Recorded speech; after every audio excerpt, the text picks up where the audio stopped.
Are we ready? I know I am. So, whether or not you are, it's time for another episode of the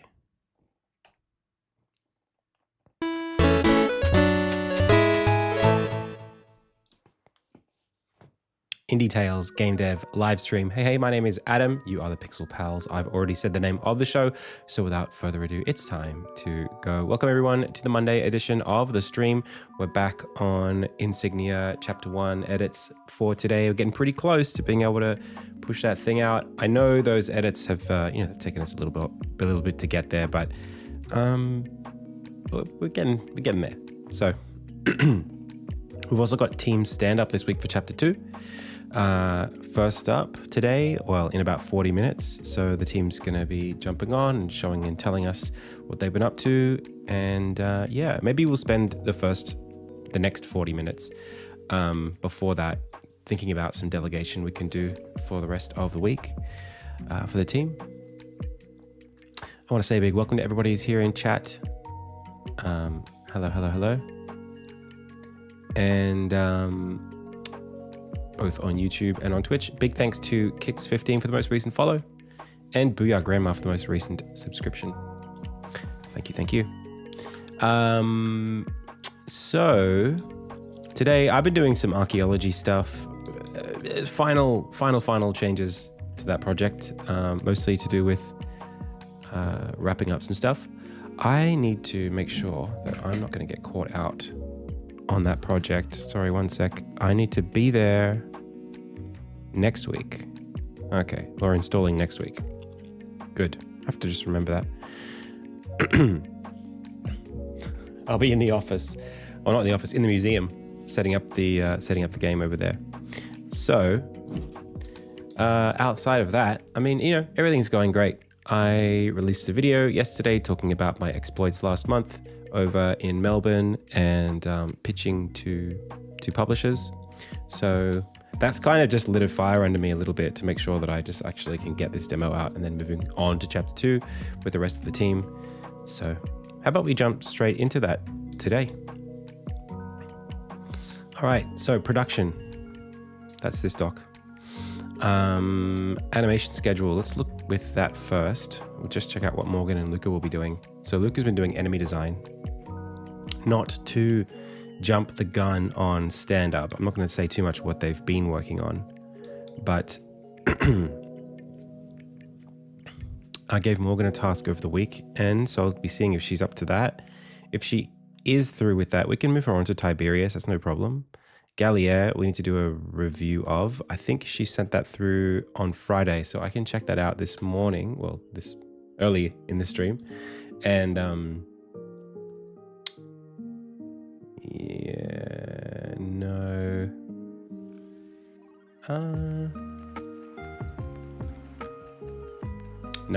Okay, so I don't think I've seen that through yet. So she'll be delivering that, and then we'll be checking that out later after the stand-up. We've got an animation catch-up anyway. So maybe we'll do, I'll see where she's at, and I've got stuff so we'll be reviewing this and this potentially if she got around to it, and then moving on to Tiberius in the alternative case. That's all good. Then we've got Luca. He's been working on an enemy. He's got some show and tell for that. I think we'll just have to take that as it comes and just see what the next beat is that we can chase down. Hey, Lefren C. Lewis.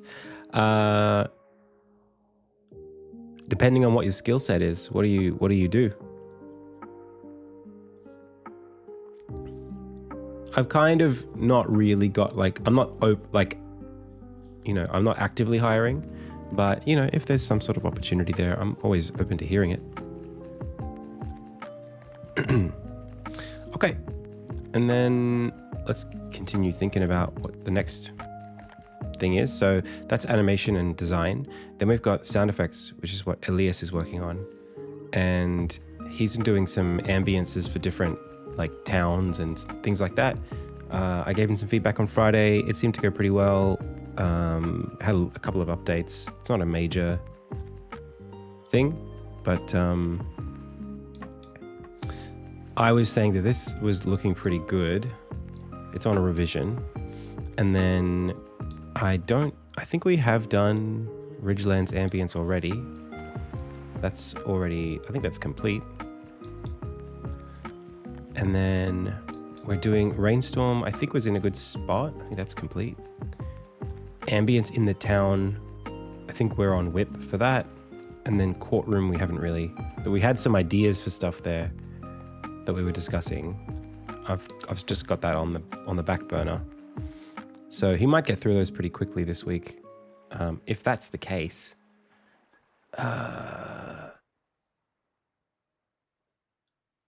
I guess it'll be enemy sounds after that, but then not that much. Yeah, it's not going to be a huge... I'm trying to think about how we can build up a good back catalog. We could probably jump into chapter 3 for sound effects. You know, if we burn through chapter 2 really quickly. I have to remember what the schedule is for our workload that we've got set up for Elias. Maybe we'll review that this week. Okay. Then we have music, which Morgan was working on. And I haven't really done a lot with a schedule for music. So maybe it would be a good idea to do a page just like this one called Music Schedule.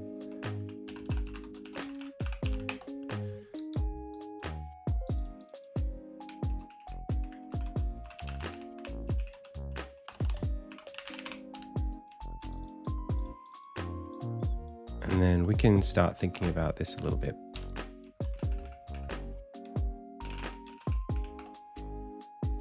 You're an animator and VFX artist.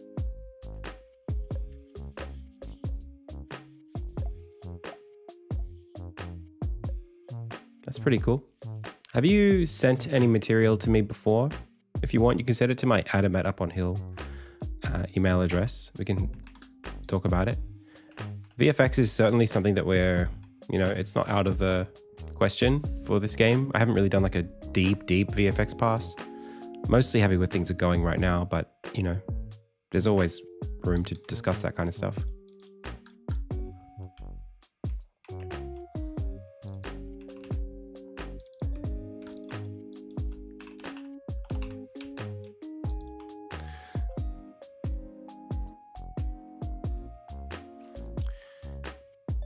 Hey, Mikhail.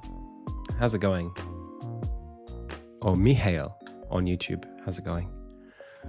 Okay, let's break these down. Ding, ding, ding, ding, ding, ding, ding. Ding, ding, ding, ding. Always do that.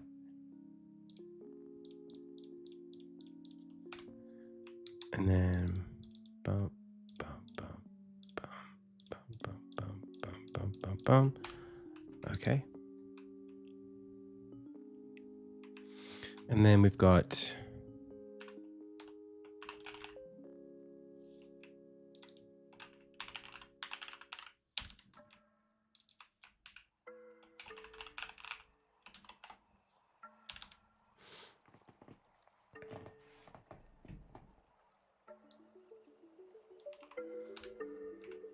I don't know if I'm familiar with that game.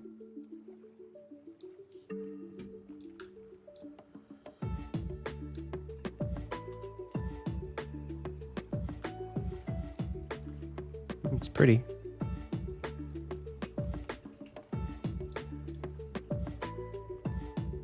Oh, it's not out yet.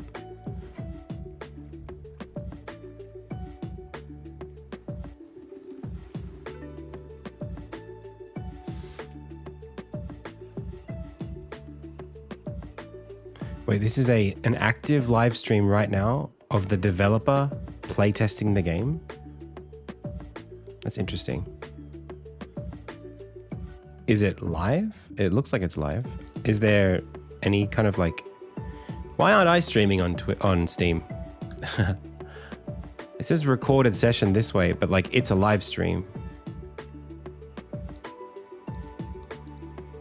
But this is the first minute of gameplay, I think. I should do that. I should broadcast Insignia. See ya.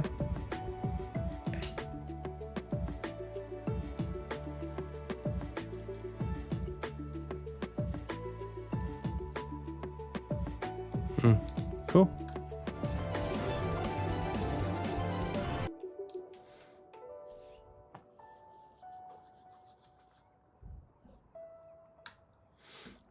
All right. So what have we worked on so far? We've worked on, I thought I had for chapter 2. So it's and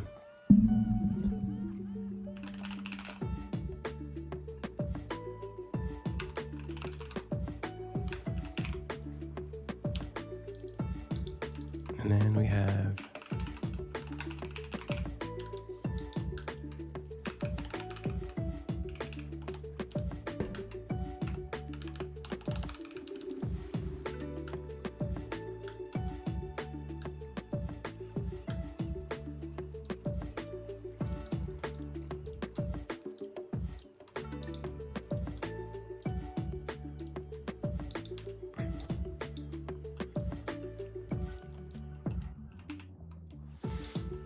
all right.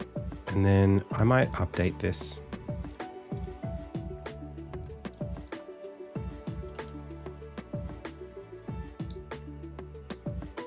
For music, let's detach it and then call this music task.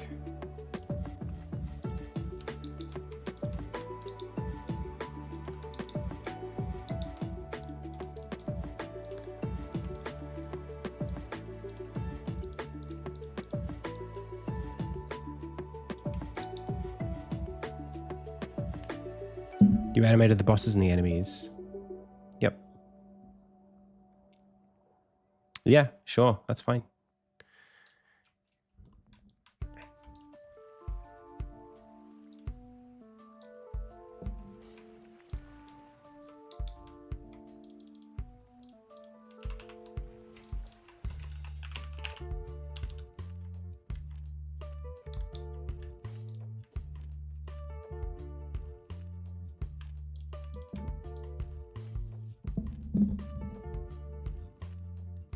Oh, I just said, that's cool. Just send me what you got and we'll talk.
So we're going to make this a type. So let's create a new component out of this.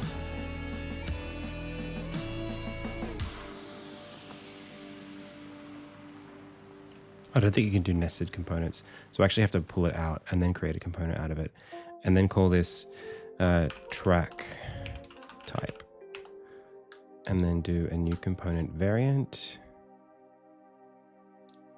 Okay, so this is like...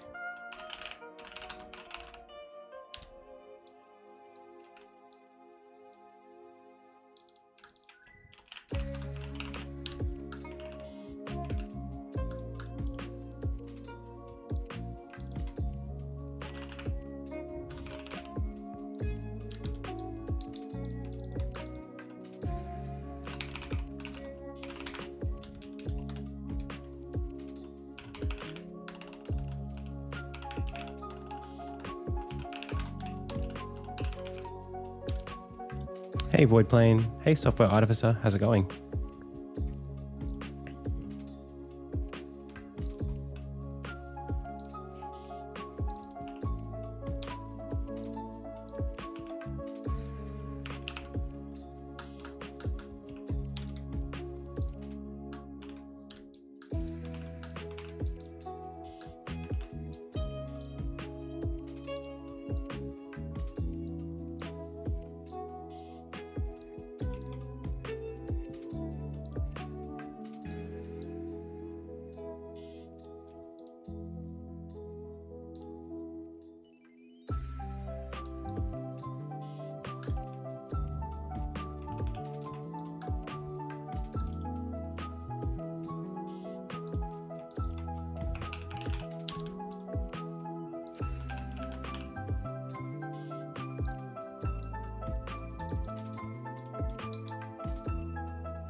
Today, well, we've got stand up in about 20 minutes with the team, and we're going to just do a bit of show and tell on where things are going.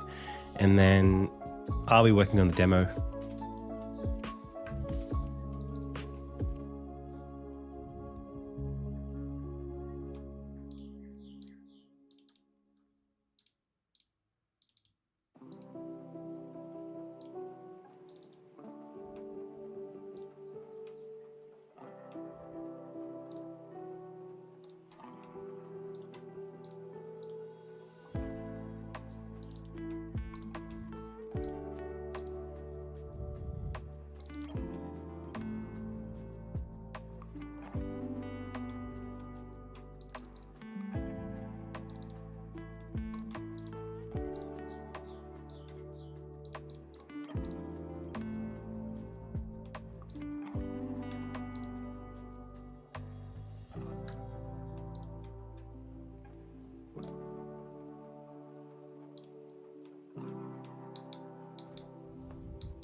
Okay, and Morgan has worked on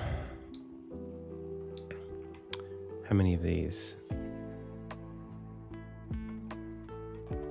This, I think, is whip.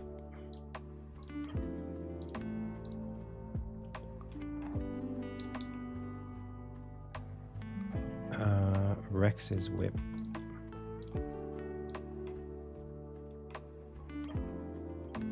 Rekka is whip.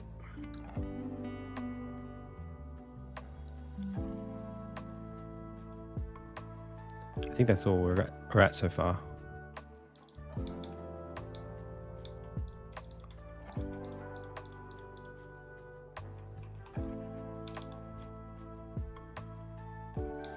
Okay.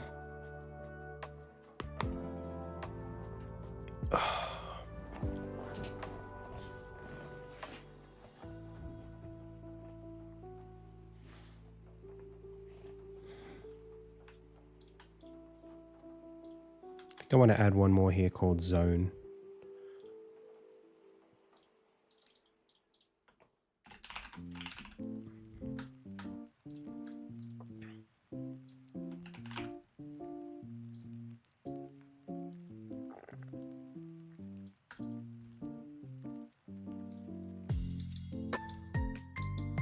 Which is what this and this will be.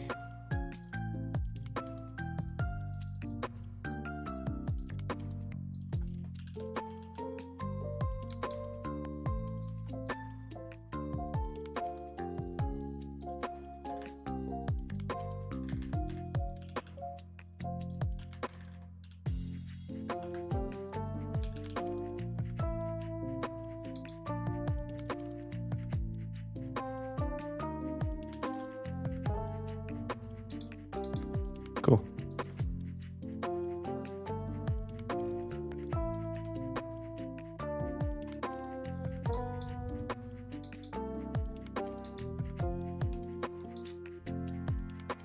One, 2, 3, 4, 5, 6, 7, 8, 9, 10, 11, 12, 13, 14, 15. I think we did 20. I think we did about half an hour of music in the previous chapter. So I should just check out for the music board, how far did we go?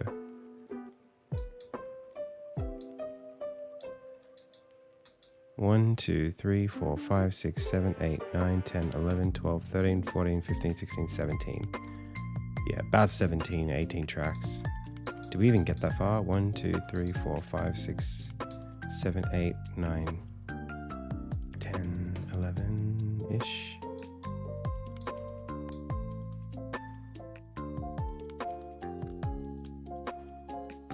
Okay.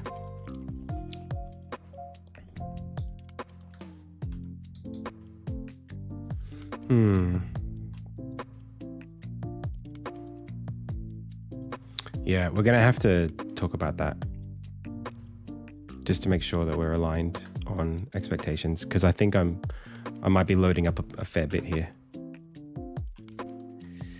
I think some of these tracks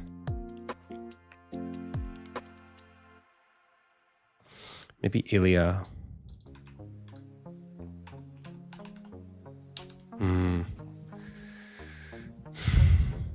Yeah, this is tough because I've got to, while I'm doing the demo stuff, I actually have to be jumping ahead and putting more scenes in the game that can be played. I think we spoke a lot, Morgan and I, on Friday about like the goals of kind of what we're trying to do in terms of cadence, and having stuff just dropped into the game a bit more,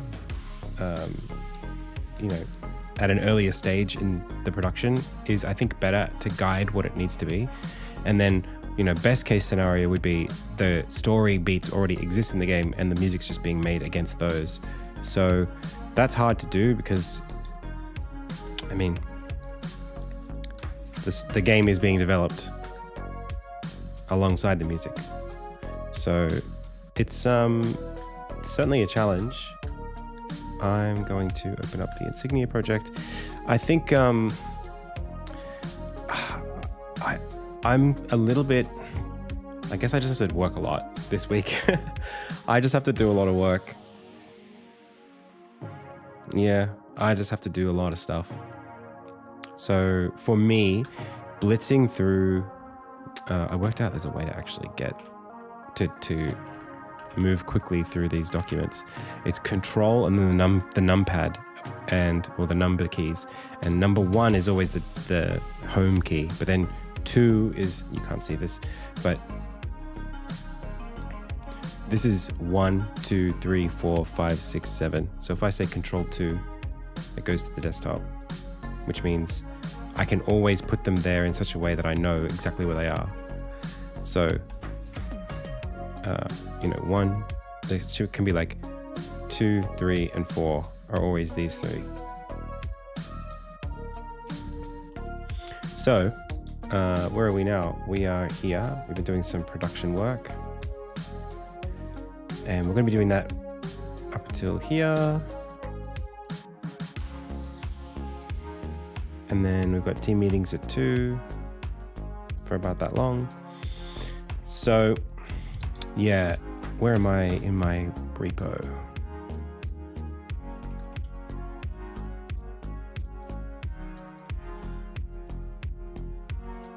Okay, so music's been pushed ahead. Looks like we can pull from that. Maybe I'll switch over to the music branch.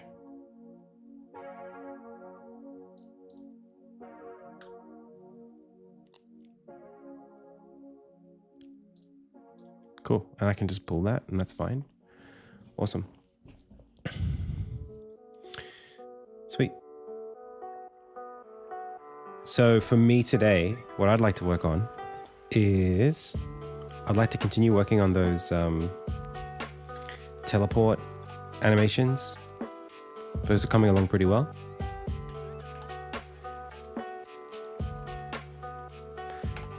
The flames would be next, but I'm trying to think about how to validate them. Like, what's the right way to approach it such that the work that I put into these flames isn't going to look weird when it's in the game.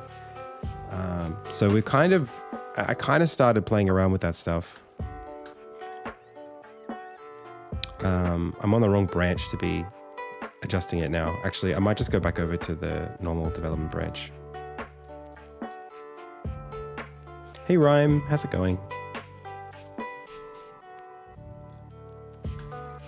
And I'll move over to Origin development.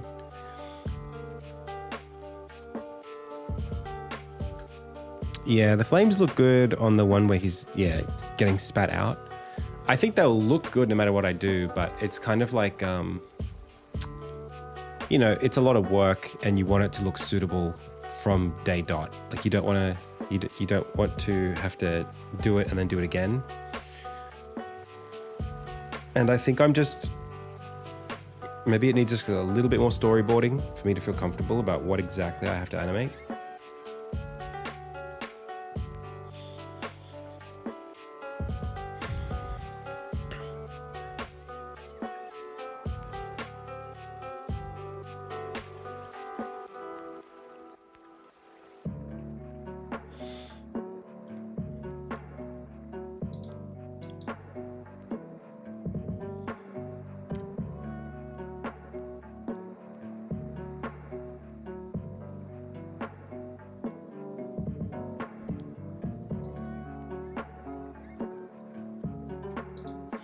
I'd also like to do a little bit of state management here. I think this is okay. I don't know what this is though. What is happening here?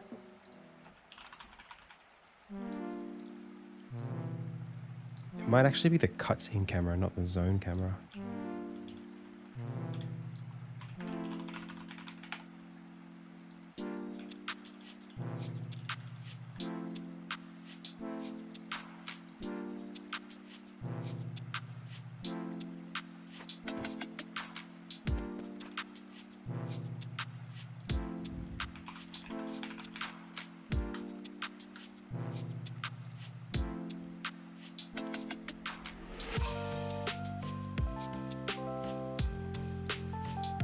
Weird.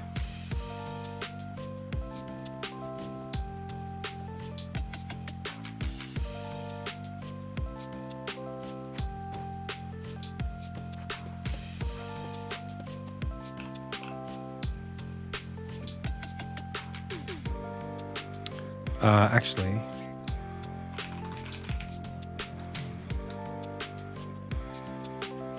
it'll be this cutscene camera. Okay, so this camera never got disabled. I wonder why that is.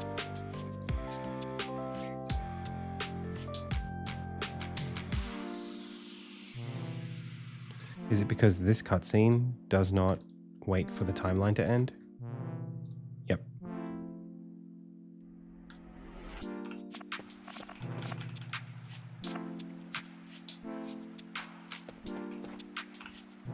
Sweet.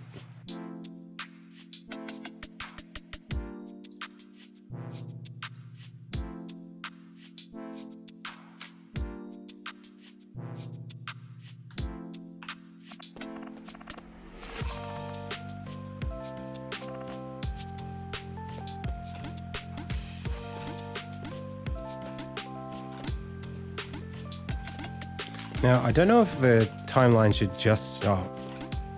That's kind of interesting. I think I was expecting it to continue. Yeah, I don't know about that. I'm also not super happy about the fact that you get so close to the edge before the camera gives way.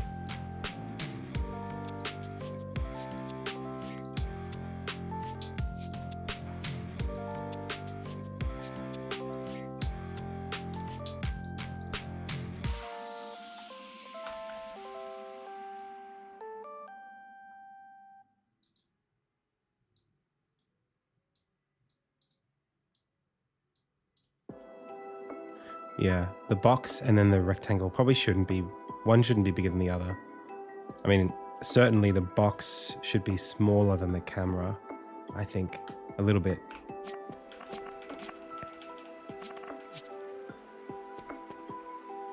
But then there is something about Armin crossing that threshold.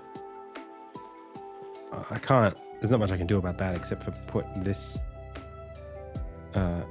position that Armin moves to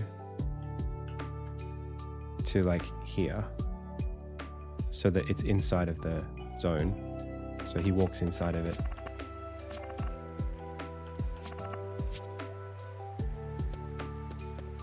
And then you can just walk out that way. Still doesn't feel great being so close to it, but it's not too bad.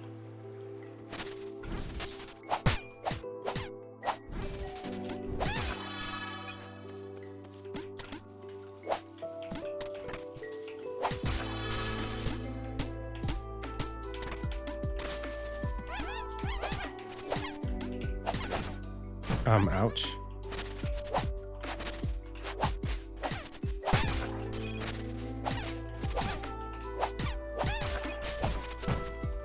Ouch again.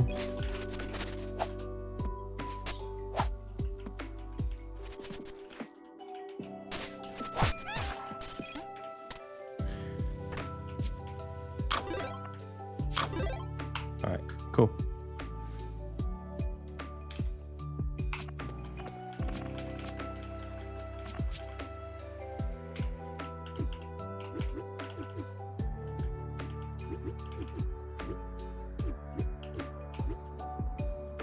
Sweet. Okay. I'll be back in a bit. I'm gonna grab a drink and then we'll do stand up.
We're back. Dude, I'm pretty tired today. I did not sleep enough. I can feel it. I can feel it in my bones. I can feel it in my brain. Just this back here is so tense.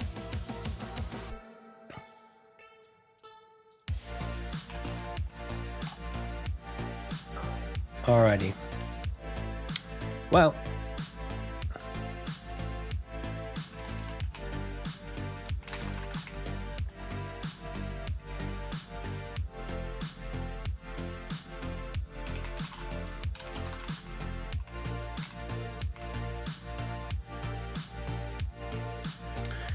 we are about to do team stand-up, so let's set up the chapter. Team stand-up.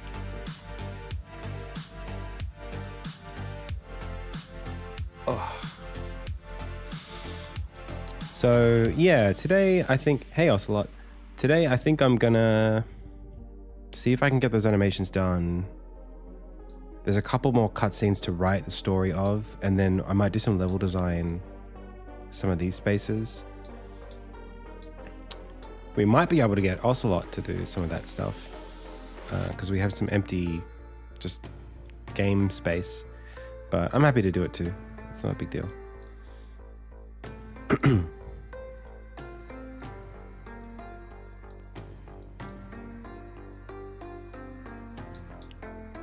I think we're coming up to a pretty good spot here. There's something, it's like another pass on the quests that I'd like to do. I know it's like not really even feasible at this point to do that, but just like making sure that the order makes sense and that the quest, the characters exist, you know, in the right spots, you know, like relative to where you run through the story now, because I've changed quite significantly.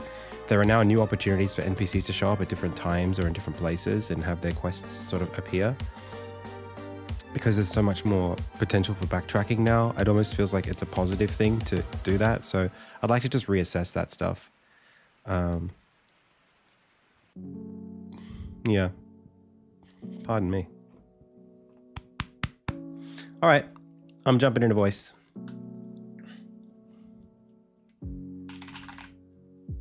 Ready? Dun, dun, dun, dun, dun.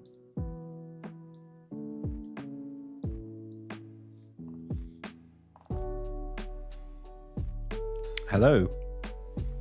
Hey. Hey, Elias. How you doing? I'm well.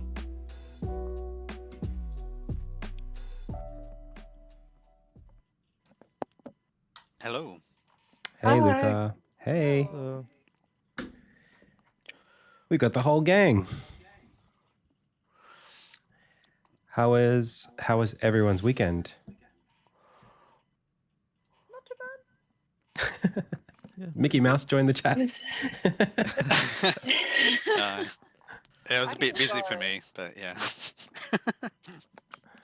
I had my first Saturday where I had like nothing going on Nice. for the past few months. So I was like, Nice. yeah, took Feeling a breather. lost? It was really good. Yeah, it was weird. Did anyone playing any cool new games?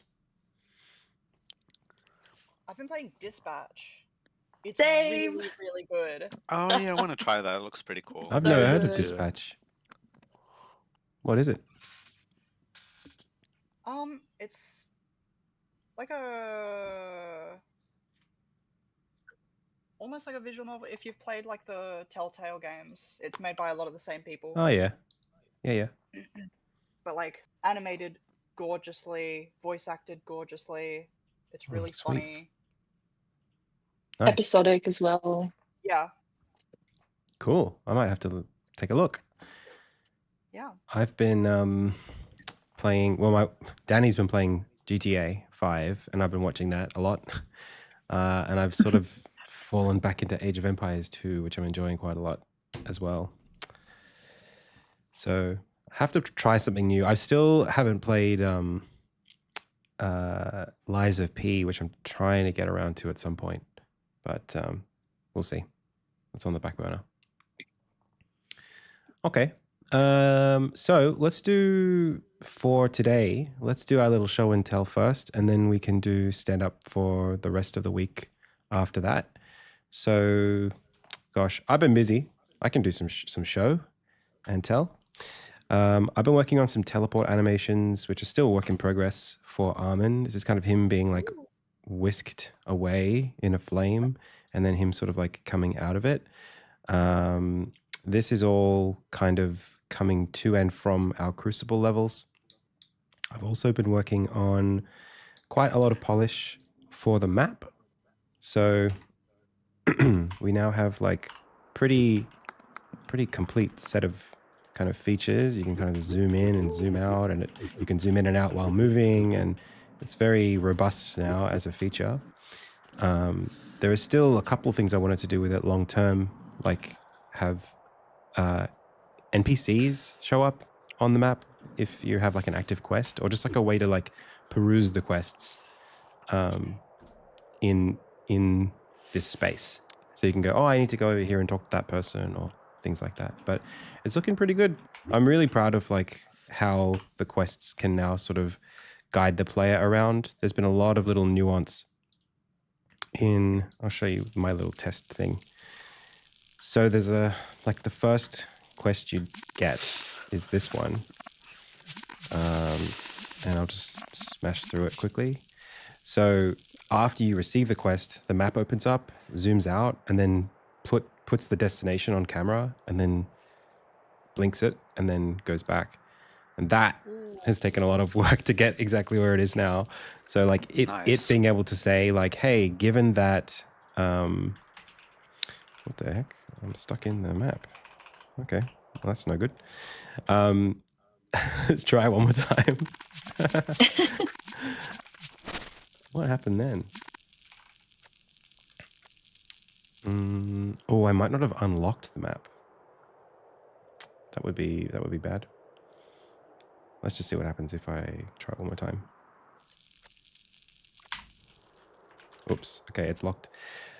There's a feature to make it so that the player can't like bounce out. But anyway, what I was trying to make is so first of all, it won't now let you scroll like away from the content. If you're at the bounds of what's visible, you can't go beyond it. And then like if there is a new place that's shown up, when it reveals the new place, if it can put the current place you're at and the new place on screen at the same time, it'll split the difference in terms of where the camera sits so that you can see both. Which I think is like very helpful compared to the alternative where you would just go all the way to the new place, because you kind of lose context. You lose your bearings in the middle if you sort of scroll away from everything that you already know. So yeah, I think it's in a good spot.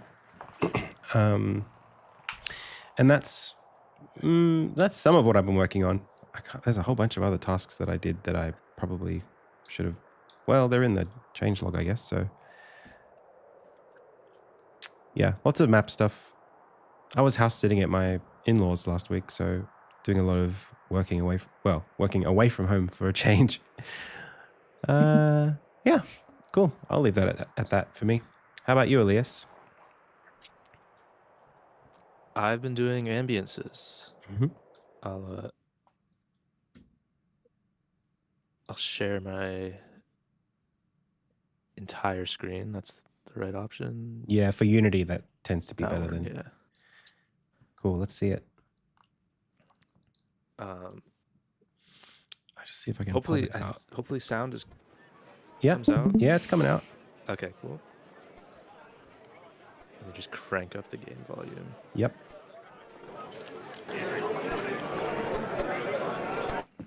So we have town ambience for Shepperton.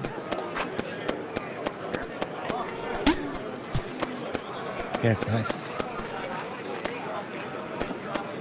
And in this ambience specifically, it's not implemented yet, but there is ambience Shepperton town. There's a parameter called crowd hush that just ducks down the crowd. That's cool. And that's for when the gatekeeper is talking. Mm. because I know that there's one cutscene somewhere Yeah, or yeah. multiple, and it sort of the effect it had was it seemed like the gatekeeper was making an announcement and everybody was Oh, ignoring him. that's really cool. Like nobody was Yeah, listening. yeah. The fact that if they were just talking while he was shouting. So yeah, being Yeah. able to duck that down is really cool. So we have that to duck that down whenever he's talking. Sweet. That's great. Yeah, that's the most recent, and then there's also new or like revisions to the Cheverton Jungle ambience, which is just removing birds.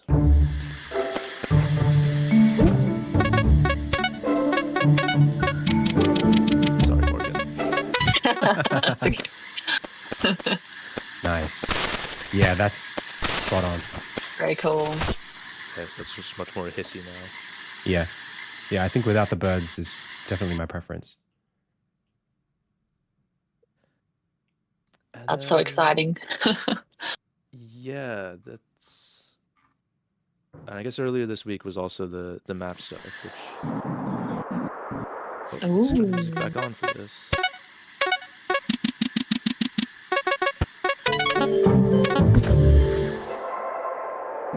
Yeah. Ooh. I haven't pulled out of changes yet. So I love that. Yeah, that's cool. Yeah, that's really nice. that's that.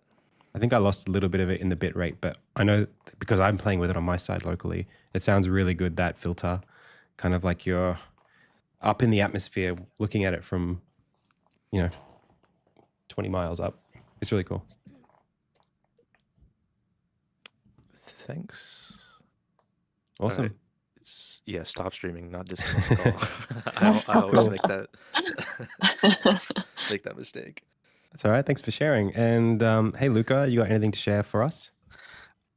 Hello. Yep. Let's see how we can do this. All right. Give me a moment. Entire screen. Yep. Okay. That one.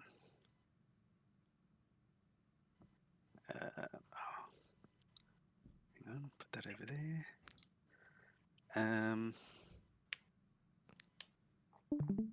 All right. How's that looking? Looking good. Yeah. Wow. Look at all this. Oh, yeah. Just kind of chuck these in here just to Just see designed how 30 they enemies. Yeah. Oh, whoops. Hang on. Forgot about this hedgehog. Get rid of you. Okay, hang on. Yeah, it's just some of these designs. Yeah, I don't know. There's a few here. But, Yeah. I love Ooh. them. Yeah, that's. I don't know what I did to the ground. For some reason, like he slides when. I don't know. Ooh, There's something weird okay. with the ground. I don't know if I did that, but it Cool. didn't. And this guy gets stuck there. Okay. But anyway, yeah, some designs there. Nice. Oh, yeah, it's really screwy. I don't know what I did. That's okay. But Early enemy development. yeah, so I kind of like these guys with the tail Mm. here. Yeah, the tadpole's kind of cool. It's like a rudder.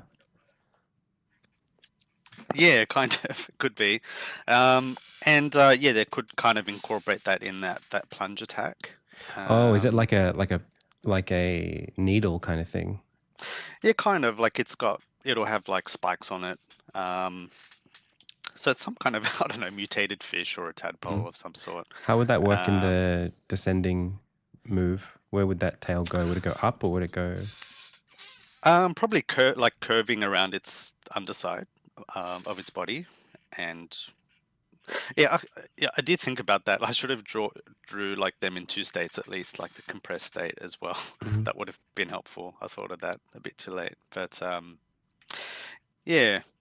And these mushrooms. Oh, you can see my mouse pointer now. Yeah, these mushrooms were my my first kind of iteration. But yeah, I think there was a lot of stuff that's kind of mushroom themed Mhm. in the forest. Yep. That I don't know might work. I like these kind of axolotl looking guys up underneath them.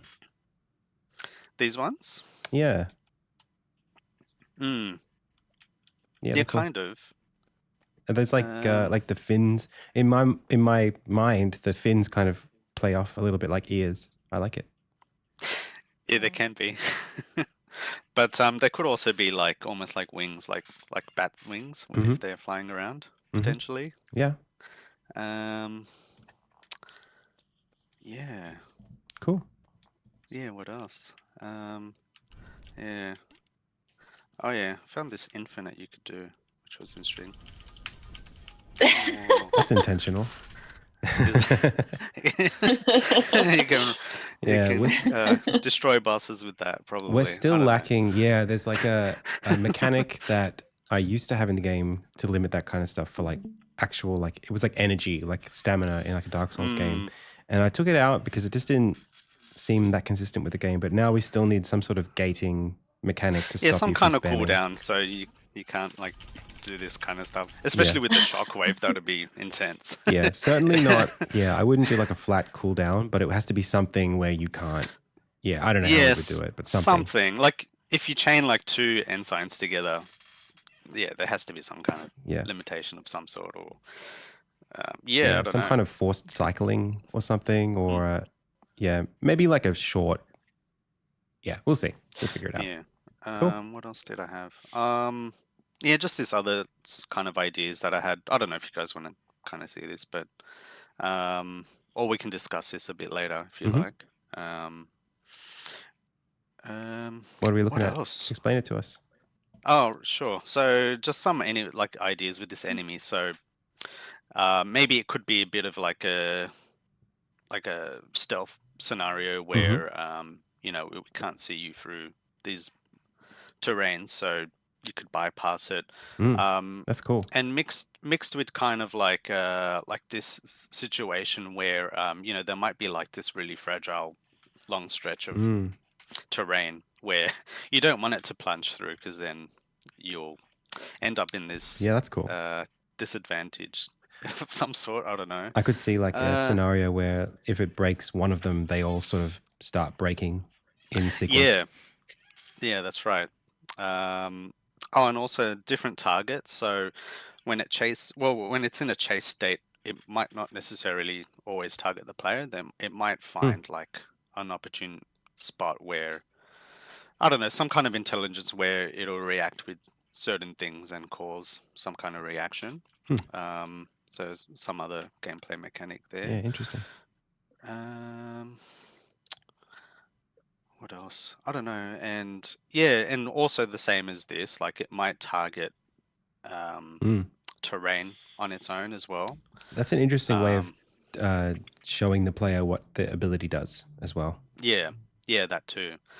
Yeah, and then it'll kind of live in this lower area, will kind of transition down here. Yeah, and just like following the elevation, and maybe there will be some other like secret-ish areas where you want to bait it to hit here. Which would be, before Armin learns how to use the ability himself. Yeah. Otherwise, later on, he would have to return here and go down here himself, kind of thing. Yep. Just a few more concepts here. Some of them are a bit. I don't know. Just put all of them here, even the ones that I didn't think were that great. It's good. Awesome. Yeah, I think that's it, really. Yeah, sorry. That's probably gone a bit too much. Yeah. All right. Next person. Thanks, Luca. All right. No worries. Thanks, guys. I Very cool. appreciate it. On the channel list, I've got Morgan Animator next. How you doing?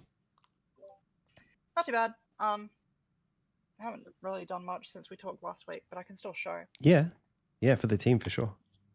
Yeah. Just stream a sprite.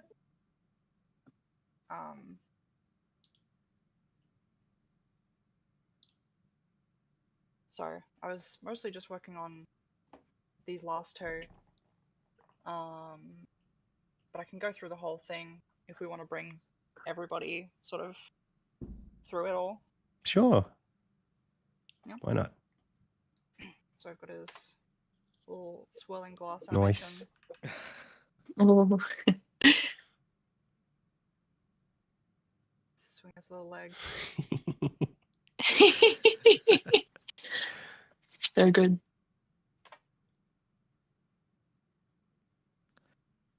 I love that That's one. cool. Ooh, Yeah. this might be one of my favorite characters. Yeah. Oh, that's cool. The leg up on the chair is just chef's kiss. Yeah. There's a lot of character you can fit into someone when you're kind of forced to keep them still. Mm. Of a lot of little. I really little like the idling. bounce in the state transition. It's really nice. Thank you. We've got his lean in. You specified not to have a version coming out of it, so. Yeah, that's all good. And then while he's in there, he can do the like angry little. Yeah. Oh, I love this. This I want That has so much character. I think to we it. should push the slam a little bit further, like the hand a little bit higher, pause a little bit longer, and then slam a little bit more. Well, I can give you more specific feedback later in the day, but yeah, it's Yeah, no good. worries. It's right on. Yeah. The feedback you gave me for the mustache thing was to try and make him a little more smug. So I'm hoping that hits that. That's so cute.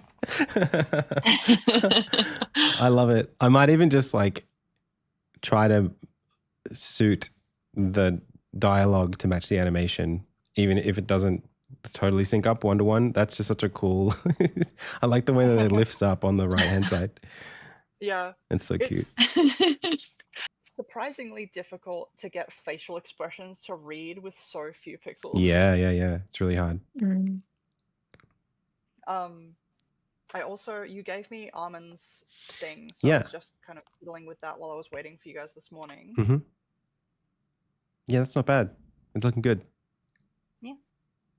Sweet. Yeah, the bursts are perfect. Nice. We could, I wonder if we could just like double the speed of that to get it. Yeah, sure. Yeah. That's cool. Awesome. Alrighty. Thank you. No worries. Thanks, team. Is that everyone? For some reason, my brain's like, no. I was going to You say, missed me. I feel like it feels like there's someone missing. I wonder why. Morgan Composer, what have you got for us? Yes. Is that working? I think so. Yep. We got you. So I just sort of tweaked the Hunden melody. Mhm. Well, I kind of wrote something different over the same backing. Sure. And then I've implemented it into the Rekka cutscene. So I can play through that and then you can hear it. Yeah, let's go. Hopefully you can hear the sound. Is that We're- coming through? Right now, we can just see the Discord window. Oh, what? Damn. Wait, let me try this again. Oh, I know what I did. Is that better? That's better. And can you hear this? Yep. Ooh. Cool.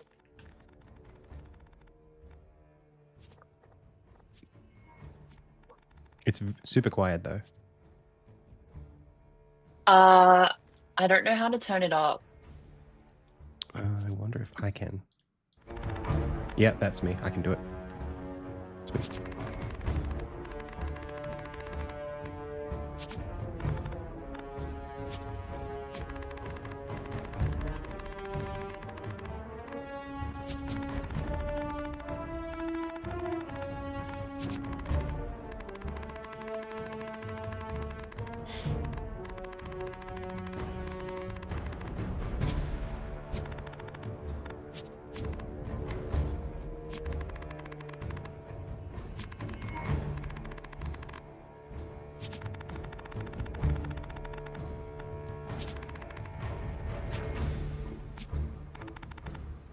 Nice. Yeah. Yeah, it's nice. It suits. So yeah, at the moment I've just got I've got the melody on a separate, kind of separated from the bass layer so that on the repeat it doesn't play the melody again unless it repeats again. It sort of alternates. Yeah, Sweet. that's what I've got. Awesome. Is that in Very the cool. Fig Jam doc? Like, will I be able to listen to that separately? No, but it is in game, so Oh, okay. you Yeah, can sure. just Yeah, pull of course I can. it straight in. Sweet. Okay. Awesome. Yeah, this is That's really great. cool. It's great to see what everyone's doing on stream as well. I feel like chat really appreciates being able to see what everyone's up to. What do you think, chat? I also think it's kind of funny, like unintentionally funny, the juxtaposition between like this really serious track with the like villains and stuff, and then you pan back to Arm and he's got his little Mario hops. Yeah, there's going to be, I think in that scene, I'll have, I don't know whether he will be waking up in that moment or listening in and he like steps on a twig or something, or there'll be something there that makes that make sense. But yeah, I don't, and also like there's I don't know whether it should be like that kicks off like a bit of a chase sequence or we just sort of fade out and have Armin leave the scene on his own. Still, that's probably like a bit of a stretch goal, I think. But yeah, it's looking really good. I love seeing Morgan's animations and Morgan's music in the same space is great. Awesome. Okay. And then for everybody, we'll go down the list again for this week coming up. So for me, I'm looking to, we had the demo playable for the first time again last week, and I'm going to just see if I can get it. Maybe even if we could get like play testing with the community, with the team, like that, not the, well, the team and the community in terms of viewers being able to like do a playthrough without me having to like fix anything. That would be great by the end of the week. And then me getting a lot of these animations that I'm working on now in, and also maybe any other like, it might be next week to get like any other tidy up asset wise, unless we can delegate them early this week or something like that. We can review that in our individual team meetings and stuff. So yeah, still chipping away at the demo, although I'll also, Morgan, composer, and I were doing a little bit of thinking about the best kind of like best case scenario for just in general, like working on chapter 2 and how that would, like what we want to be able to have the work in progress feel like. I don't know how to say that, workflow maybe.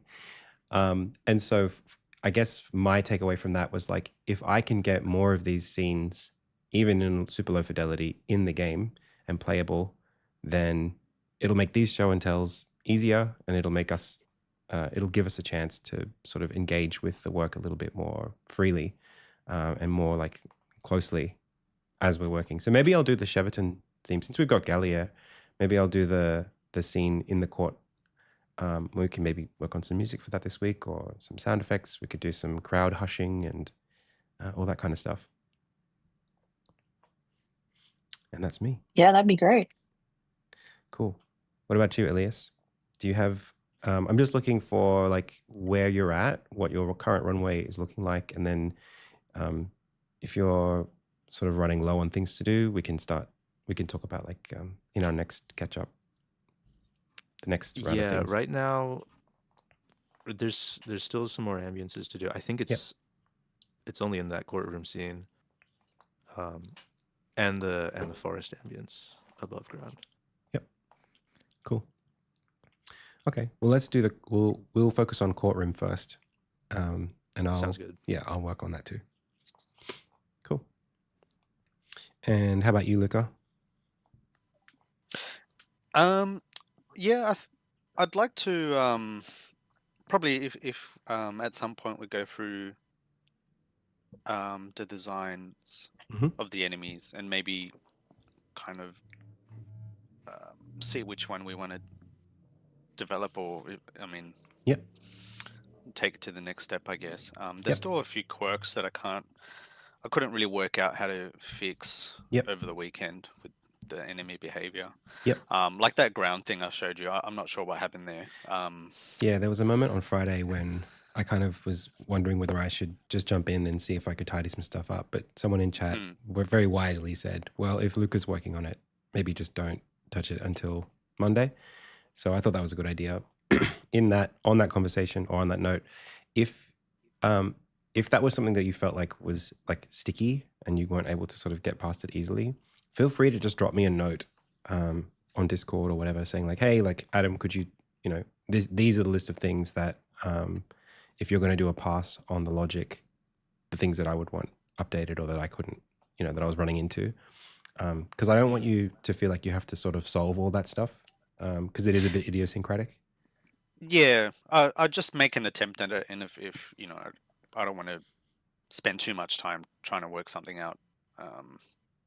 Yeah, because it's probably some dumb thing that I created, like a year ago.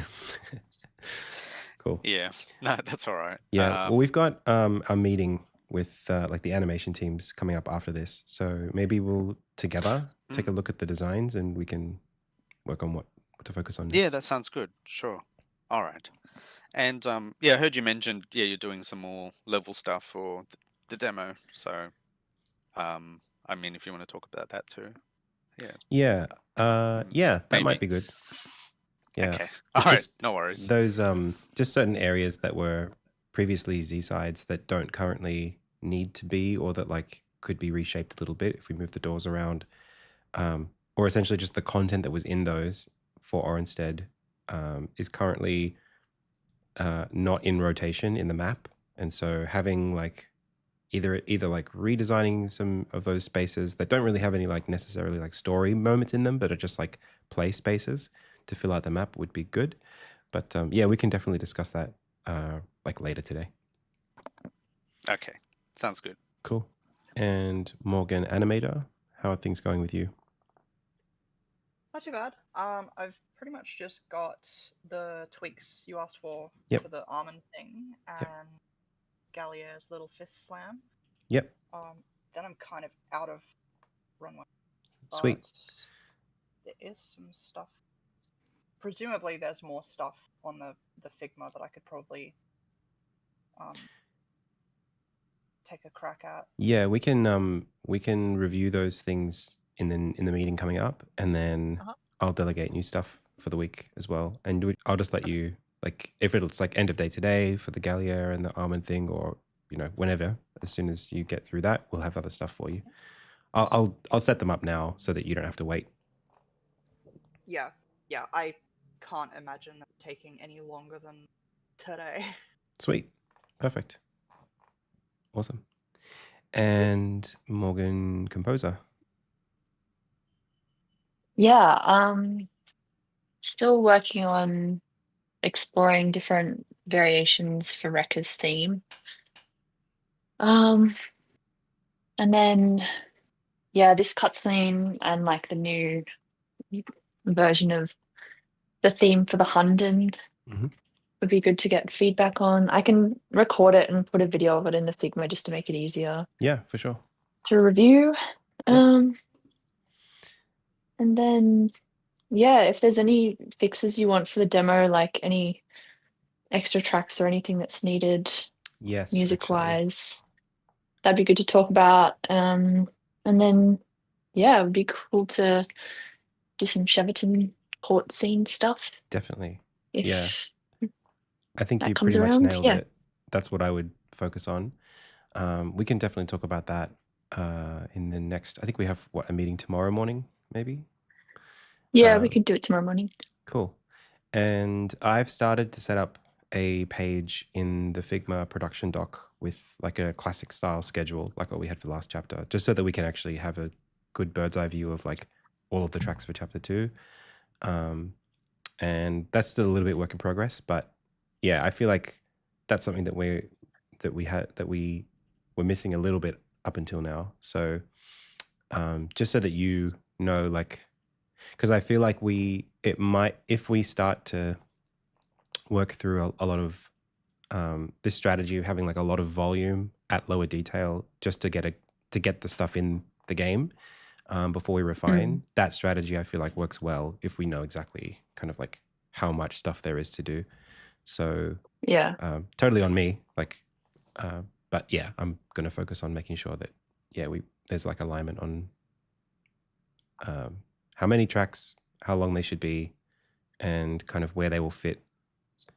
So yeah, we can chat about that too. Is that what you're referring to? Is that the chapter 2 music schedule track list section? Yeah, or are I you think talking about so. something else? Yeah, it's I just created it like today, like just a couple of hours, like 20 minutes ago or something. So I can bring it up on stream, unless I Yeah. accidentally like made unless I've done this twice.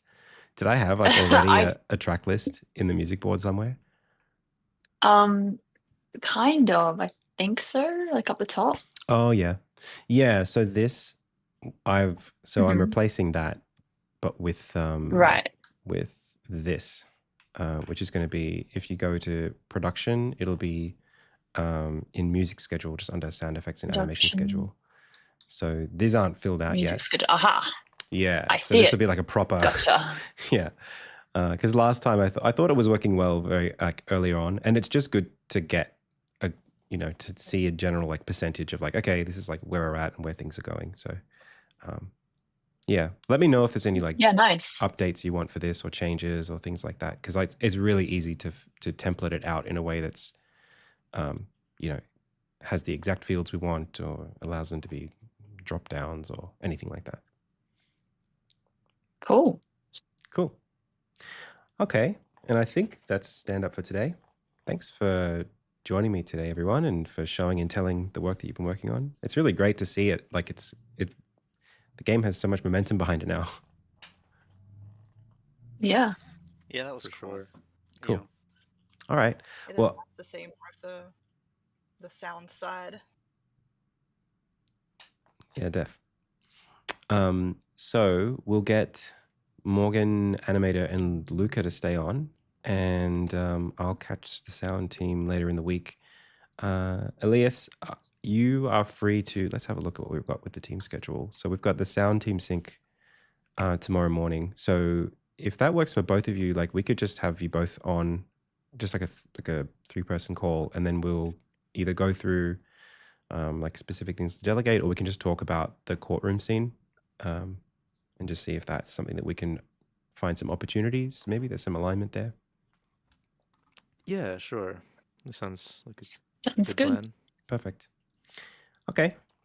Well, thanks everyone, and I'll see you all through the week. All right. See ya. See ya. See ya. Bye. That was fun. Okay. Well, animation team.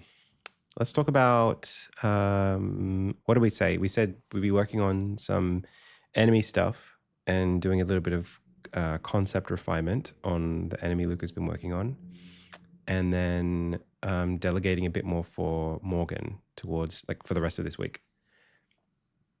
Was there anything else that we mentioned in stand up that I've totally just let blank out of my mind?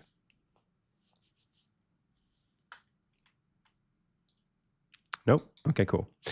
All right. So we'll start I'm with. the wrong person to ask. You call me the mind blank. All right. So this stuff's a lot further along than I've got it written in here. So Morgan, I'll update that once you send me the file. When you're done with the updates that you've done, the changes, I'll go ahead and update these. I don't have other feedback other than just the fist slam being a little bit more louder, A bit heavier. Yep. And then Armin's animation, I might give you.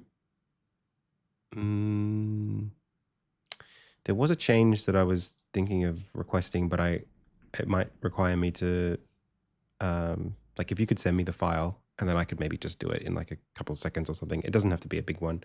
So maybe we'll just, leave that one where it is for now. And then I think we could start, Well, if we're just doing courtroom stuff this week, maybe we could skip over to. If I give Ned back over to Luca and bring Gate. Well, Ned's in that scene too. So is Gatekeeper. Actually, let's keep Gatekeeper on this side, and then I can have you working on these two this week. I'll need to write a bit more inside the briefs because I think they're a little bit vague at the moment.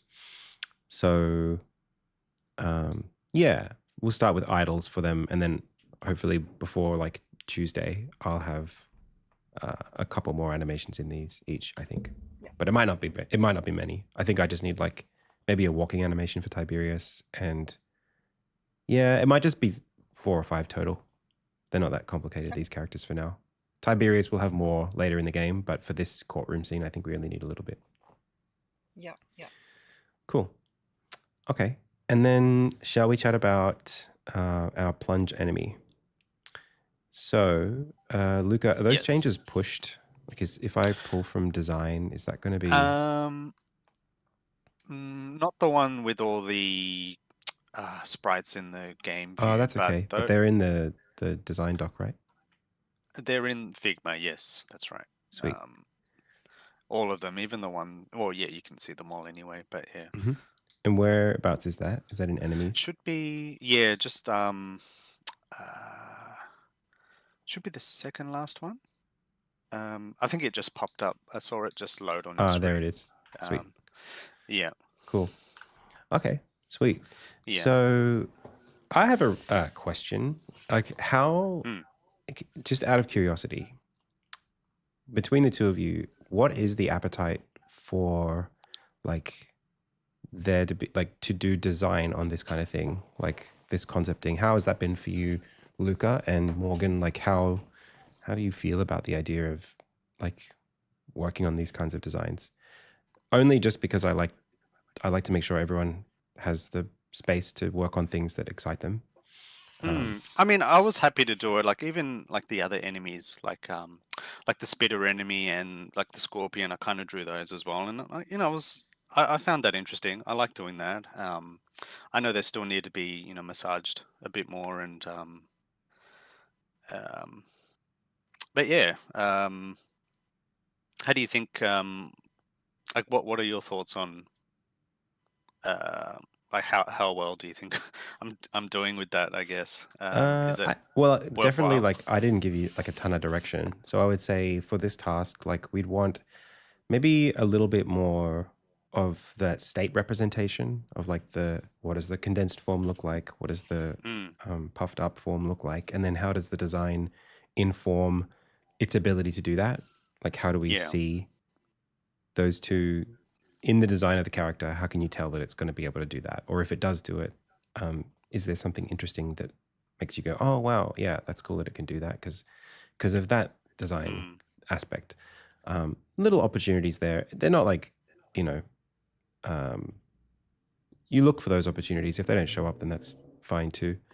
I think there's a fair bit of diversity here. I don't mind it. We could definitely go... I think you already did do some sketches earlier that were rougher than this, I think. Like just more even broad kind of thoughts. Is that right? Or am I making things up in my brain? I think there was somewhere. Maybe I think you drew them for this one. I maybe forget where that is though. Maybe in ability. Yeah, I'm not sure where that went. There was like a pufferfish, I think. okay. I don't remember. This. Oh yeah, down there. That right. one. Mm-hmm. Yeah. So, just I think you're doing fine. Like I still probably for now am happy to take the lead on that stuff. It's more just if it's something where there's a specific interest from the two of you, like happy to sort of allow for that to be something that we work towards, and just like give increasing responsibility over time. What about you, Morgan? What do you think? Man, I'm not too fussed. I think I would enjoy enemy design, but I also recognize that like having it sort of self-contained in the person who's also designing the mechanic itself is a pretty strong way to do it. It's like you Yep. know how it works and like what it actually needs. Yep. It's kind of a like I'm happy to keep chugging along with the way things are. Cool. If you wanted to like chuck one my way, I wouldn't be upset about it. Okay. Awesome. All right. That's all good. I just wanted to make sure because, this kind of work, it does become high volume. And I Yeah. know for me, like when I'm doing too much of one thing at one time, I kind of get like a bit bored. So, Mhm. yeah, no, I think you're right actually, though, that generally speaking, like if someone owns the design, then like if I was saying, okay, this is the mechanic, Luca, then it makes sense if I can also lead the visual look rather than having Luca guess or anything like that. At the same time, I'm always looking for ways to load balance. So for this one, like definitely, I think I'll take it. But only because, I've got it. It takes not a lot of time for me to churn through some of these design ideas. Yeah. So And don't get me wrong too, like there's strength in getting a second opinion in the design phase. yeah, well, this is, But I guess, for this meeting as well. Like that's, I guess, what I was trying to see is yeah. like, do we want to like do a bit of like committee design, or is that just a mistake to kind of go down that road of like trying to get everyone's opinions on the thing? I think because it's something that I'm personally going to be very, very critical over. If I'm responsible for it, it might just be easier. Otherwise, it'll feel like everyone's trying to guess what makes Adam happy, and then it's I'd prefer to shoot my designs down rather than shoot someone else's down. Oh, I don't mind that. I mean, I'm happy to just be involved in like the brainstorming, if that's helpful. Well, this has And been like your involvement so far has been pretty valuable. Like the animations that you have done so far on like these prototypes are valuable for me, and they'll probably inform what I end up with. And so, if it gets you closer to being able to prototype the enemies yourself, I'm happy for you to take this sort of first chunk of the design phase. And, if it means that we can put out 3 or 4 or 5 enemies, in like a 2-month period, that's great. That's super valuable. cool. Yeah. All right. Yeah. I think the specific like pixel art design of them is probably something that I'm always going to have to be in charge of. Just it's partly even like a brand thing, and it's content for the stream.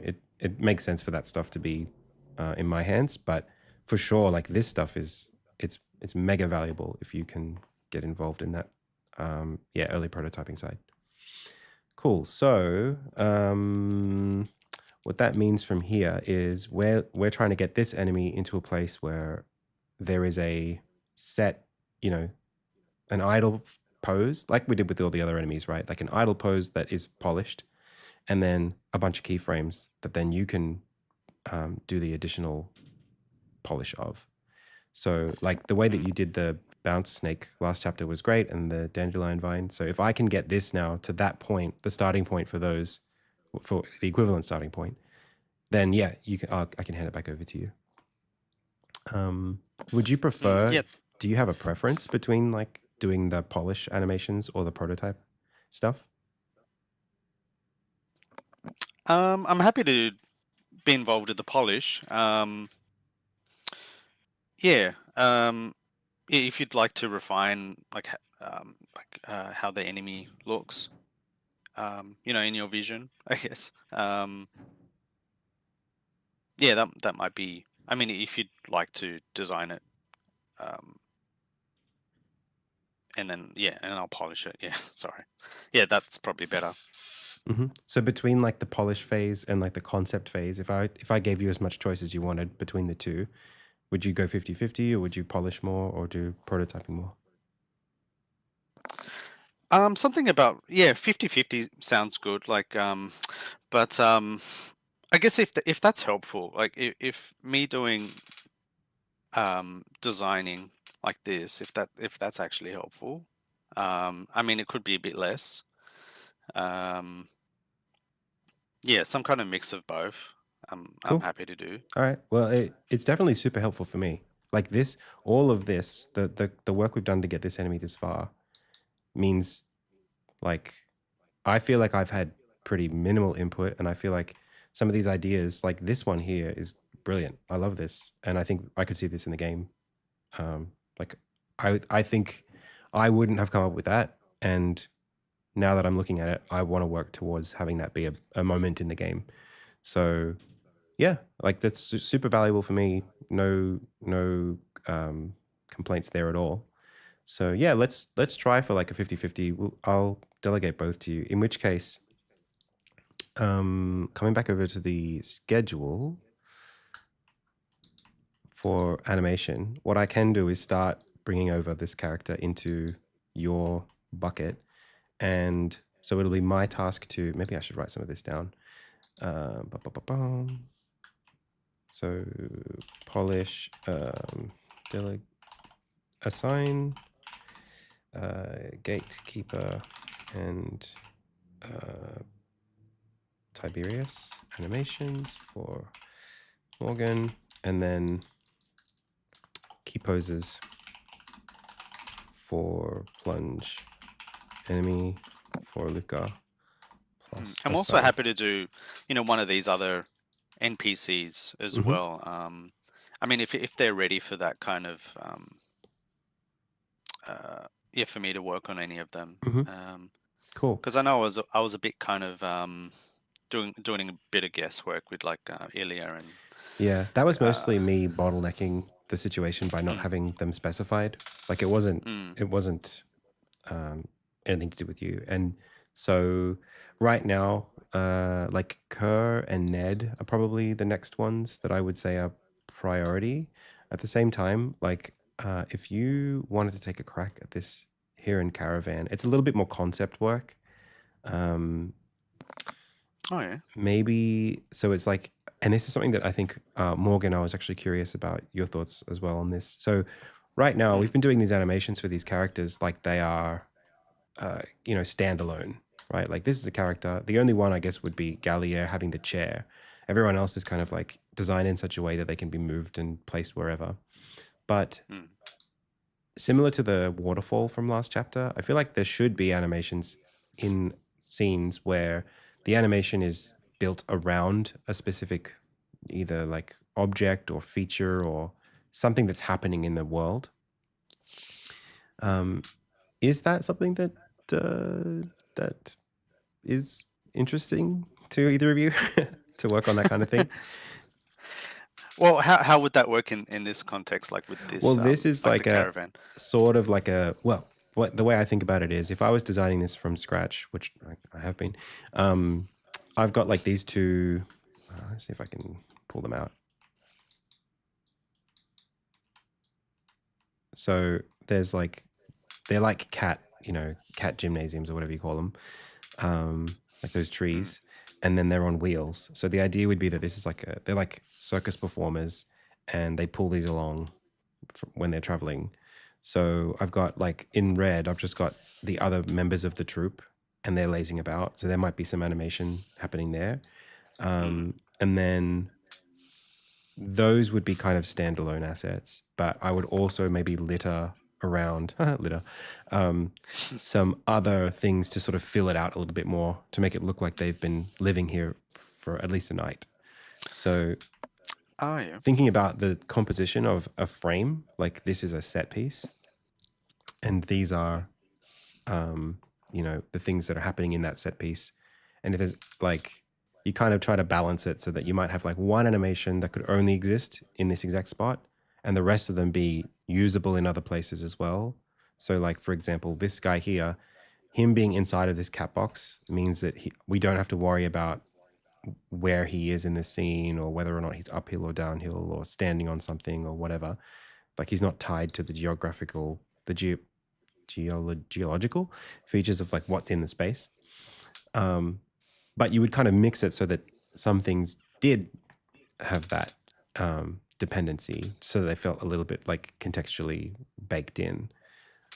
There is somebody who I've been considering to bring onto the team to do environment art, like pixel art. And so there's a little bit of crossover here. So this is not like me saying to you guys, like, I need you to take on this responsibility. It's more just like, is there like appetite for you to work on stuff that's outside of the canvas of just one character? I think so. Yeah, I'd be. I mean, that sounds like something I'd be into as well. Yeah, those sort of assets, like with the caravan. Mhm. Did you find So.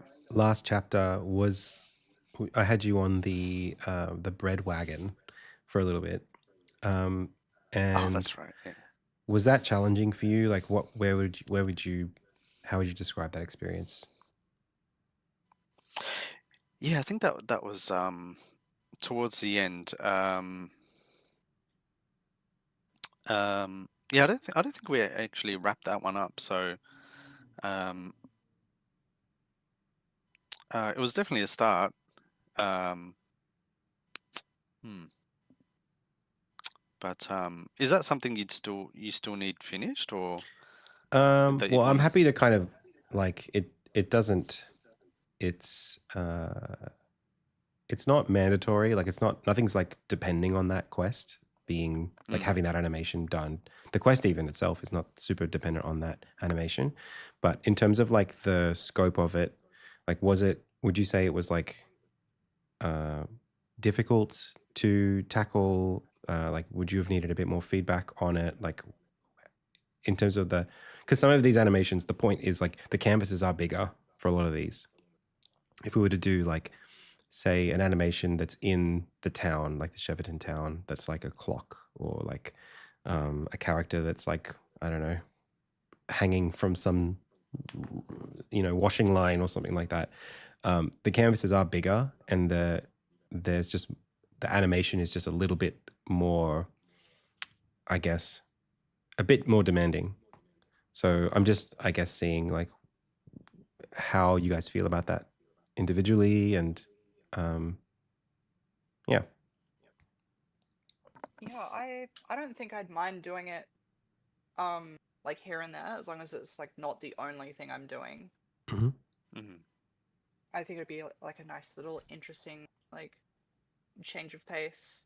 Okay. But I'm also like you said, for considering bringing on like an environment animator, I'm not very good at environments. Right. So Cool. if it's character animation in an environment, totally on board. Yep. I'm confident to do that. Yep. So Morgan, if I was to say, tell me if I got this right. If I said Morgan is super happy to just do character animations from now until the end of the game, would you say that's accurate? Yeah, pretty much. Sweet. Okay. Well, that keeps it straightforward for me. Yeah. Cool. And Luca, That's technically what it says on my degree. character animator. Yeah. Nice. Oh, there you go. I didn't actually know that, or maybe I did, but I didn't save it. Yeah, I think it's like an unofficial like sub thing that doesn't really change anything. It's just a specialization I chose. Right. No, it's good. It's good to know, because like, I think for me, just broadly, animation's like it is a passion of mine. But I know in my heart that if I was just doing character animation all day, I couldn't do it. Like, it would just burn me out. So knowing where your appetites are is really important to me, mostly just to understand like how much volume I can put on you without it burning you out. That's really what this is about. Yeah. Like, variety helps with that sometimes. It does. Yeah. And like getting a new character altogether every couple of weeks kind of satisfies that. So Yeah, perfect. I'm pretty happy. Great. Cool. And you, Luca, I know you like to be a bit of a Swiss Army knife. Is that how you would say Yeah, you're most I'm comfortable? pretty versatile, I guess. Yeah, I think with that the bread carriage, yeah, I think it was just towards the end, and we just didn't really get to it. So if there was like a bit more of like a feedback review or whatever. Like, Mhm. yeah, I can't actually remember. I think it was just towards the end when we were just kind of done with the contract, and Yep. we just never kind of got around to it. So That's I know okay. that sounds pretty bad, but yeah, I think That's that's what all happened. right. Don't worry too much. Okay.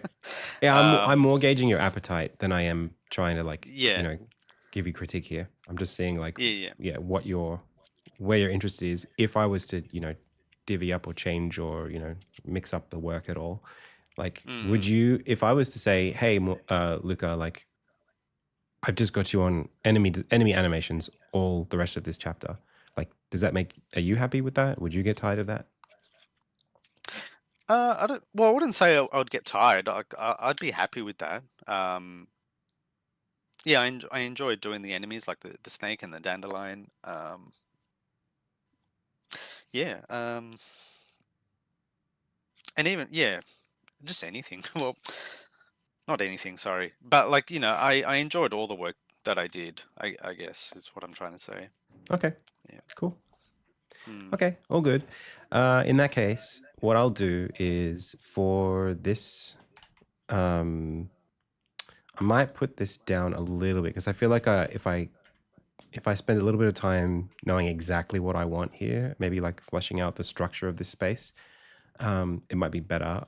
I won't put it on the top of your pile, but it would be good to bring in for the courtroom scene, since we seem to be working on that this week. If I can bring in Ned maybe to the top. He's not bad. I just don't know if I have an idol for him. So that might be cool to see if you are interested in working on him a little bit while I prepare the plunge enemies keyframes for you to animate. All right, that sounds good. Cool. So just so that we're across it, right now, have you got any immediate things that you're doing on the plunge enemy script wise, or am I clear to go in and change any of that? No, I think you're good to go.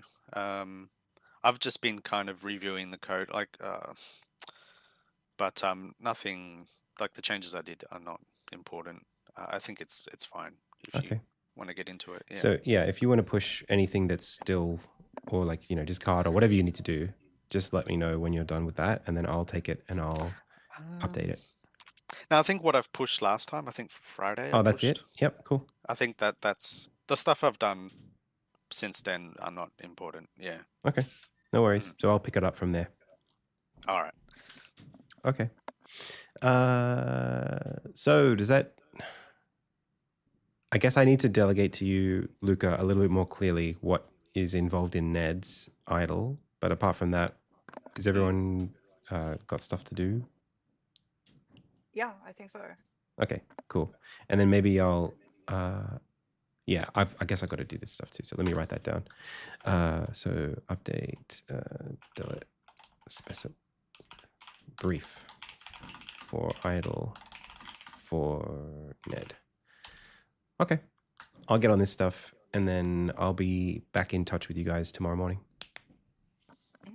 Okay, sounds good. Cool. All right, thanks guys. All right, thanks, Adam.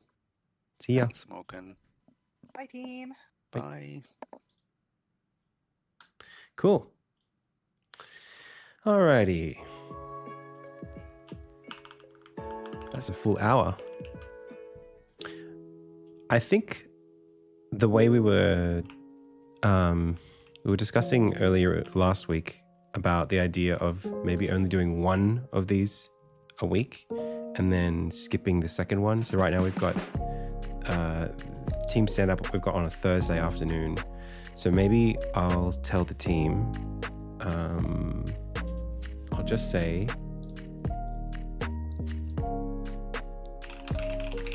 thanks for your effort, everyone.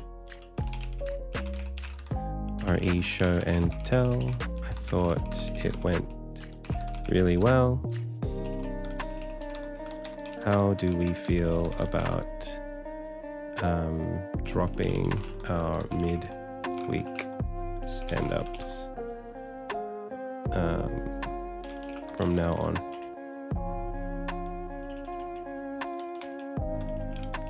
Leaving just Monday and then individual meetings.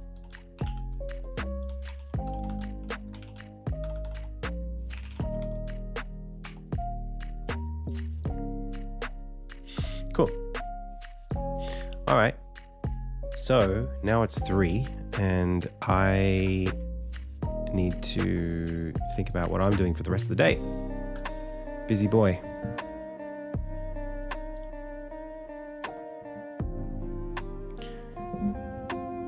I don't know who that missed call was from, so I'm going to ignore it. And then, yeah, I'll get on that later. Cool. So, chat. Do you enjoy that? Any feedback from me? What are we going to do now? We're going to do demo updates. Animation. I think we'll do animation.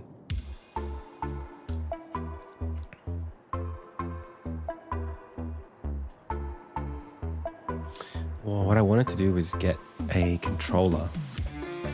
Be right back. Actually, I'm going to take like 5 minutes. I need to take a little bit of time. I'll be right back. And then we'll do demo updates for the rest of the day.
Yo, there was not a thunderstorm. No, there was just some wind.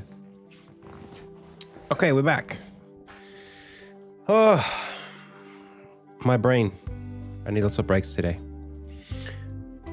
So, a controller. I literally forgot why I left. Be right back.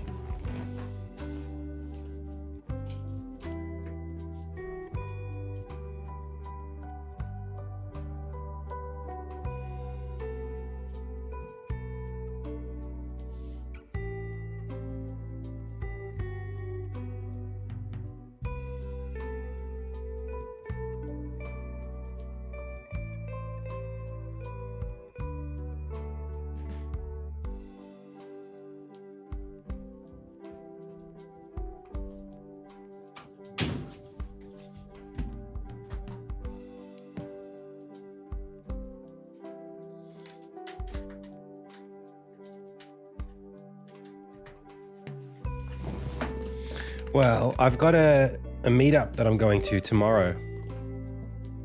Game developers meetup. And I usually take the game and a controller, or at least I have been. And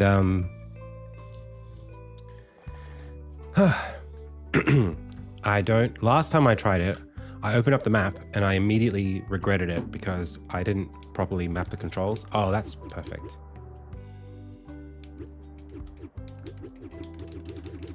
Yeah, it feels good.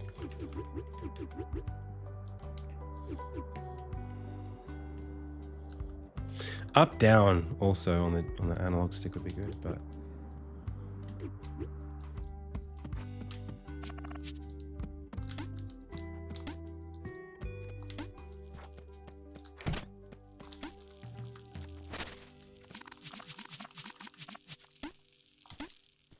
cool. It's great.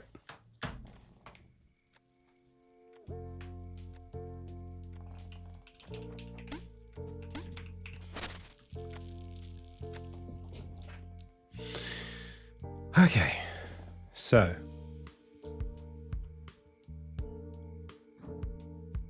I need to delegate some stuff tonight. That's important. It's on my list. Let's go back over to the production dock. Take this, put it over here, and make this 3 separate tasks.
Okay, these are all urgent tasks.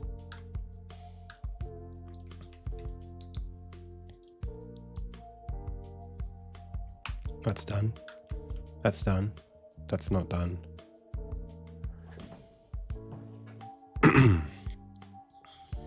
All right. Cool. So it's now 3:15. We'll call that break.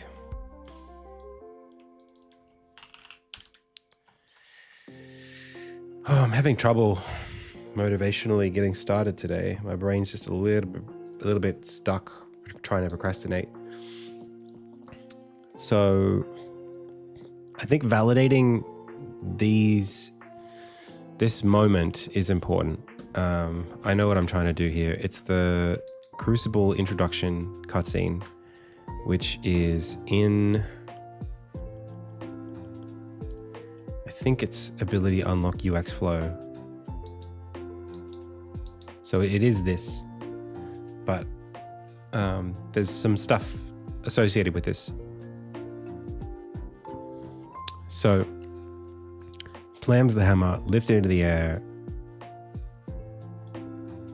This now is very different because I've got it like here when you unlock the ability.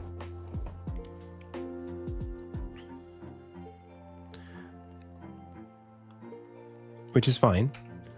But there is more to this actually that I'd like to do that's just a bit more production dense. So maybe we'll take a look at it.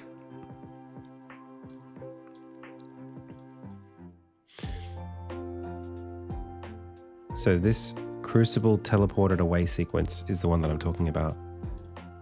And what's great about this is that it's a blank canvas, and I spent, for those of you who were here or weren't here, I spent like a month trying to get a system set up such that I could do very like carefully stacked cutscene elements that are not dependent, like not hard coded.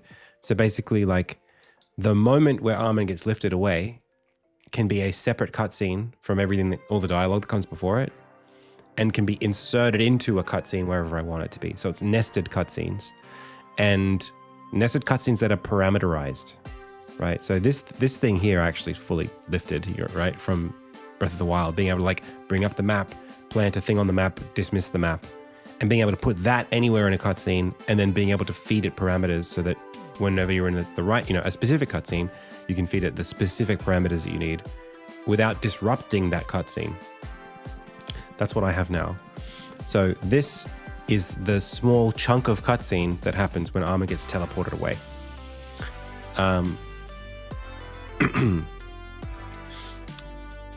I think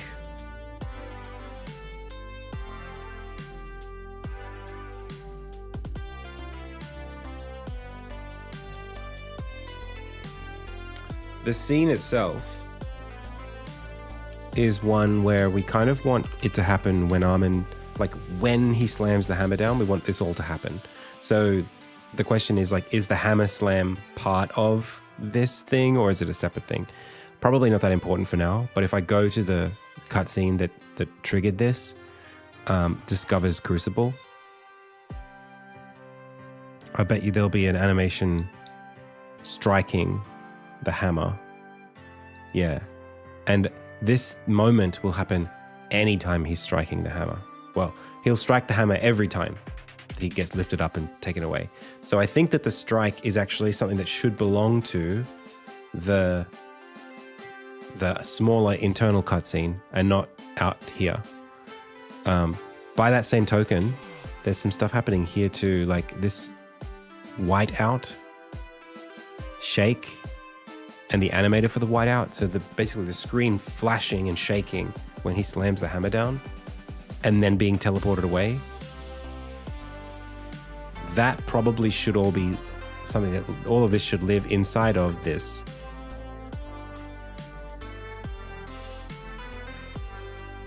So what I'll do is I'll embellish this one out and then I'll remove it from the previous external section.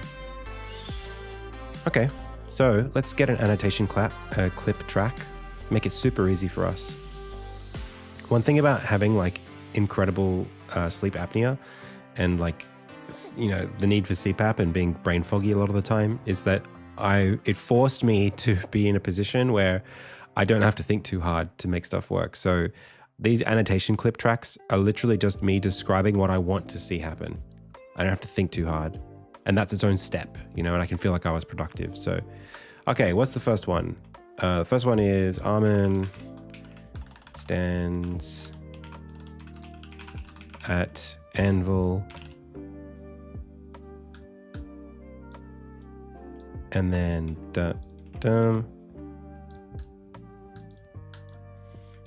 slams hammer down.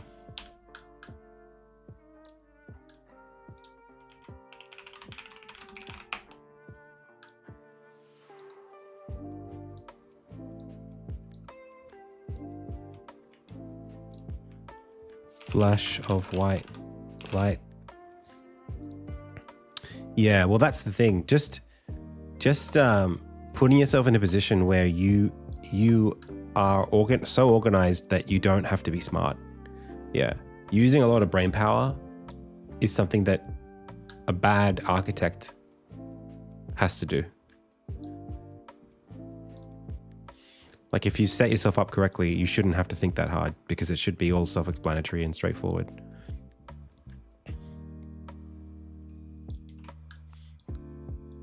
And then it gets lifted up.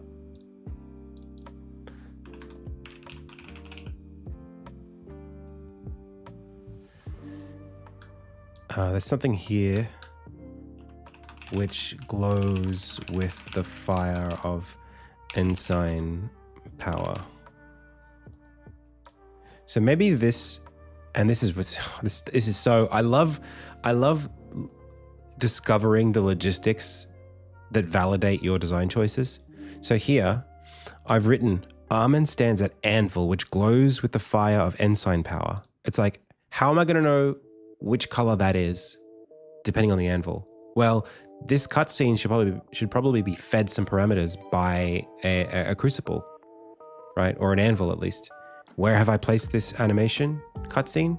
Inside of a teleporter which lives on the anvil. So I am so close to where I need to be that the jump to making it do what I need it to do is very short, which is great. It's fantastic because this is a prefab. So when I move this around, clone it, there will be equivalent changes that will just propagate down, no problem. I don't have to like repoint things every time I want to do it. So that's great for us.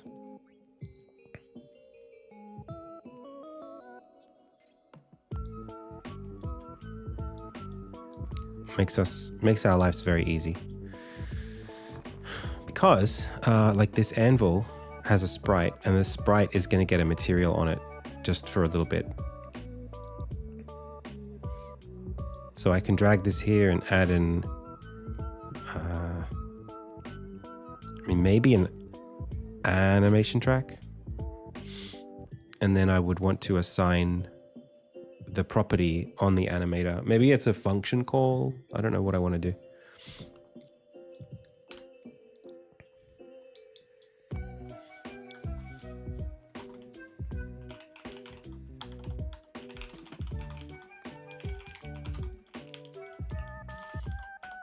Okay.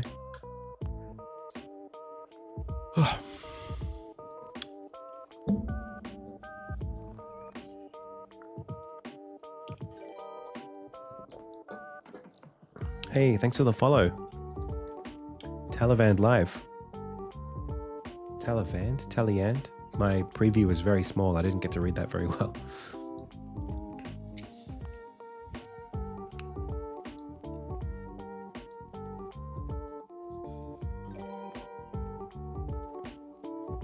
Cool. Okay. And then I guess we could just formalize this.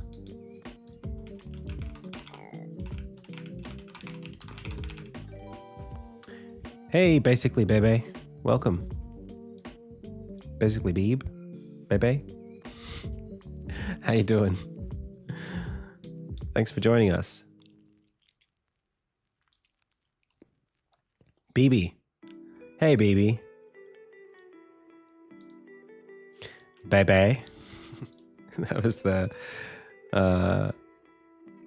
what's her name from Schitt's Creek? The Bebe. Moira Rose.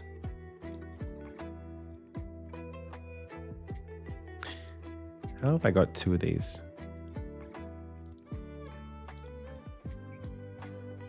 Cool. Anyway, so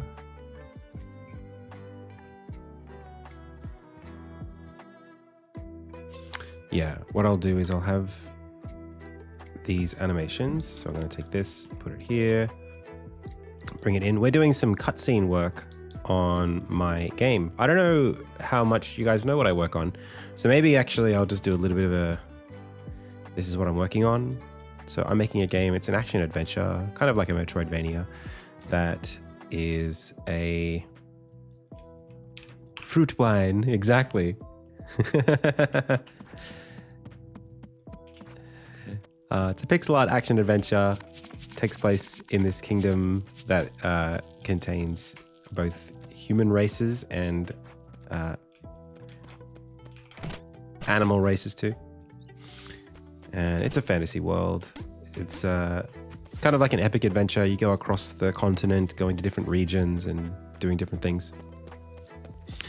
There is a pretty cool ability hook in the game that lets you capture the powers of enemies.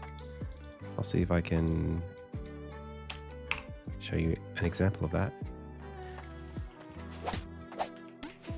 I don't think I've got this set up for me to be able to do these yet. Oh yeah, there you go. So that is a move. Hang on. I've got this PlayStation controller that when you unplug the PlayStation controller, the game doesn't know what buttons you're pressing. Hang on. There we go. You get out of here. And then... Whoa. Hang on. Let me just heal for a second. So we can parry this guy. Oh, if we're not crappy at the game. Hang on. Let's try that again. Oh, we don't have that ability yet. Okay.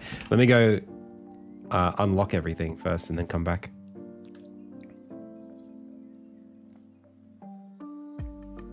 There we go. Okay. Let's come back here for a sec. Whoop. There you go. So, you can steal the abilities from the enemies, and then if you defeat the enemies, you get to keep them.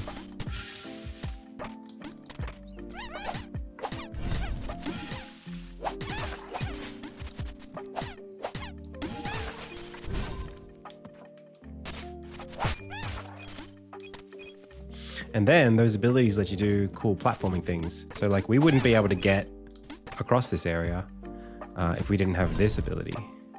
And then you can do like this into this. So pretty cool stuff. We can also do like, you know, this little trick here. These dandelion vines let us climb up the wall and then across the gaps.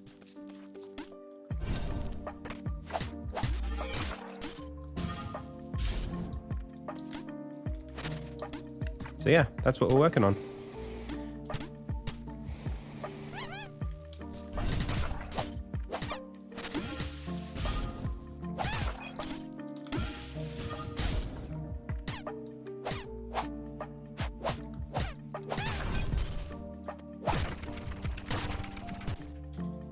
Yeah, you can wishlist right now if you're a real one. That's right. That's right. I've trained my chat well. Cool. So we're working on a cutscene at the moment for when you first encounter these abilities for the first time.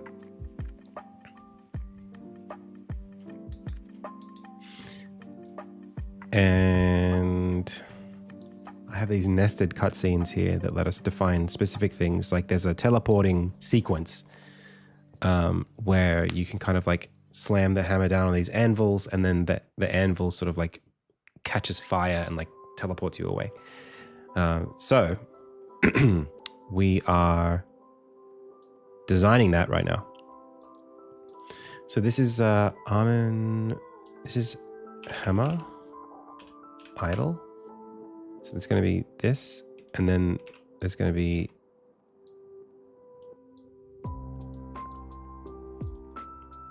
hammer strike.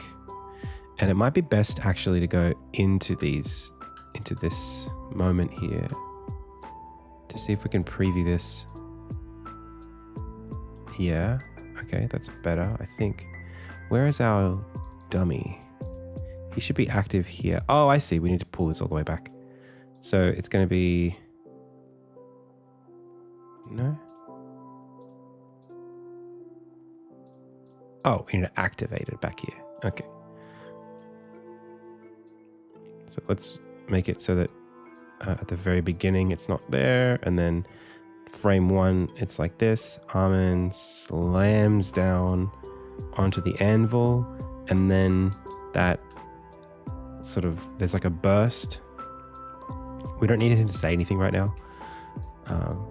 but we'll just leave it there for whatever's sake. He says, whoa.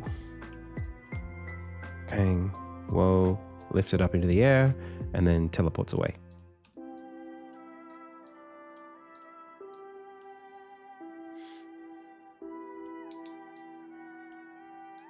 Cool. So now, there's a few things here, like the flash of white light, which we need to be able to design. I don't have like a global singleton for that, but I probably could do one. Otherwise, you would need something inside of this child of this game object that basically just did that. So I do have something in a different scene that's essentially that. I mean, it's pretty straightforward. You just make an empty game object. You put it on the foreground layer. You make it a sprite. White flash, sprite renderer, square. You make it on the foreground layer and you make it, 6.4 by 3.6.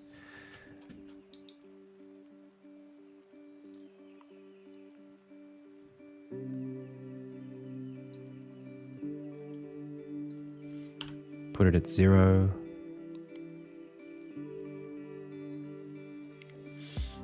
And then the way that I've done this elsewhere is I had like a script that I used to just generally assign a bunch of sort of like parameters for this kind of thing, like screen shake and a flash of white light. It would be nice to sort of start to formalize those things down, actually. Maybe what I'll do for now is dismiss this and then go check that cutscene where I was doing this kind of stuff. You can see here I've got this thing that I call, where is it? Crucible cutscene components. So I've got this spline for something that moves around, and then I've got this thing here, Burst Effect Manager, which has got like way too many parameters. But what this is me. It's basically a mixer for the cutscenes, and what this does is it mixes aspects of the cutscenes for like, oh, we want to like bring the screen shake up in this moment along this slider. So here's our screen shake. You can slide that all the way up. We're gonna, make the screen flash white here. So I think like we probably could start copying some of this functionality out and only have this do the job of like single responsibility principle, only have this do the job of this thing. This is an animated component in the scene that does some stuff the first time you unlock the abilities in the game. But the rest of this stuff, is kind of different. So especially this additional stuff at the very bottom. Do I have a thing called? I think I have a thing called Shaker. And I don't know if it's specifically for the camera. I think it's just to make something shake. Yeah. So I think what I want to do for this is to have something that's like either a singleton or that is like a component that's local that effectively can speak to some global properties in the game or is modular, so that I can say, hey, just chuck this into this game object, little hierarchy here, and say, hey, this is the screen shaker thing. And right now for this scene, we want to shake the screen a little bit. And then here's the whiteout feature. And I'm just going to drop one of those into the scene. It's going to white out the screen a little bit. I think that'll work. So let's create some tasks to allow us to do that.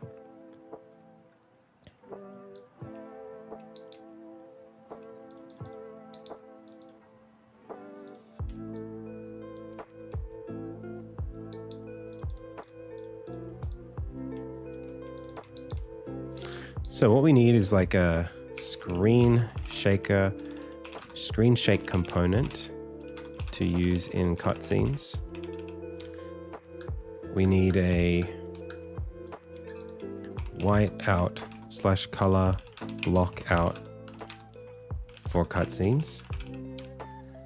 It would be nice to have the like Crucible Blast on its own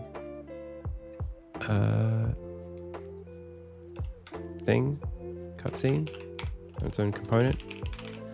And then I think what we're missing also is like some kind of wisp spawner that lets me like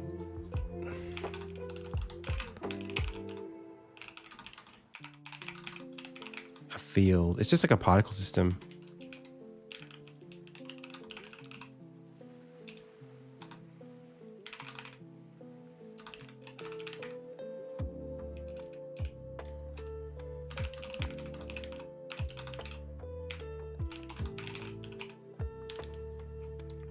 With these, I think we get a lot of mileage. Hey Yo-Yo Bob, I am doing well. Now, when it comes to these wisps, I used to have like actually like fireflies from Final Fantasy X. I don't think I have them anymore.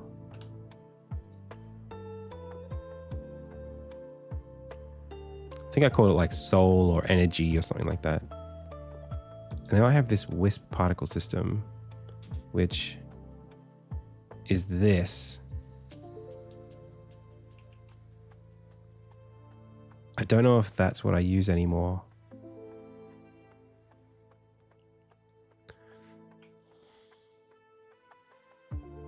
It's come a long way, this system.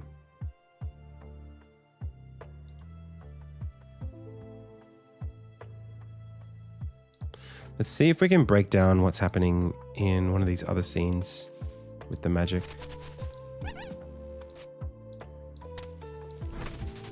I'm pretty happy with where it's at. The outline helps a lot.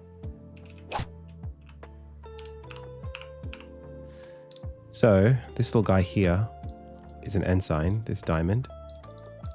So we've got these little lights and then we've got this thing. And the gem has a trail effect.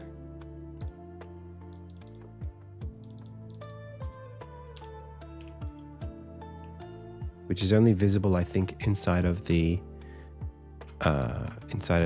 rendering for the camera, the main camera. So twinkles are okay. We can kind of do a few things.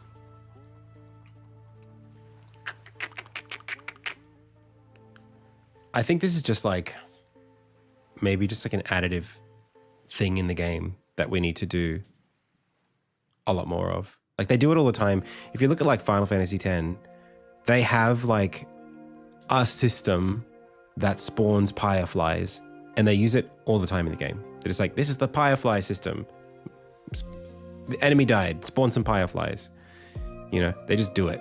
So I've got something like that I'm kind of working on, but I just don't know. It's probably not valuable to put that in right now. Because it's kind of like a late polish thing. So maybe we'll just put this on like low priority and ongoing. But then these ones are kind of more specific to what I'm doing right now. I also need to redesign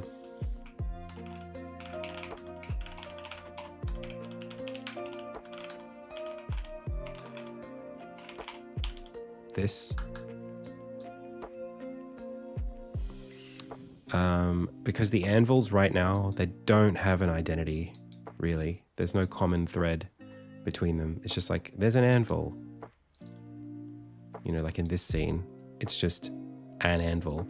I think it needs a bit more something. Maybe if it, you know, even animated or something like that would be kind of cool. So.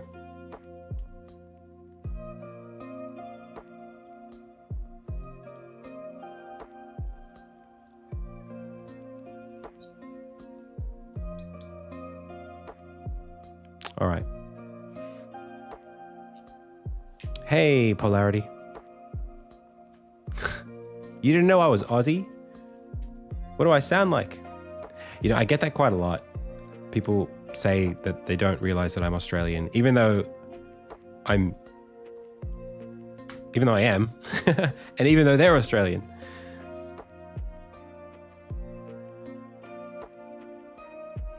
Make the anvil its own character. See, that's the thing. I don't like accents are not a thing that you can like, they're directional. You know what I mean? Like either you have it or you don't. Yeah, maybe. I mean, I don't like, if I was talking like way more like this, then maybe it'd be a lot more obvious that I'm an Australian, you know? If I was like, hey guys, how you going? Welcome back to our, you know, to Indie Tales. If I spoke like that, for sure. Bogan. I mean, yeah guys, welcome back to our new video. Today we're going to be doing game dev, hey?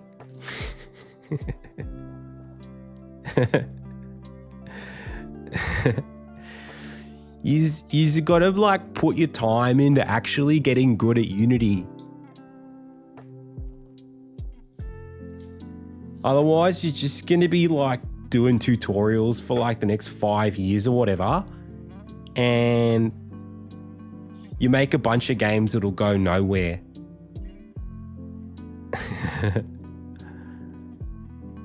Learn to use your tools.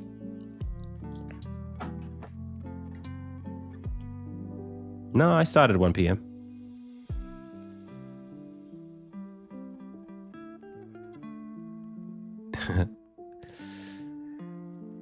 AEST? I think so. It might be AEDT at the moment. Yeah, we're a daylight saving state. Australia.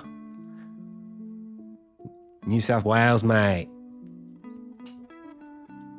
Which states? None of the important ones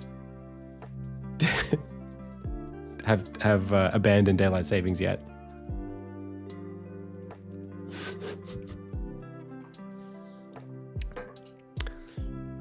Yeah. I think it's just New South Wales and Victoria that do it, actually. Does Tasmania do daylight savings? Tassie? Yeah, it's, look, I'll be honest.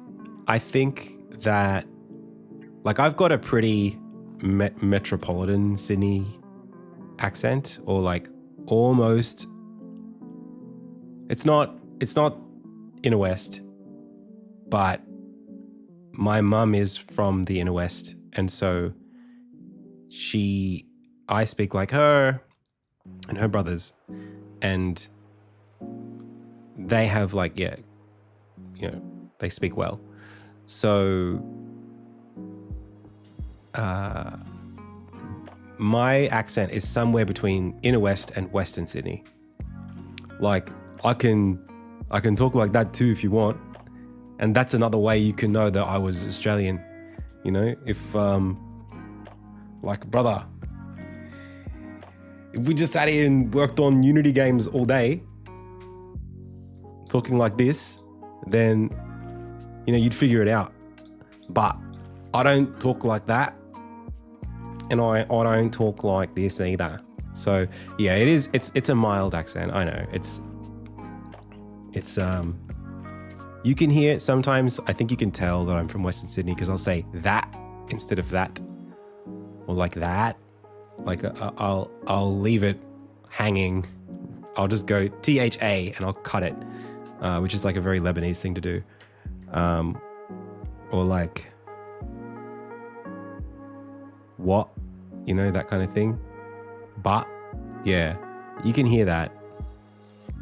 And the other thing is, because I'm a YouTuber, like, I have to constantly be aware that there's a bunch of words that if I say them in an Australian accent, nobody outside of Australia will know what I meant, or know what I said, or even like recognize the word that I used. So I will intentionally, this is crazy, but I do it. I will say like there with an R. Because if I say there, what word is that? If you're from like Brazil and you're hearing me say there, it's like, what is that? If I say there, now you understand. You know what I mean? So I try to speak phonetically, which it's not a real accent. It's like a little bit made up so that internationally people can understand what I'm talking about. Well, that's right, Robin. Yeah. So I'll say like there. I'll say player. I'll say player like that. Player. I won't say player, but I will say there. And like like I'd say like temper. No, I'll say temper. Yeah, I don't know. Servo and snag. Dude, I was at Bunnings yesterday. Whew. The onion smell as you walk past. Oh, it's so good.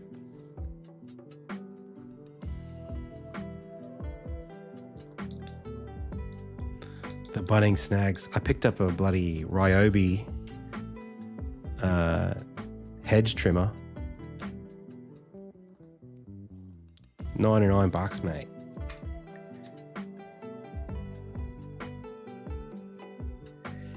You're probably right, Zagarath. It's not that much of an issue, but I think that Rhotic is good.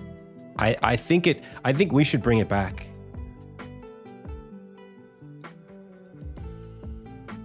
Like, it's there for a reason. It used to be there.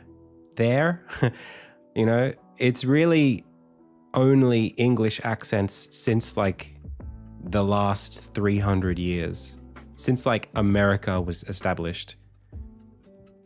That's why the Americans are rhotic, because they picked it up from the English when the English used to pronounce their R's. It's that the English stopped doing it in the South, and then Australia picked it up from the English because we are the English. So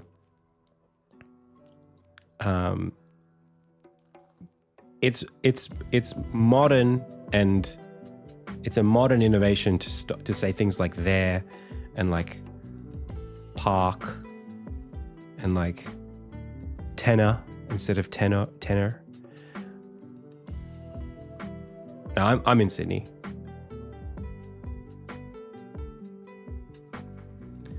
Hey, I'm all for it, laddie. I'll do it. I'll speak with an Edinburgh accent all day, all night.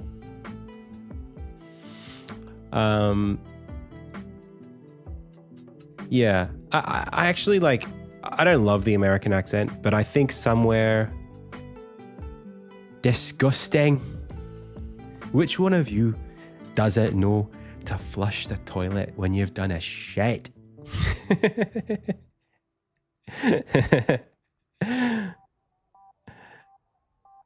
Yeah, I don't think any of the American accents are like, I wouldn't choose to take them. If I spent a lot of time in America and I picked up any of those accents, I wouldn't be like super happy.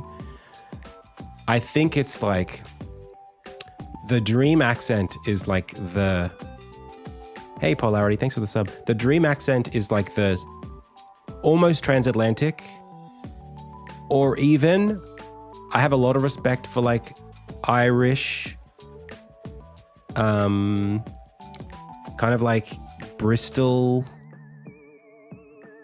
sort of like West Country even.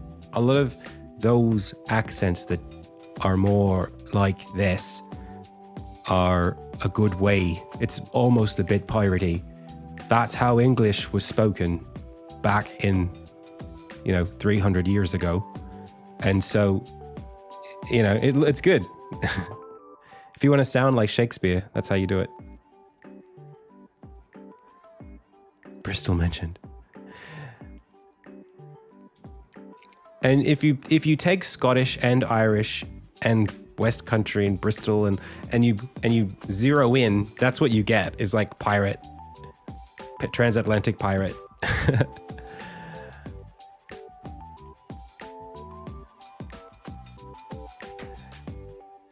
Which I think should be that should be the global accent.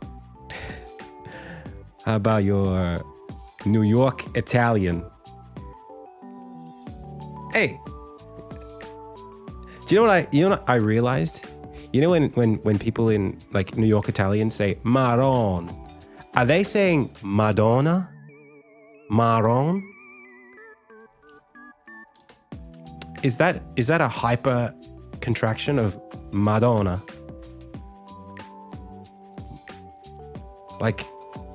Like Mary?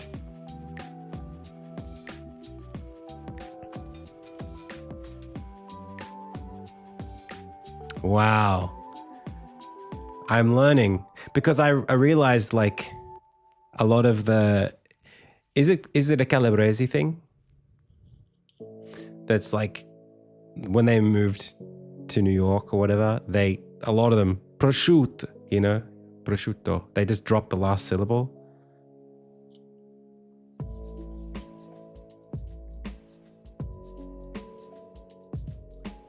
I don't got no ziti slice. Marron is a chestnut. Oh, is that right? Is it? Let's Google it together. It's not going to be a productive day today. What does marron mean Italian?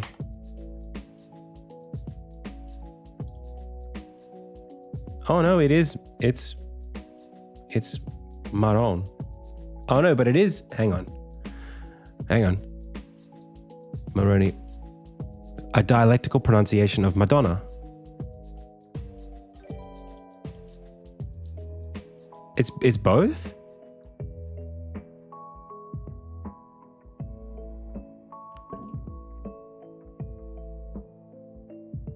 I can't understand how the AI has described this.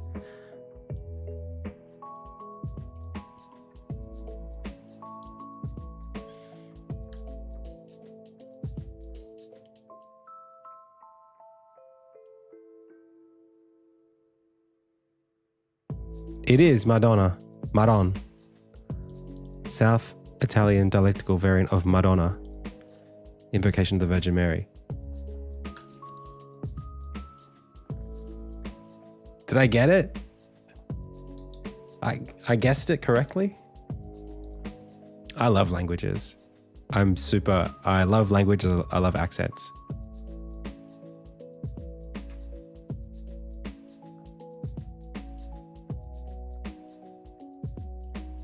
So, for sure.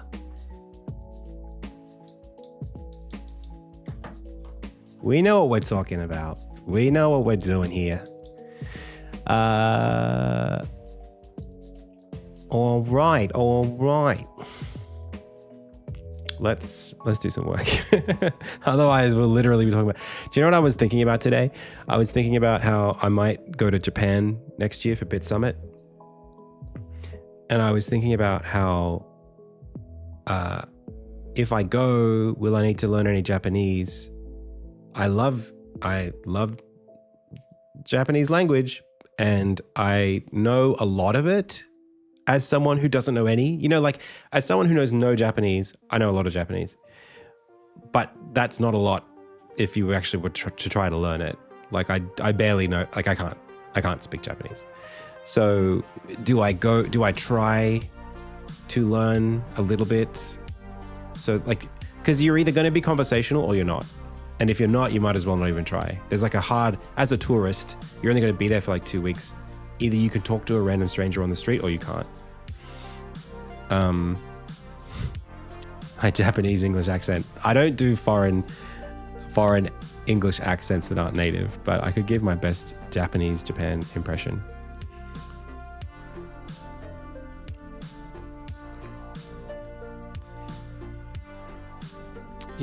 So like, I know like kore, sore, are. I know, ohayo, konnichiwa, konbanwa. I know, chotto matte kudasai. I know, like, watashi, boku, ore, Ohio. Yeah. I know saifu, strawberry, McDonald's. I know a little bit of counting. 1, 2, 3, 4, 5, 6, 7, 8, 9, 10. I know zenzen, daijoubu. I know, obviously, arigatou gozaimasu, arigatou, sumimasen. I know, a little bit.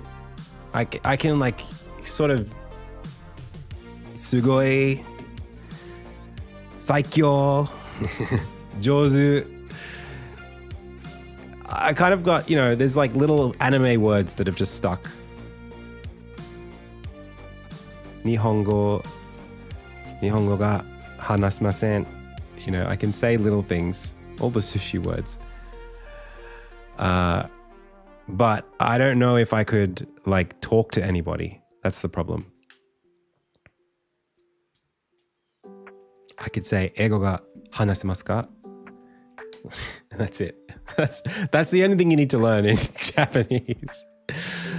And obviously, like, so, hai, ie. So this, what do they say?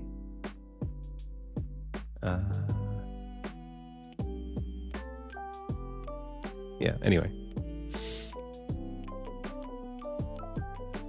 Well, I can barely.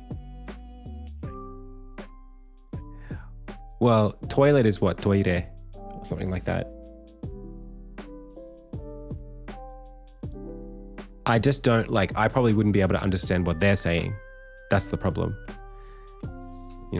I could say, like, nani kore, and then everything that they say after that, it's like, well, I don't know what to do with that. Kore wa nan desu ka? Yeah. And then the other thing is, like, most people who could communicate with you can speak English. That's the sad part. It was like that in Thailand. You try, and then they look at you and they're happy that you tried, and then they speak to you in English.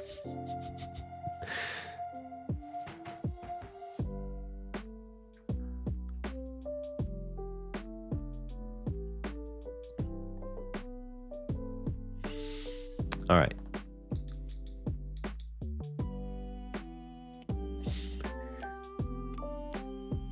What I really mean is, I know some Japanese words.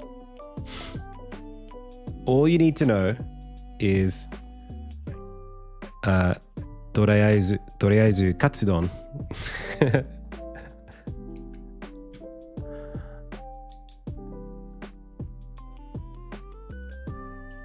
とりあえずビール can't you just use the new Apple AirPods? Probably.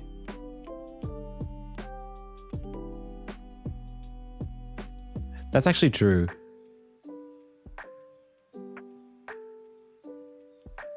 Yeah. French. I wouldn't, I've spent so much time learning French, and I have even less confidence speaking French in France than I would Japanese in Japan. I could do, like, the Japanese mannerisms though. Oh,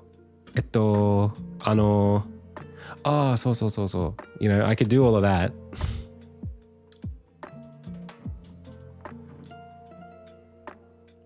Yeah, exactly. It's this. Oiseau. Birds. Yeah, cute, but let's switch to English. Please don't. Nice try, but why bother? Friendship online. Yeah, exactly.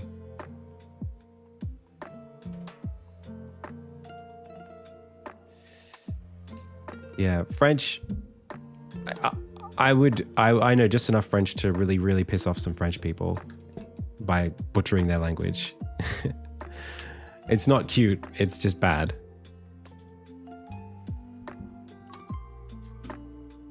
Tu sais, tu connais? C'est juste, c'est très pauvre de parler français avec un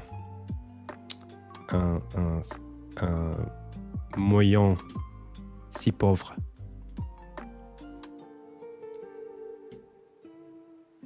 Ouais.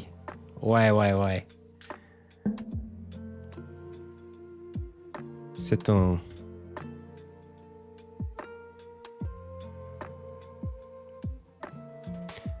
Juste une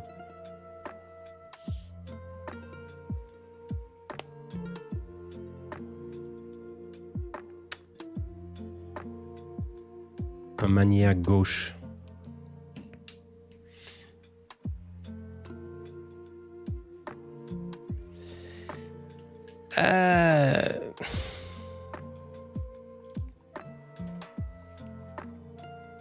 C'est sombre.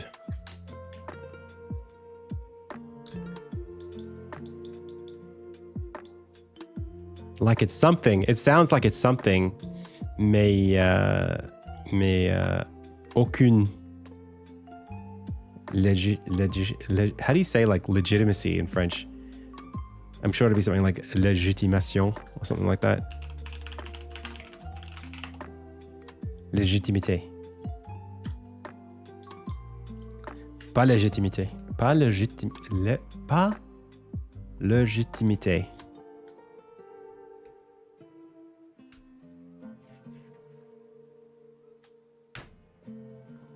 Bien sûr.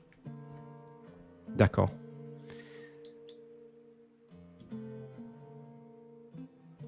Et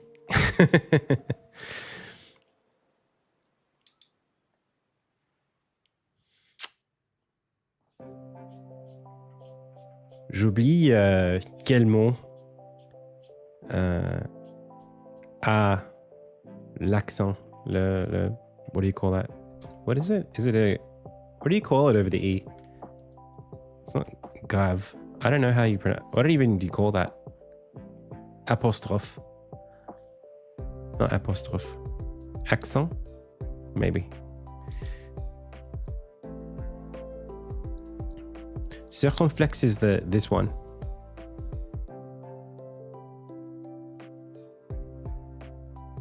Agui?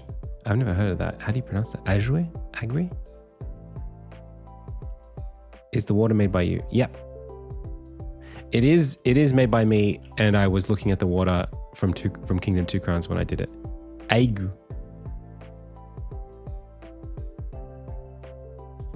Aigu.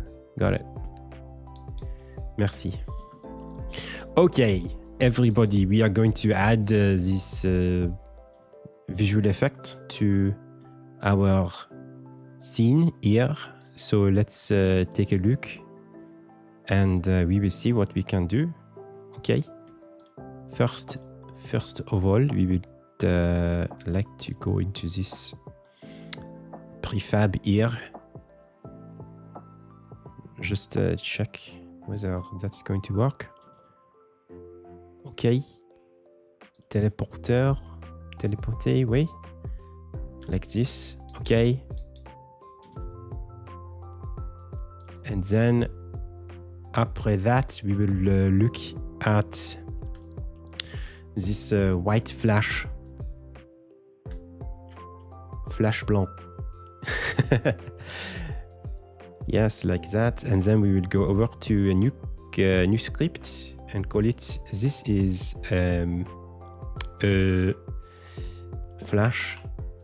flasher, comme ça.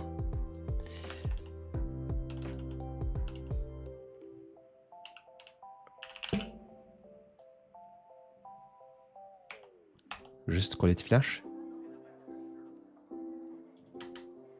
Parfait. Okay. And then we want to have a sprite public. Un public. Sprite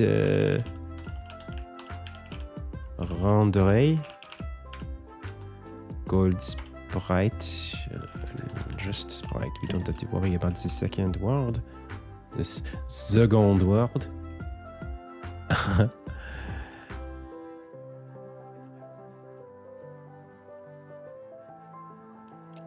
And then we will just have a public float amount, and then just have a slider, have a range between 0 and 1.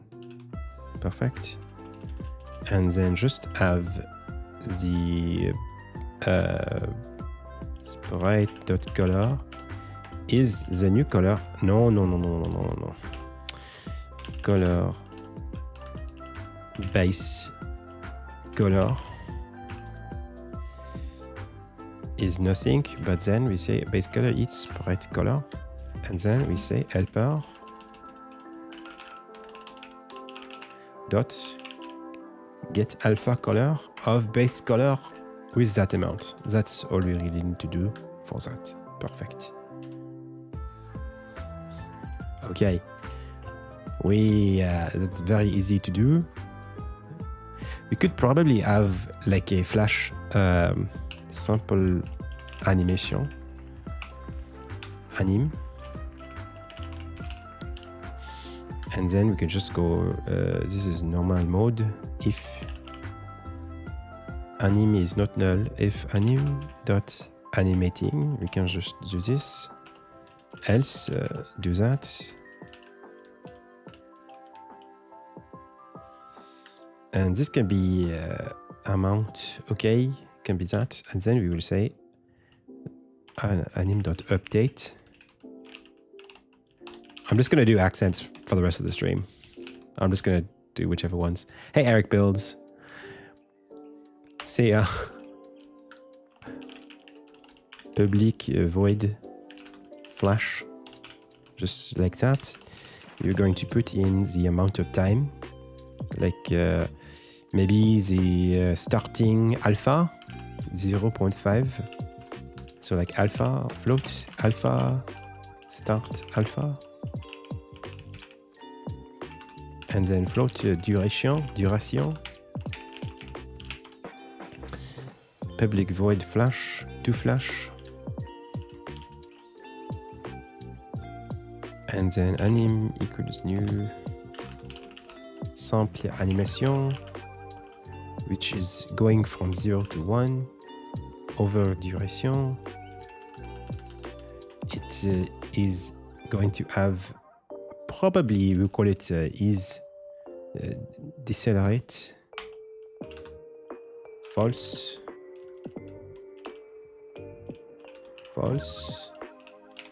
falso. Okay.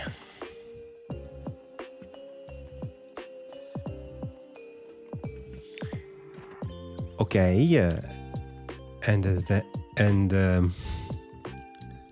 right, maybe we'll go into like some kind of London accent, like not an RP one, but just like a bit more Cockney. All right, so we've got a new anim, and we want to make it anim.play, of course. So that's going to play like that, and we've got the starting alpha there as well, actually. So maybe we'll start with the start alpha and go to 0 like that. Perfect. And we'll have the like anim.value. We'll have the amount equals anim.value, and then we can have that sprite be set like whenever we want, really, like every frame, and that's not really a problem doing it like that. So when we flash, start alpha is there, duration is there, perfect, and that will just decelerate over time. Start the animation, we can override it so it's always starting from scratch whenever we call this, if we were to do it more than once. That's looking pretty good to me, I reckon. Yeah. And it also means that if we contour this amount by hand, that will also work. right? I'll work out of the box, whether or not we're doing this flash automation. So I reckon I'm pretty happy about that. What do you reckon? Did I do a good job? Is that what you're looking to hear from me? All right. So maybe even what we can do. Even? I don't know how they would say that. We could say on validate. Void on validate. And then just set the sprite alpha sprite dot color equals that base color plus amount, or even just sprite dot color dot r, and then the rest of it, you know how it works, sprite dot color dot g. Actually, we could just do get alpha color sprite dot color. There, that's perfect as it is. Very good. So now what we can do is actually drag this, and it will work in the editor like that.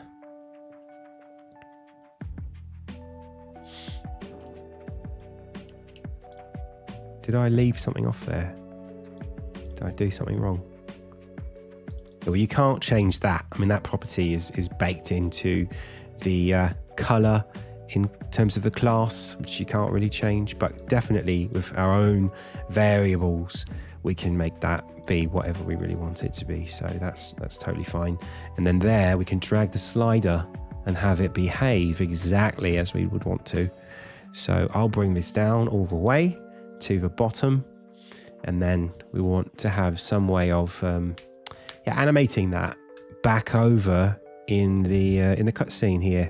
So here we've got our cutscene, we've got our flash, we've got an event marker track which we'll add here to the flash, and add a new emitter clip, which we'll just grab from that mono behavior on the flash. White flash, there it is. And then we can just find that do flash, click it in there, perfect, and then tell it what we want. So the start alpha can be like, 0.5 or whatever, and the duration can be 2 seconds, no, more like 0.2 would be what I would be expecting from that. There, you should do an Australian accent, no need to over exaggerate it. So hi, what I will do for you is an Australian TV accent. This is basically what you'll hear if you're watching something like on TV, on the news, or, something in sports commentary. Let me back away from the English accent there. So, yeah, here we are. We're on TV, and we're going to be doing our, 6 o'clock news Australian version, but it's a younger version of that accent. It's kind of more, that's a little bit, it's more comfortable. It might be a holiday program where we're showing you places you can go over the next, over on if you book with your travel agent, we'll take you to sunny Vanuatu. So we're going to make this sit right over here. Could even be an esports commentator. So what we're looking here is to place do flash right on this hammer strike animation, and we're going to line that up pretty straight here. If we have this thing dragging, you can see the flash is going to happen on this exact frame. We're going to bring that frame right over and have it land right there. That will make the flash happen on the exact frame the hammer falls onto the anvil. No dramas, no worries. Keep it easy. Next thing from here we'll do is see if we can get that glow happening. We've got a few things here on the list we were looking to sign off there. It's now 4:15 p.m. We've wasted about an hour talking about languages and little things like that. It's an extended break is what we did for our mental health and sanity. So we've been working on redesigning the backing. That'll be done later. We've got teleport away animations, and particularly we're doing this whiteout. That's what we're looking at right now. It's 4:15. We've just added our whiteout. That's my Australian TV presenter accent.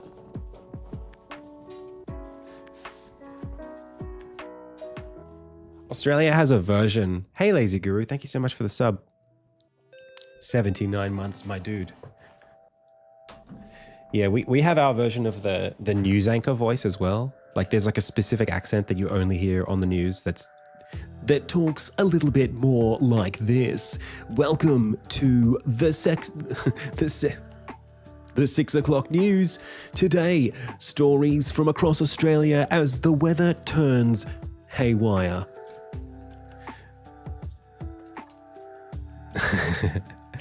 That's what news sounds like in Australia. Record-breaking traffic across Sydney as it's super nasal.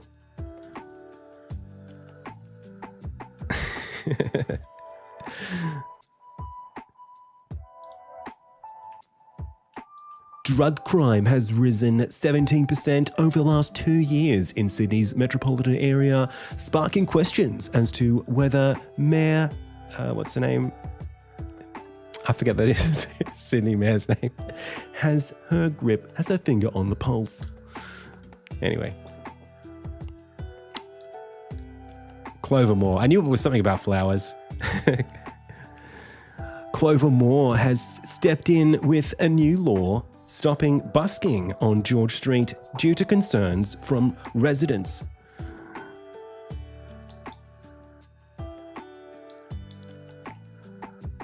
Living in the apartments above.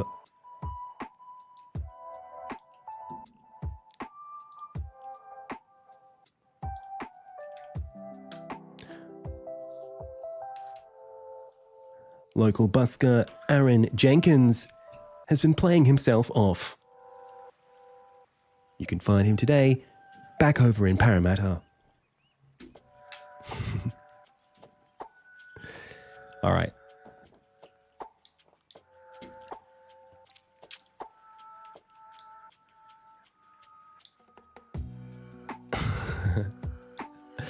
I was unsure whether I was going to make it the 7 o'clock news or the 6 o'clock news, so I split the difference and called it the 6 o'clock news. That's a different program. You can find that on your favorite website. Let's add a screen shake component to give Unity the shivers. On SBS after the soccer.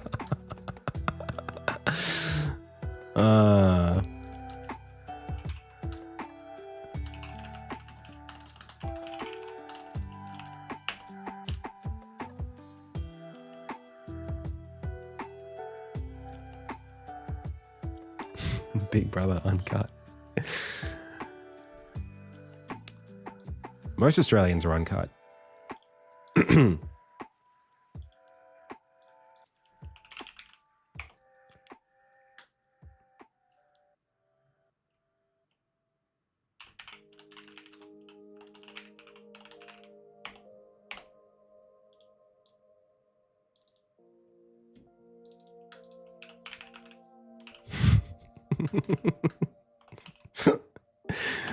Oh, it's a loopy day today on the Adam C. Eunice channel. Adam's brain is going haywire.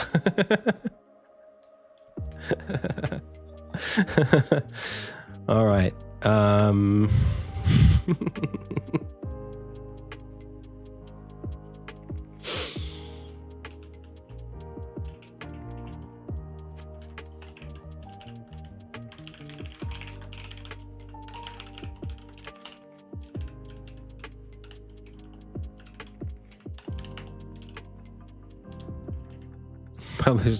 Publishers don't know. Okay.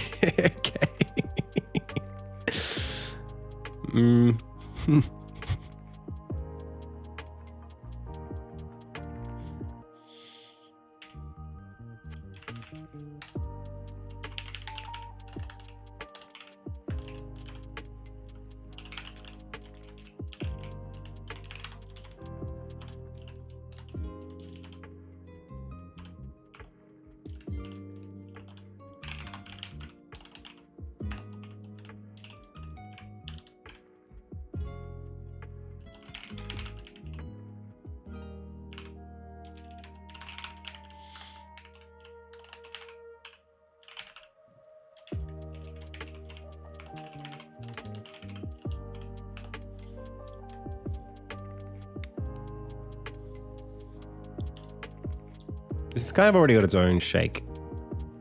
So maybe I just don't need to do that.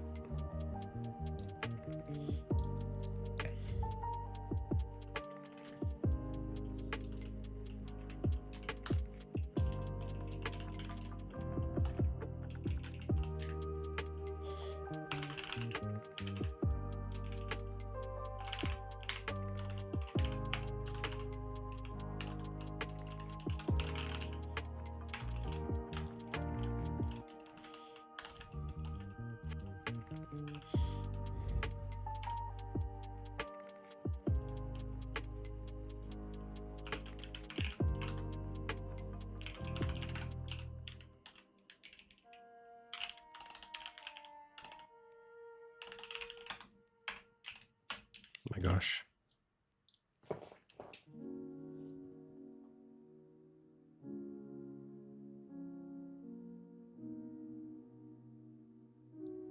Do people normally scale up the pixel art or post it at its drawn size? No, you should scale it up. It won't render well. If you don't scale it up, then you're hoping that the browser of the person watching it is going to scale it up in a non-bilinear way, which most browsers will scale up with bilinear filtering, which you don't want for pixel art. So instead, just post it at like 8x resolution.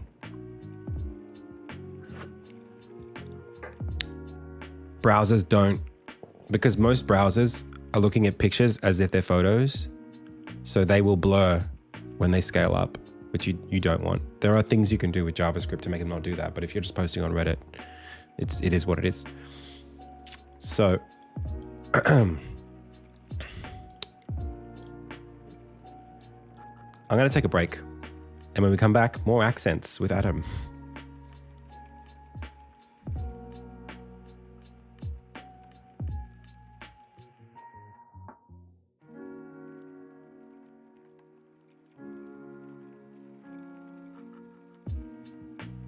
Oh, you're specifically asking about the Reddit, about Discord. I would still post it bigger on Discord.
Alright, you wee scallywags. Let's get back to game dev. Let's get back into it. We've got a game to make. And I will not have you messing about while I sit here working.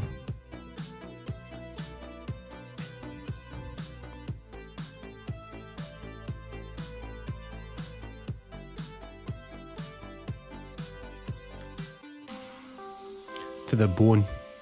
To the bone.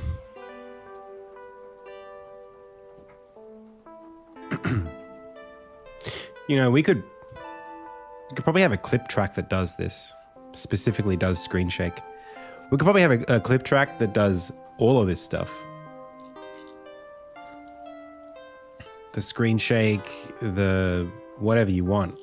It's probably not a very good use of it, but if we wanted like a lot of rumble that we could turn up and go brrrr, then, you know.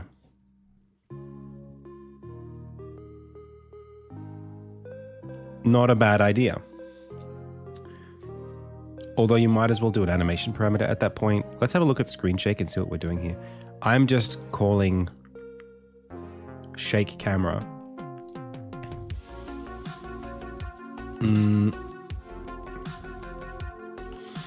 There's probably something we could do here of like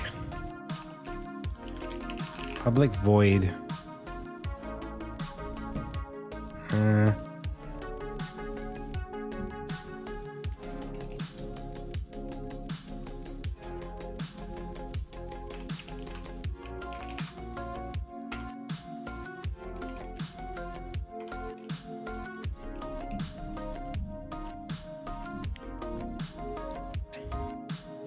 I saw somebody do something recently where they created a control parameter for something, and it wasn't range, it was something else. And now I have no recollection of what it was. It's totally gone. And I thought it was so nifty when they did it.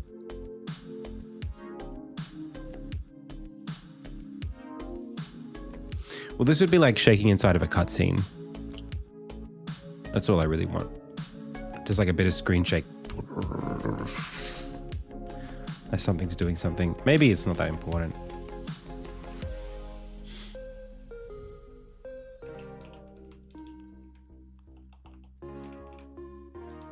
Hey Universal, how's it going?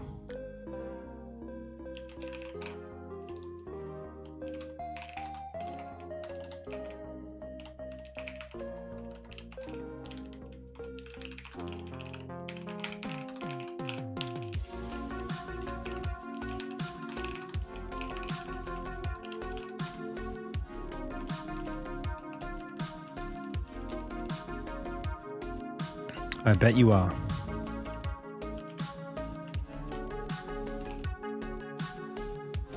Hey, Diamond. Oh, thank you.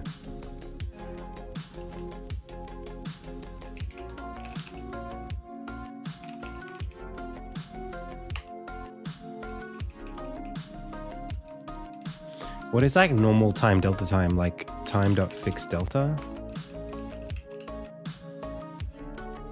I've been doing game dev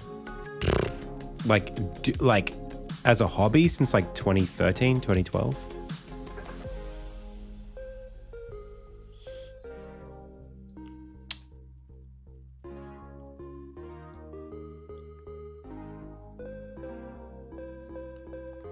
Probably don't even need to do like the anim.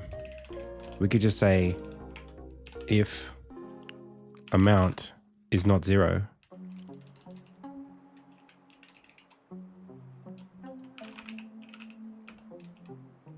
Like we probably don't even need to do that. I've been using Unity since 2014. Yeah. Not the whole way through, but since 2017 every day, pretty much.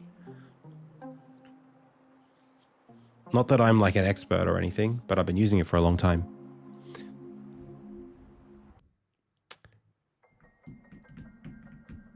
Since before they gave the versions year updates since Unity 4 point something, 4.7 or something like that.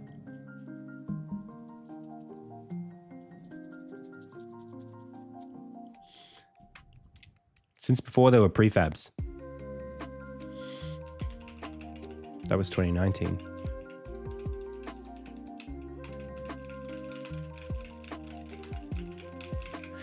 Okay.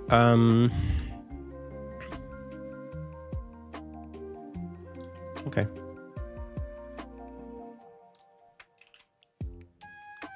Let's see it.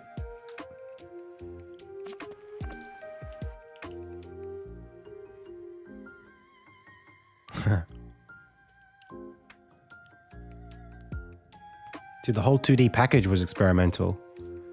All of it. Ooh, that was a really bad idea, what I just did, and I feel bad for doing it. This should be 0.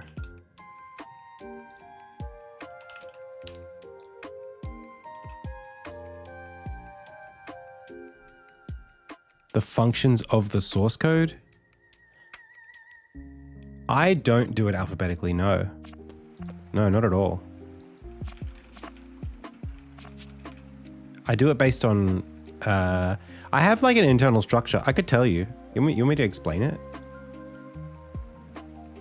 Shake. Works. Yeah, my structure looks like this. So let's take like something that I use relatively frequently. Something that's not too complicated. The retro animator is pretty big, but I'll explain it. So this is like a 400 line class, a big class. Up the top, obviously, you have your static and instance variables. So I usually start with things that will be shown in the inspector, right? These are like serialized properties. And then at the bottom, I'll have like properties that are instance properties that will be instantiated at runtime that aren't coming from the inspector. They're just like variables that the thing needs to keep track of.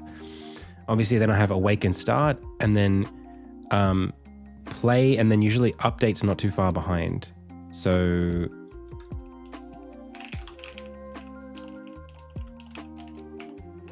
does this have a only late update?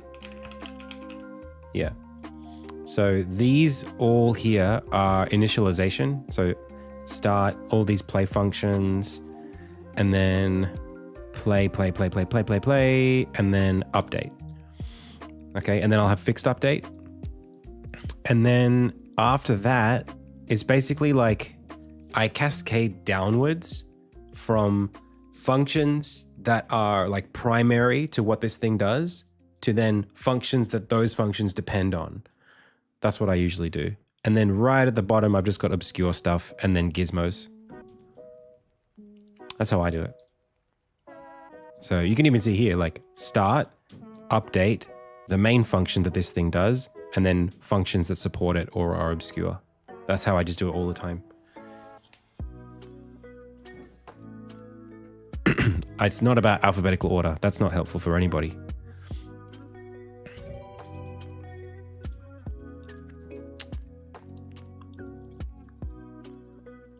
You kind of want, you kind of like, think about it like this. Think about it like this.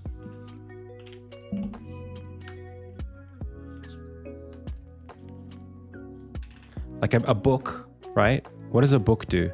A book you open up and you see the table of contents.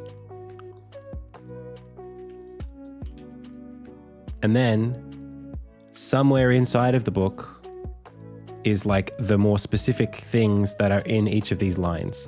You might have a chapter about blah, blah, blah, blah, blah, and then another chapter about blah, blah, blah, blah, blah. But at the top, you're just seeing what the chapter names are. So if you were to draw that in a triangle where this is abstract and this is specific, humans like to digest things this way. First, give me the general idea about what's happening here, and then tell me about all the little things once I understand what they're for. That's the way that I arrange my classes. Give me the general idea, well, first it's like the setup stuff that like you just need in order to even start this thing. And then give me a general idea about what this is. This is usually my update loop or like my core functions. And then go and give me the granular things that specifically work for some specific reason because there's some operation within this class that needs to do this specific thing. That's the way that I do it. Because the odds are, if I'm going to come here and look at some class, right, main camera behavior. Okay, obviously I need a bunch of parameters to start me off. I got my start, whatever, that's empty, fine. My update loop. Okay, what does this do? Oh, it updates its position, its exposure, how much it's shaking, and it's doing all this stuff in a specific order. Okay. And then where is this update position happening? You know, shouldn't be too far down from there. Okay, so then update position, exposure, shake. I saw those up earlier. That's great. Some of this stuff is older, which I should probably get rid of just to refactor it. I might actually just do that. Get rid of them right now. Old code. And there's a bunch of stuff here that should also be refactored that I won't be touching right now, but that's how I organize. Abstract to specific. Not everything can be done the same way, obviously. Sometimes, you know, it's hard to be organized that way because what you're trying to write can be obscure or can be just difficult. It can also just be that it changes over time. All right, so we have our shaker and then we have our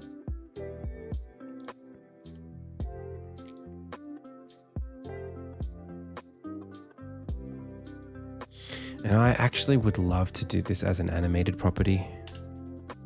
Screen shake, animation track, record this here.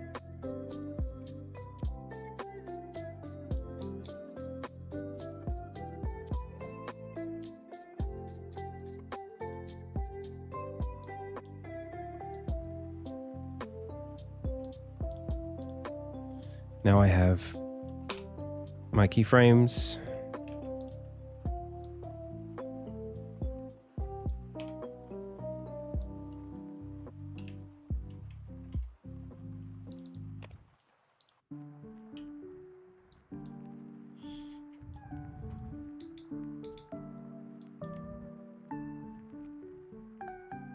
I think this was in pixels, right?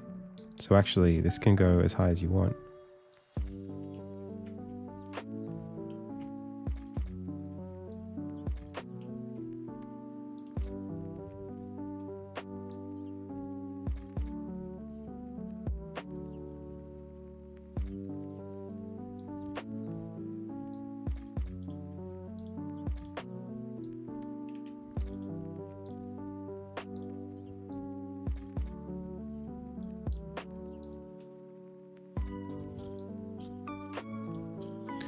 Cool.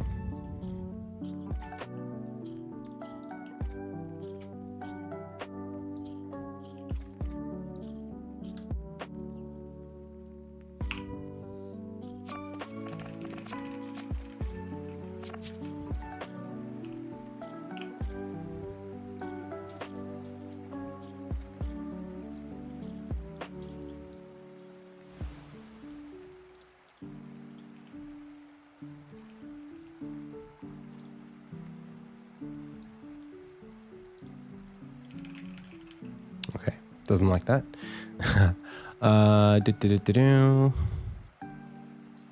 Force this maybe.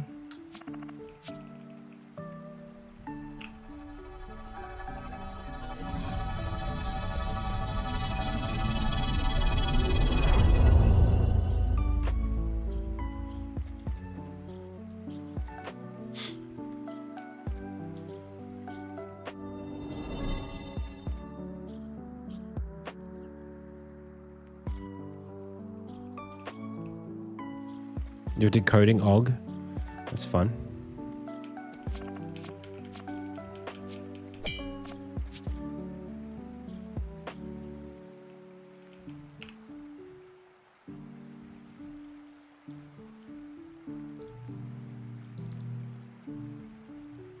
Oh, whoops.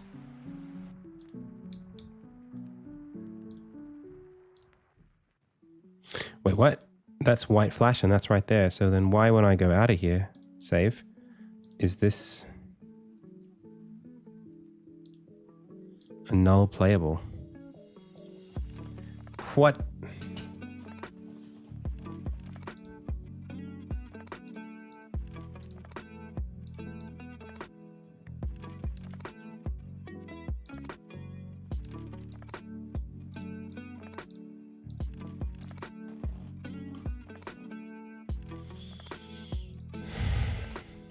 That's really annoying.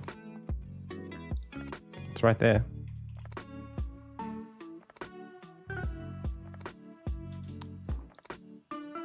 I shouldn't have to plug that in every single time. No way. Ain't no way.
I haven't played it yet, but everything I've seen about it looks awesome.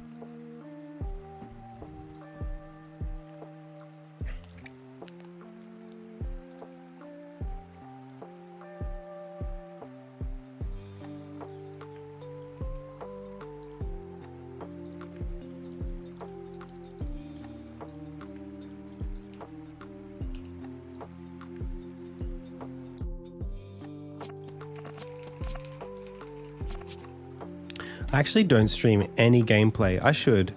I don't know what I would have to do to get into that routine though. It's one of those things where like, I was even thinking we could do like a voice acting thing. I don't know. I just don't have a culture on this stream of playing games. We've done little Elden Ring speedruns here and there. I'd love to do that again.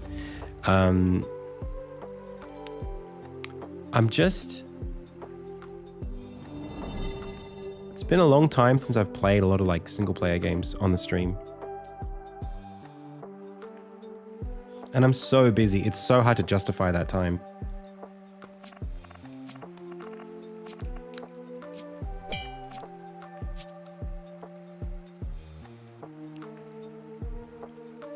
Dude, what is wrong with this?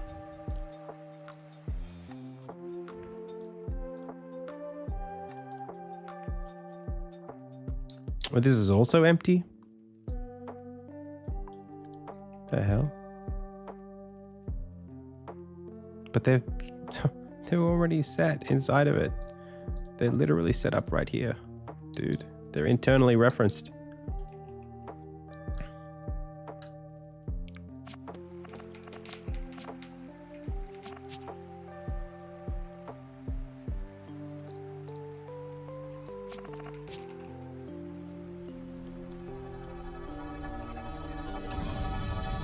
Gandalf plays. I mean, I should do it. It's fun. I think what I would want to do is maybe create an environment where my wife can also enjoy. If I was single, I would stream all the time. But if I'm going to stream recreational stuff, just mucking around, it can't be a solo thing. It can't be something that I just do.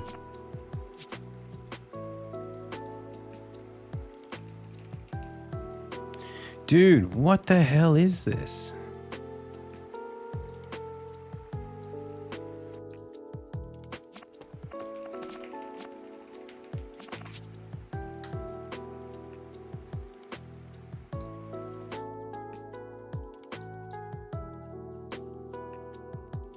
Event marker clip? What is... I'm so confused about all this. What the hell? What the heck? How did this disappear?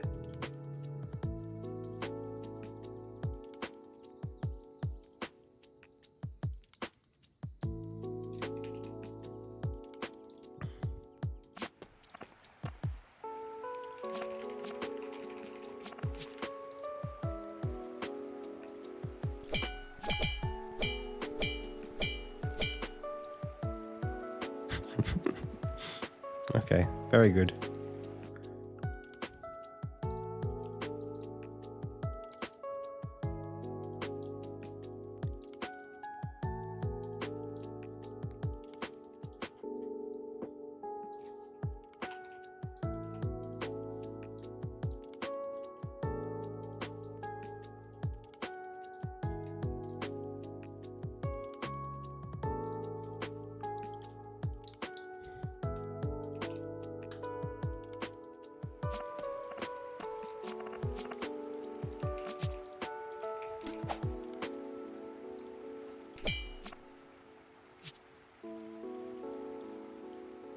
I actually have no idea what that jittering is. Also, like, what is this? What is that?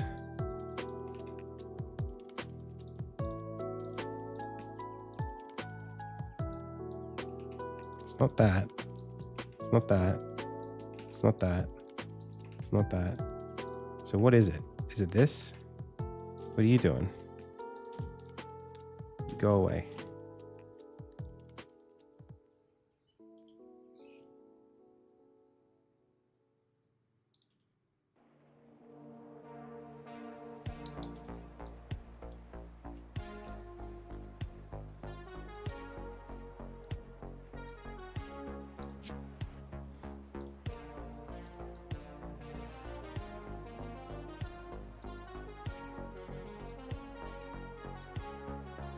That's what I want.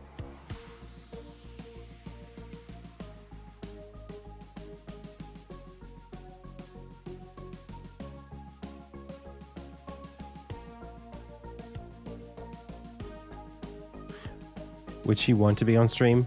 I think she would be happy to be not on camera, but off camera, on stream. Yeah.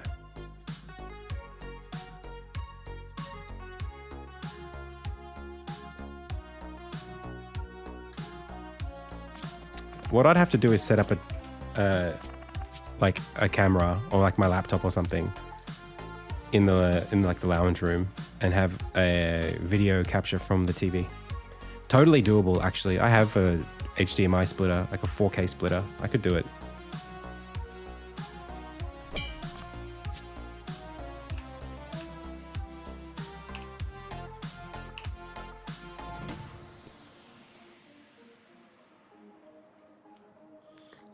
I'll show you how things would have to be.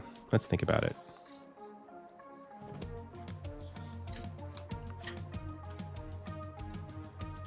Like the thing is, I don't play games at my home. Like, I just don't. I probably should, but I just don't. So here's my TV unit set up. This is my TV. I built this from IKEA furniture. They have like a system that you can build. So actually it's more like this. Got my little doors here. Ding, ding. Door here, door here. Here's my TV. Here's my consoles here. PlayStation's here. Subwoofer in the middle. With all the power points fed through there. Switch and stuff is all here. Games are sitting here. So it's all very good. And I would be sitting back here. I have like a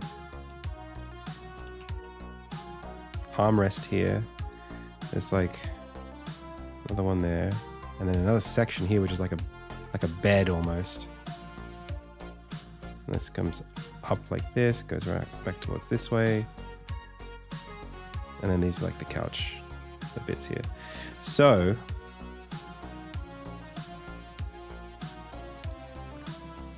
not very accurate, but the idea would be that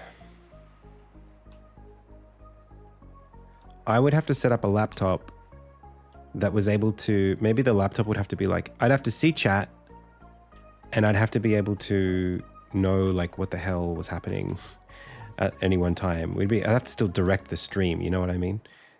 So the hard part here is like, how would we do that? So I'd have to have the laptop, probably the laptop sitting here with chat. You know, maybe.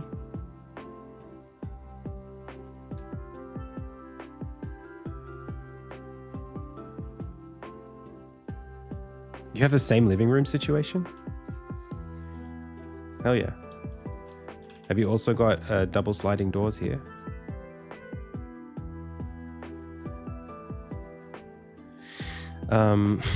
So then we would need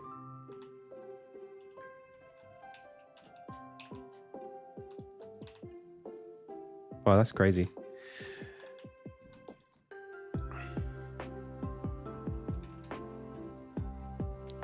So, and then I've got another ottoman that's like here.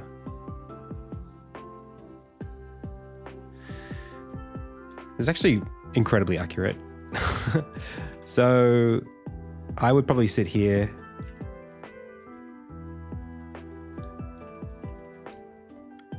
Chat is there. Hello, chat. That's you. I'd need like an HDMI splitter going all the way over to here, if that's a PlayStation. Like a cable and a splitter. Stuff happening there. Maybe I put the laptop over here so it's shorter.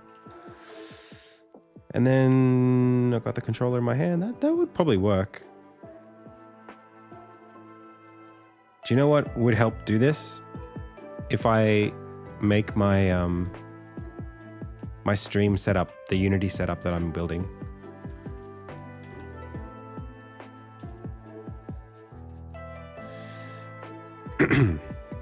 Because then I could just pull from Git all of the whole repo and it would just work. In fact, I could probably already do that with the OBS setup, and I'm just dumb, and I've just forgot that Git could be used for things that aren't code based. You could just do Git for anything. Why don't I just do that? Do I have pets? No, I don't have any pets at the moment.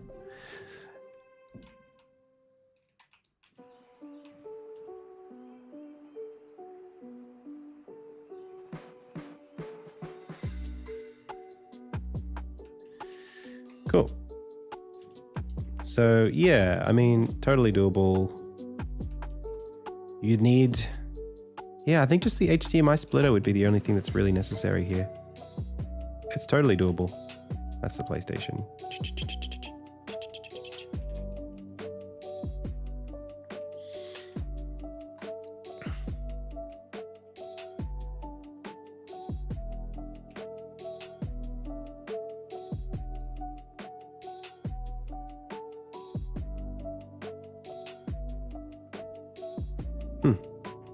Okay. Maybe I'll think about it. I'll run it by Mrs. Eunice.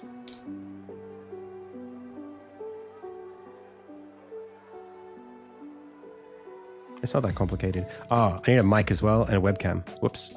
Okay, it does get more complicated. And maybe even a green screen if we still want that. Green screen would go here. I've got a circular one that could just be set up. Camera would have to sit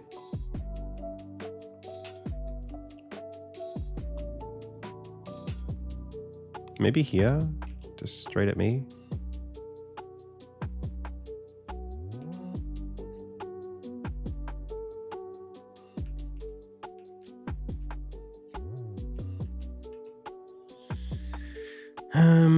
She would be sitting like here or here, off camera.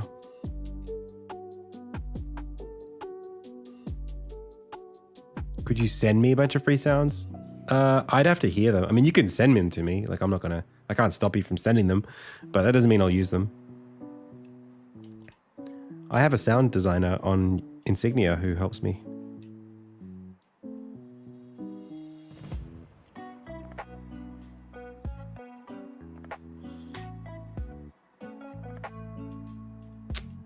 And then microphone, I guess.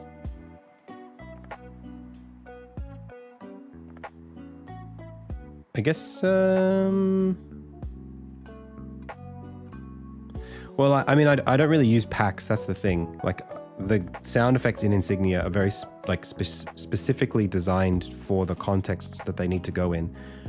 Like, it's not that I use packs or don't use packs because I'm like cheap or something. It's that like they wouldn't be suitable for the game. Like, even if you made a very, very good pack, like, I'm not going to just use like generic coin sound A, you know what I mean? Maybe for like a game jam or something, I could consider that. Yeah, so then I'd need the mic. I've got extra mics. You know what? A lav mic would be good in this context. That's where you get a lav mic. Yeah, of course you can. You can send me whatever you like.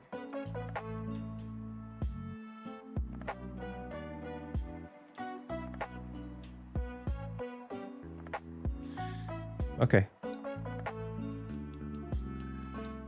I'd like to play, I mean, I would like to play Lies of P this way.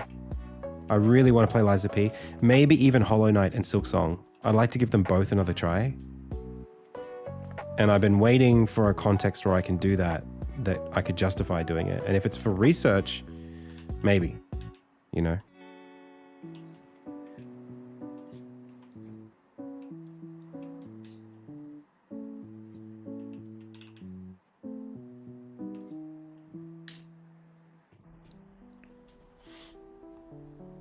That's a cool drawing I just did. Anyway. So, man, I'm really struggling with this. Today, motivation's pretty low. But we're going to keep going. The thing is, Lies of P is like $80 still. They did not ease up on the pricing for that game.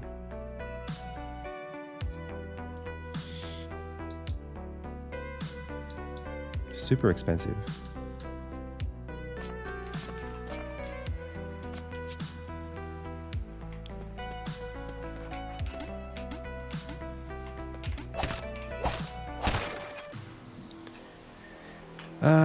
Okay. So we're doing teleporter. We're previewing this. Armin goes. We kind of want him to... Wait, it's 50% off on Steam right now? Is that real? How come it's... Maybe it became 50% off.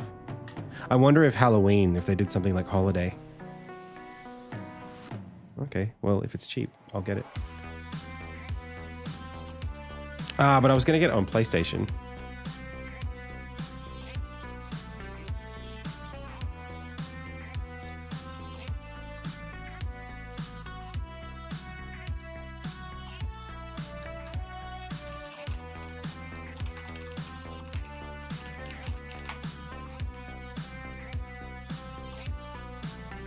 Yeah, on PlayStation, it's $84 for me. And on Steam... It is 50% off.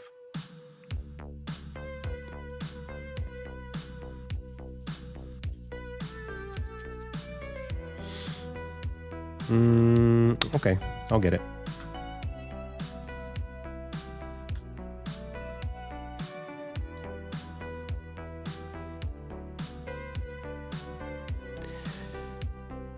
In Australia, they cost that, yeah.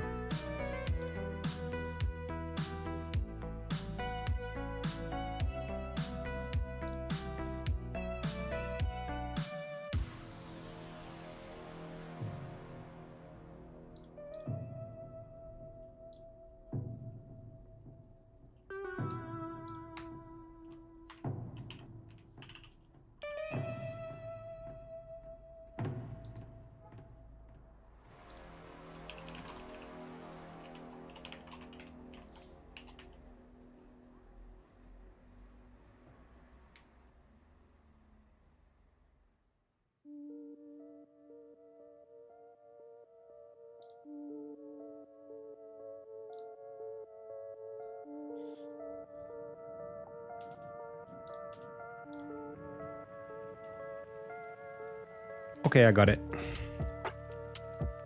$44, pretty reasonable. How big is it? A, B, C, D, E, F, G, H, J, K, L. Oh, found you. 60 gigs. Oh boy. Okay, well, not right now. I've still yet to find a good way to play PC games. I mean, I guess I could just put my PC in front of the TV. I'm looking for a good way to play PC games, like to stream the, you know, like you can't get like a really long HDMI. I guess you can. But like, is there a good way to stream from my PC without, like we tried to do Indiana Jones and it sucked. It sucked.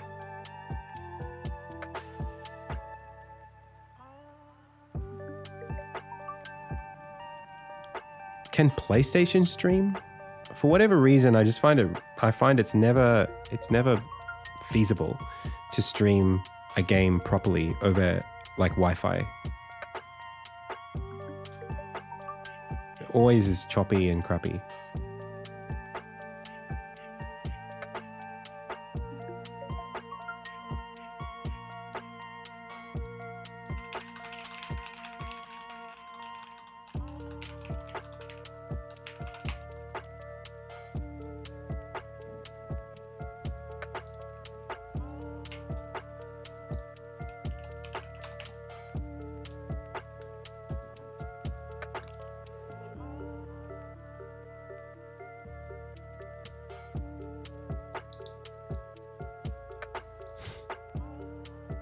Yeah.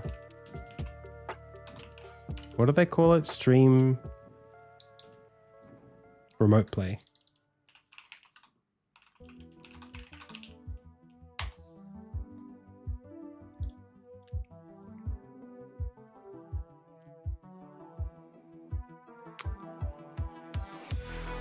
Oh, with your TV?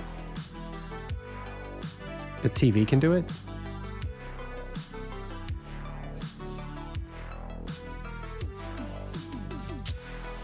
Android TV. Can LG?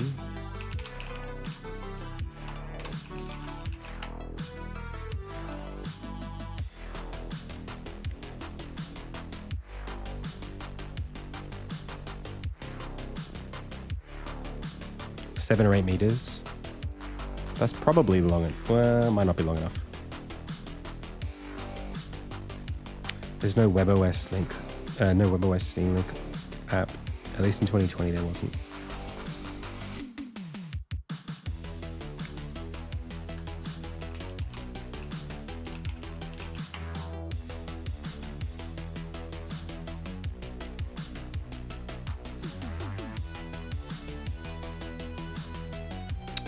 Sunshine and Moonlight. Never heard of these.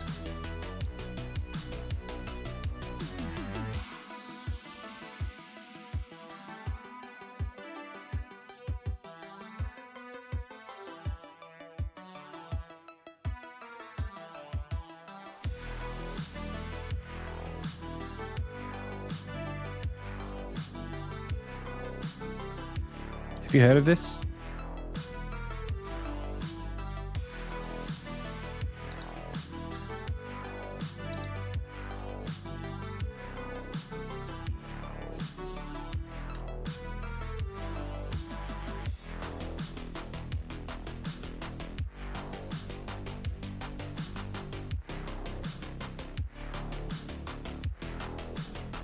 Sweet.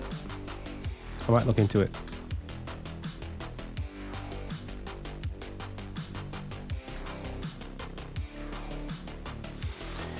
Okay.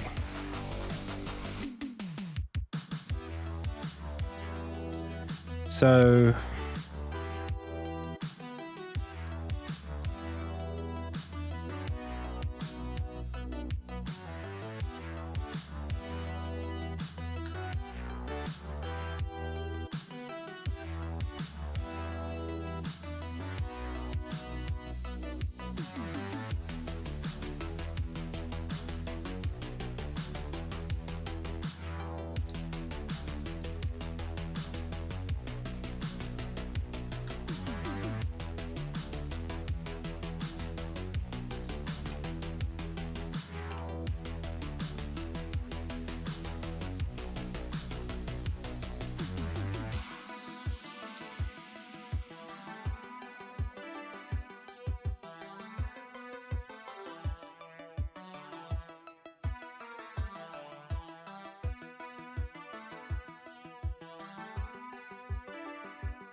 hey, the line, how's it going?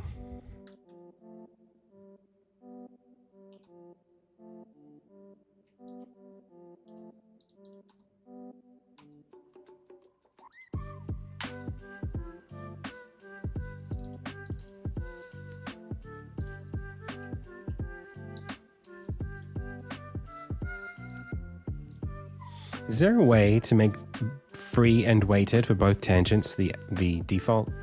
It's so annoying that I have to, every time I do a curve, I have to say free weighted every single time.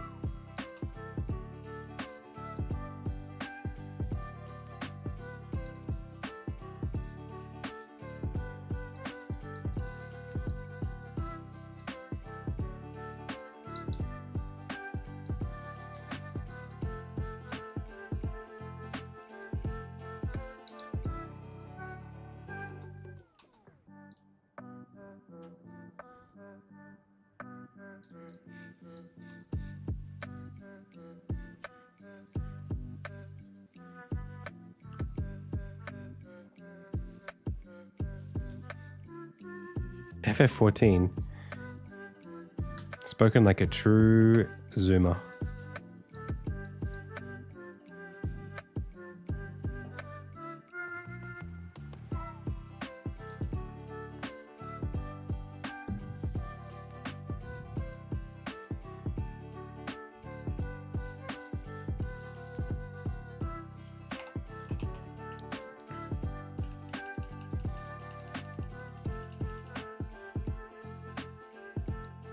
You know what would be cool if I did a concept for this, for how I would want it to look in the game. I think that's what I'm missing here.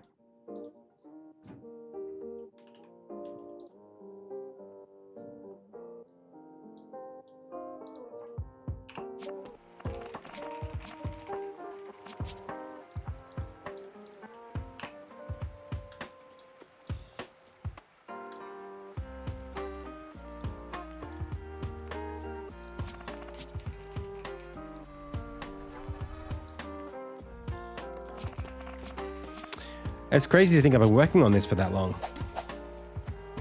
Even longer.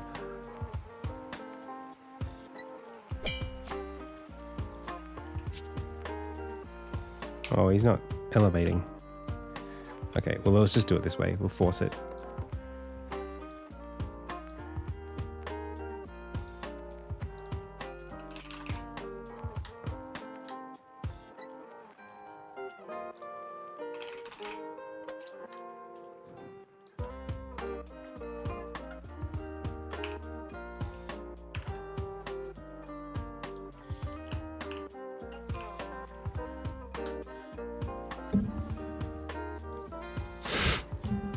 $6 or $7 years.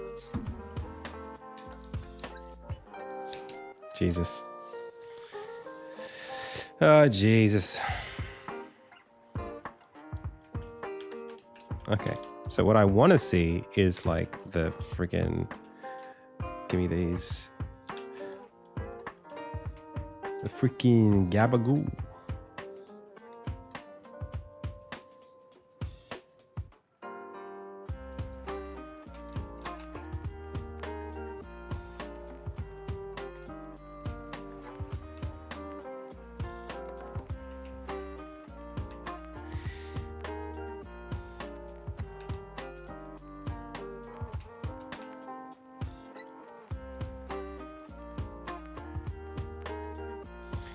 Well, that was in engine, but this is me drawing just as a test, obviously. Yeah, this isn't... I'm not going to put this in the game.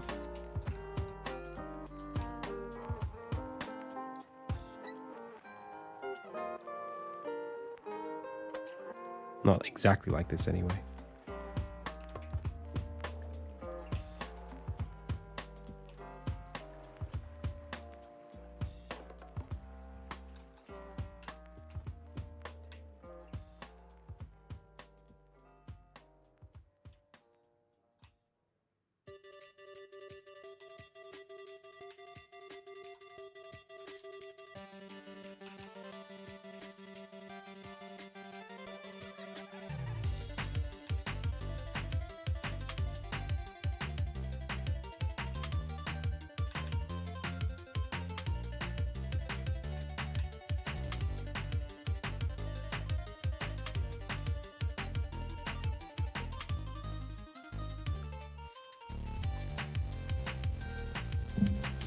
I mean, I could animate these in pixel art and just place them where I want them.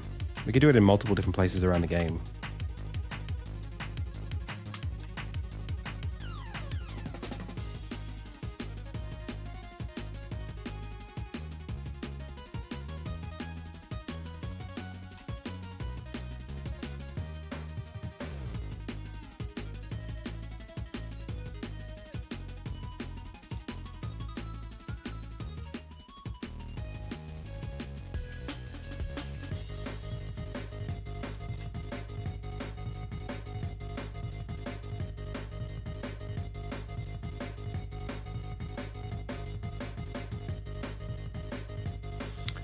Yeah, more particles.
Huh.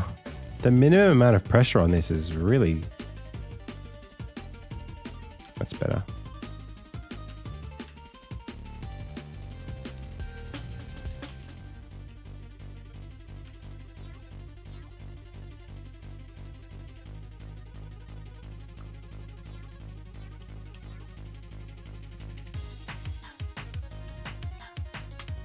It actually is like a PhD thesis in game design. Do you know how much time it's taken me to like figure this out? I don't think anyone should expect to take on a game like Insignia and not screw it up for like 8 years. It's hard. But obviously like I've been learning a lot, and like I think I've been trying to learn a lot. I think that was the whole point for me. A lot of this is just like, you know, I could have released a game that took less time and was less good and made less money, and that's okay. But I don't think I was interested in doing that. I think I wanted to make a game that was going to be very, very ambitious. And I wanted to learn what it took to make that kind of game. I really have a dream. Like, I don't know if do I say this on stream very often? But like, for me, there's like a vision of what game studios could be like that not my memory, but my perception is it's like what the industry was during the Game Boy Advance and DS era. I feel like that's what the industry needs to default back to.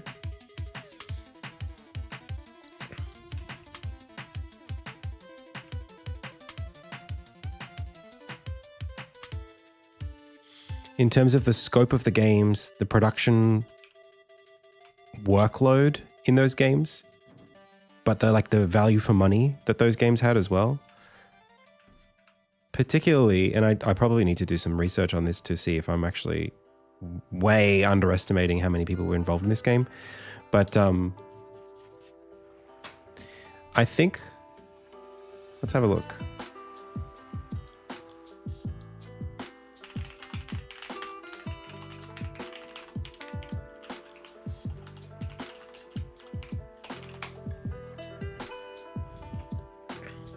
$68 people. So now let's see how many of them were working on the game directly. There's a Wii U version. So there's only 1, 2, 3 programmers on this game. No, 1, 2, 3, 4, 5. So 5 programmers. That's a pretty good amount, you know, for a reasonable, for a game that's gonna ship, you know, in a box that people go and buy in the shop. 5 programmers. You know, how many artists? You have 1 art director. You have 2 background artists, a VFX artist, 1, 2 animators, plus 1, 2, 3, 4. Yeah. It's like a, assuming there's no double up, which there might be. I'm not really checking here. But like a 20 to 25 man team. That's what you want. You know, there's really 1 composer.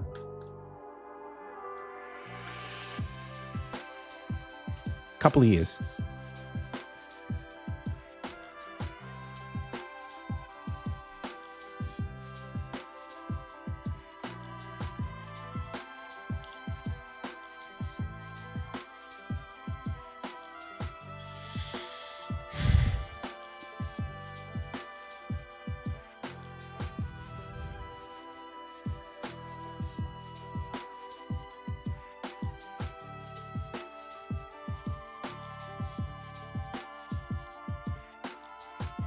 I think that's like a really, really healthy size. And this game, when this game came out, people were saying it had like 150 hours of content. Like 150 hours of content in a game that was made by like 30 people in like a couple years. You know, key creative team, like 10.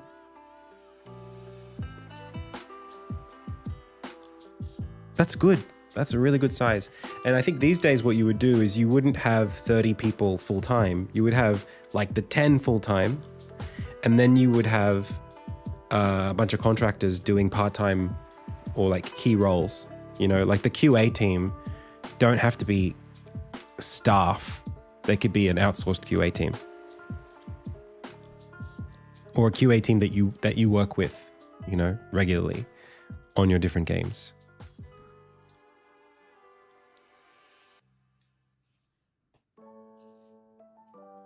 That's true. That's very true. It is Tactics Ogre and Tactics Advance. It's really Tactics Ogre. Sorry, Tactics Ogre and Tactics. But it really is Tactics Ogre, isn't it? In GBA form. Tactics on the PS1 is sort of like, it's got the 3D engine and it's got a lot more depth, but still like the format is one where, you know, they made a game that worked. Like Insignia is probably a little more ambitious than even what Tactics Advance is in terms of like how many different production values it's trying to do. If we're speaking about industry health, QA should be a part of the company as the best way to introduce new people.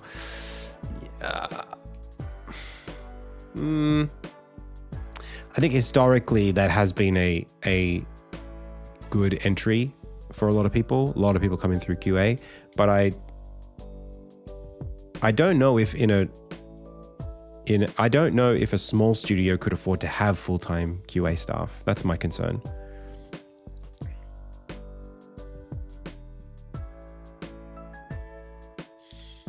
Like, I don't know how much money. The problem is, like, my concern with this kind of stuff really has to do with more about the way that game design, like as a production, it's kind of not like a movie production where you sort of are doing everything in service of the production time is like, you come in, you shoot it, you get out. You know, like a lot of the key stuff sort of, or like the production teams are kind of jumping in and out. Very, what's the word? Like American football teams, you know? You don't have like permanent staffed people who work at a movie studio. You have people that come in for the production, do their job, and then move on to a different production. Almost like more like a gig economy kind of thing. And I think that for games, I totally screwed that up. For games, QA feels like one of those things that would be part of that gig aspect.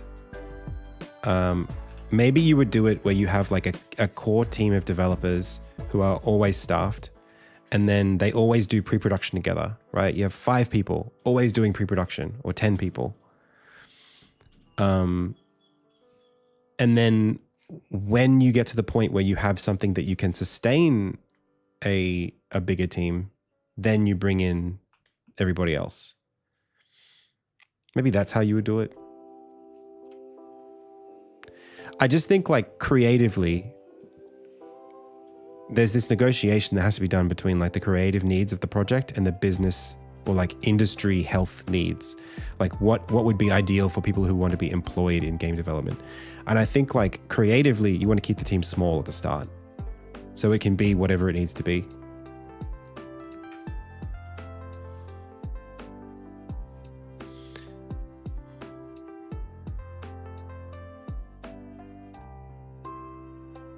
And then you would want to create a scenario where people could come in after that and, you know, work on the other parts of it.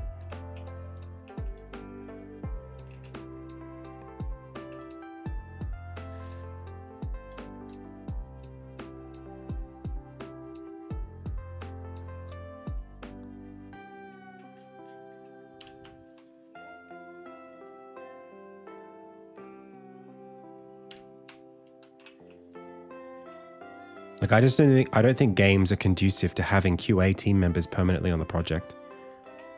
How could I do it? How could Insignia do that?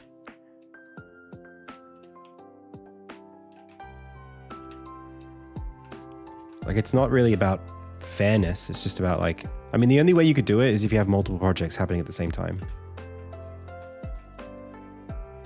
Maybe then, different story.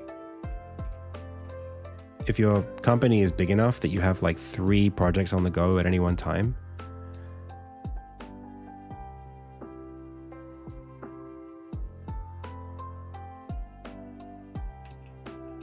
then I could see it.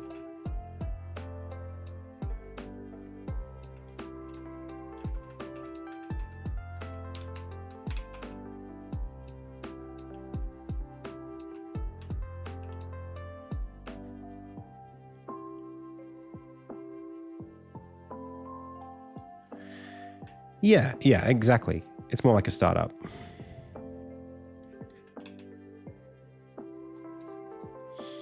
But I think a lot of like, this is what I see. I see like games made by, say, extremely okay games, right? Like Celeste. And I think, oh, that's a good size. But they couldn't ever make something bigger than that. Like Celeste is okay, but it's a very specific sized game that's really there. That can only be, you could only make that game, if you're a team of like 5 or 6 people, that's the kind of game you can make and no bigger. If you try to make a game bigger than that, you'll collapse because it's too, you just need more people involved, I think. Or you have, it's just not feasible as a business. It's not, it's too risky. That's what I'm really trying to say. Like it's just very risky to take on a project bigger than that if you only have 5 people. Even Insignia is extremely risky. I'm really learning that now. And I think when I was starting Insignia, it was like a risk that I wanted to take. It's just like what I wanted to do. But if I was a studio head trying to operate a business over many years, the concept of the idea of taking on Insignia with only like 5 people is just silly. Unless they were veterans and knew exactly how they worked together, and we had a really good production pipeline set up and we knew exactly what we were doing, fine. But like, I'm trying to figure that out as I go. So, you know, the fact that we've gotten even this far is kind of a miracle to me. And,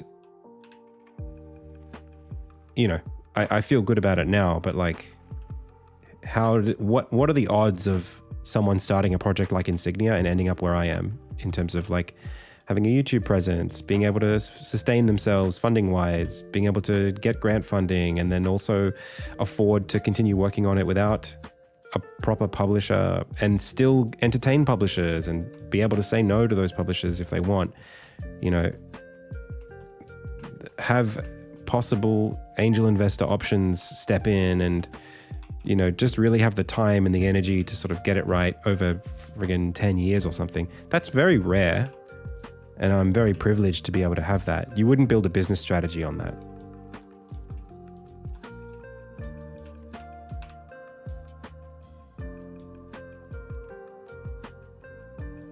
You know, it's a dream that you can afford to have.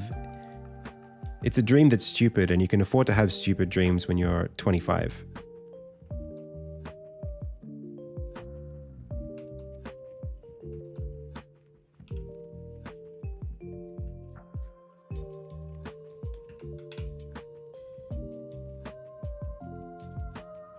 And I just got lucky enough that my stupid 25-year-old dream wasn't squashed by reality before now. But it very well could have been.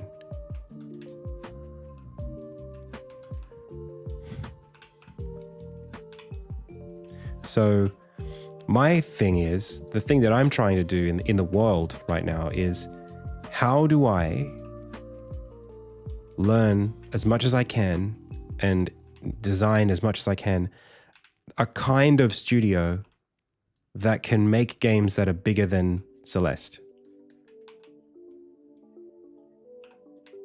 The closest thing, I think, is something like Supergiant. The Hades team. I think they just about have it right. Also extremely rare, extremely hard to do that. I watched their documentary and I was so impressed.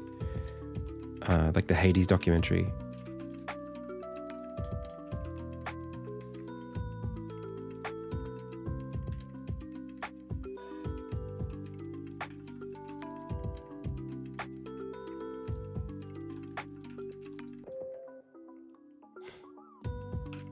They're very, very good.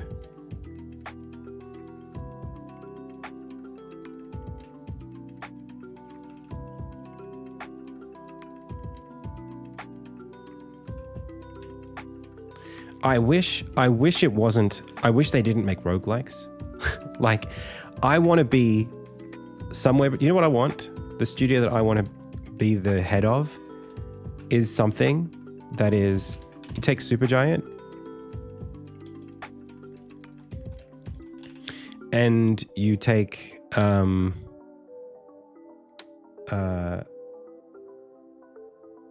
the ICO team. What are they called? They're not called this anymore. Now they're called something else. Team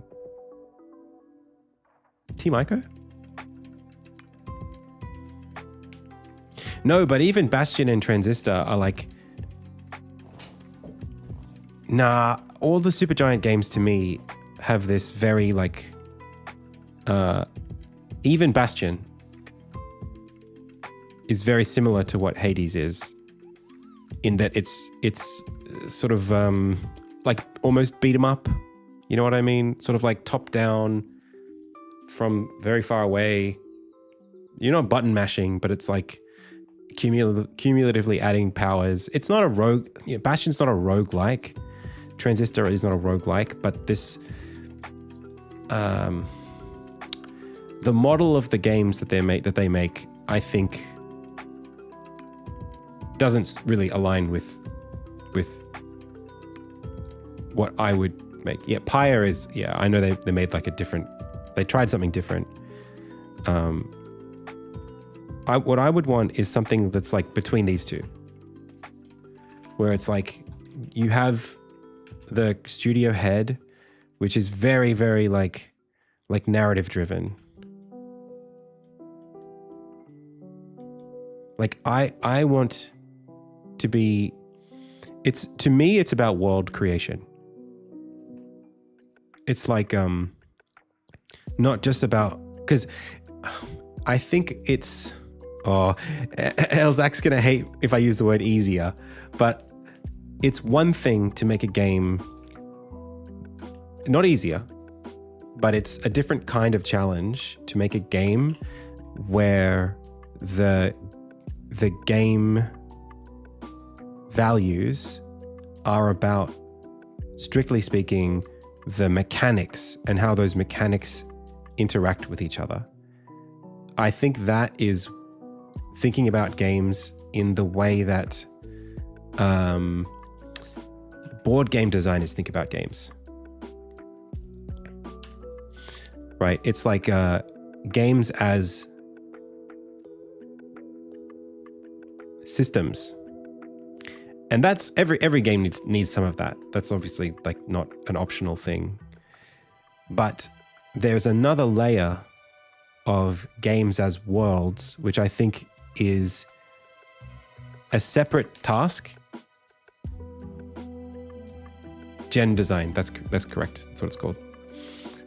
Like, making a game that has good mechanics also have a very compelling world built around it and a story that pulls you through that game is harder, not because story is harder than game design, but because one doesn't create the other. You have to additionally do story if you're going to do story on top. So like Hades is really good in that it has that awesome world and story. And I think, I mean, I don't have any issues with that aspect of it. I think Hades is a great game and it deserved all the awards that it won, and I'm not criticizing it at all in that respect. It's more just stylistically I'm talking about here. When I say these two studios, like I think having a studio that was built around the worlds first and then decided what kind of game they wanted to make. I mean, even Team Ico make the same game. You know, it's giant beasts that you climb on top of. Gen design. But I think for me that is something that I would like to, I don't know, I think something closer to this, like single player, story heavy, mechanics as a way to engage with the world, but the world itself is the feature.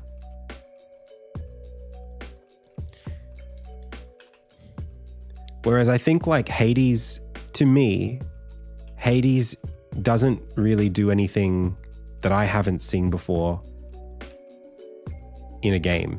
It's a really mechanic. How do I put it? The story is great. The story is its feature, but all those characters are from they existed before, you know, Hades existed. Those characters are from like the Roman pantheon, and those dynamics, like a lot of how the game works, are not like new things in video games. It's just really done right. You know, it's like a fresh take. The original thing about Hades is the way that it tells story inside of a roguelike, and I think that's really impressive, and that's what I like about it. But I guess for me, that's not the way that I would approach my studio. I wouldn't just be like, hey, let's make a roguelike, and well, the word just is betraying what I'm trying to say. I would just have a different direction about how I started projects and what I decided I wanted to work on.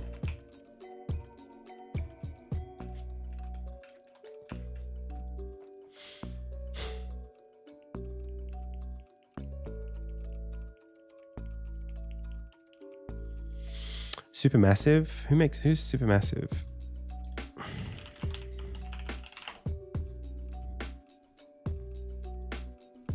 Oh, are they the Until Dawn people?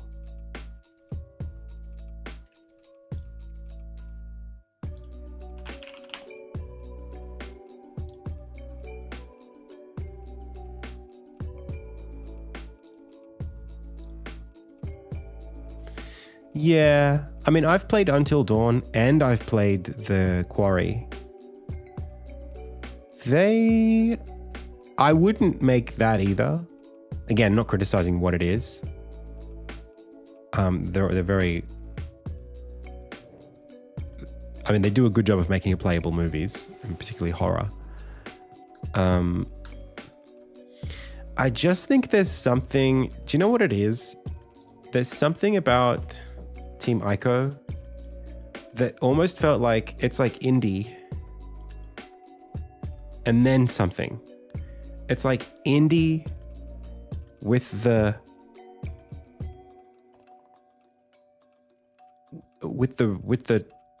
prestige, or like the experience or the talent or the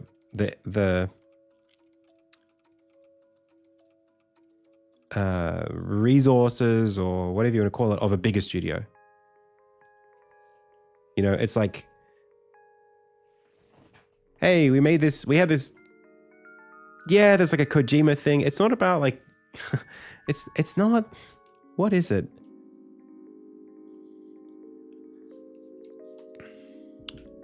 No. I'm talking about like the way that Team Ico, are basically like a first party studio of Sony is what it felt like. You know what I mean? It's like they had the support of the platform to make the game that they were making. And it felt like even The Last Guardian, I feel like feels like a game that somebody really wanted to make. You know, they didn't just like, oh, let's make this cool thing, and then we released it when we said we would, and then it did well or it didn't do well. It doesn't feel like a business. It feels like art. Do you know what I mean?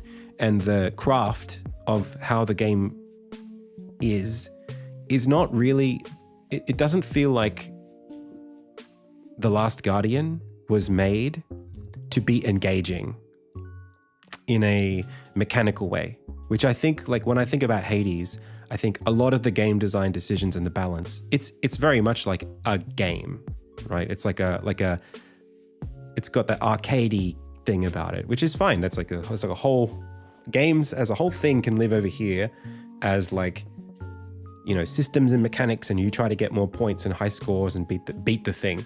And then there's like games over here of like experiences, worlds, art. And I think RPGs kind of sit in the middle, adventure games sit in the middle. And I really like how Fumito Ueda's games are very much about like this experience that you're trying to have. And it's not all the way over at the, you know, that game company thing. It's not like an experience that's so ethereal that it doesn't even have an objective. I think that's not my thing, like Journey and Sky. I'm not trying to do that. It's more just like, I want you to be pulled along by your emotions, not by pressing the buttons really fast. And I think if you can, there are certain games that have really, typically slower games, that I look back on where I think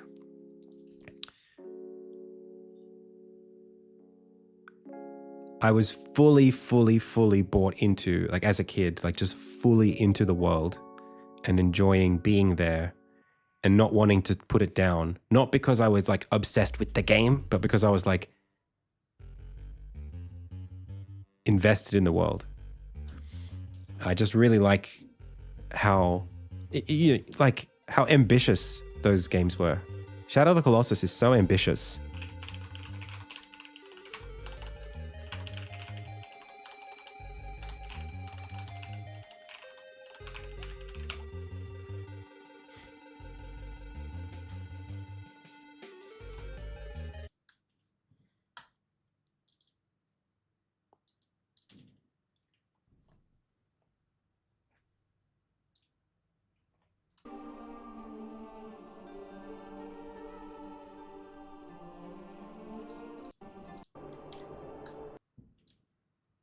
I want like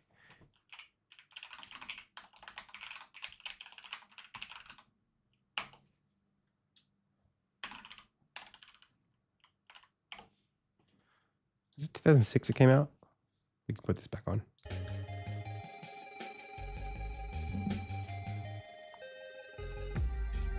Well, it was more ambitious. But I think that the thing is, the ambition is still there. Like even if they cut out half the Colossi or whatever, that doesn't matter. The game feels like the same thing. You know what I mean? Where is the... How did we just get knocked back? Posted 2005, updated. Oh, okay.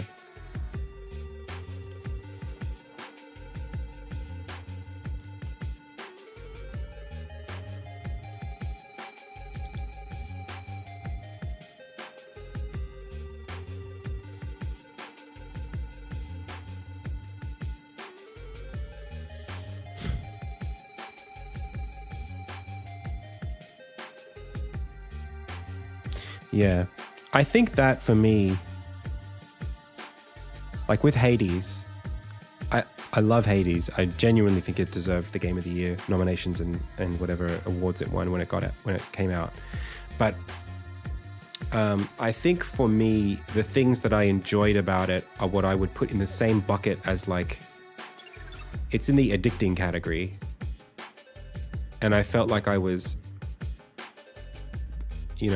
a lot of it is about feedback and systems and min-maxing and strategies, and it's very technical in a way that sometimes at its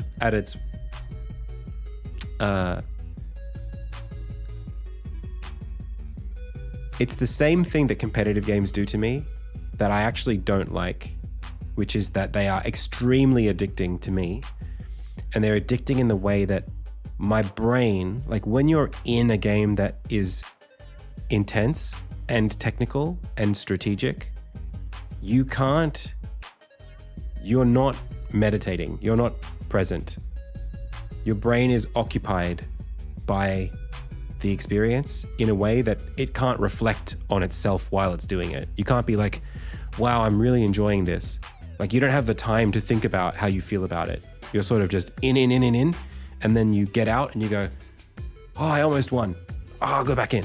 It's like you're procrastinate. You can use it to procrastinate, and be. You can kind of rot, in a game that's all about the rhythms. Whereas I feel like a lot of RPGs and these games, it's more like you have so much space to be thoughtful about the experience. Even Dark Souls, I think. Like, I've been trying to articulate this for quite some time, and I think I'm almost there. Because I'm writing a bit of an essay on this. For a future YouTube video.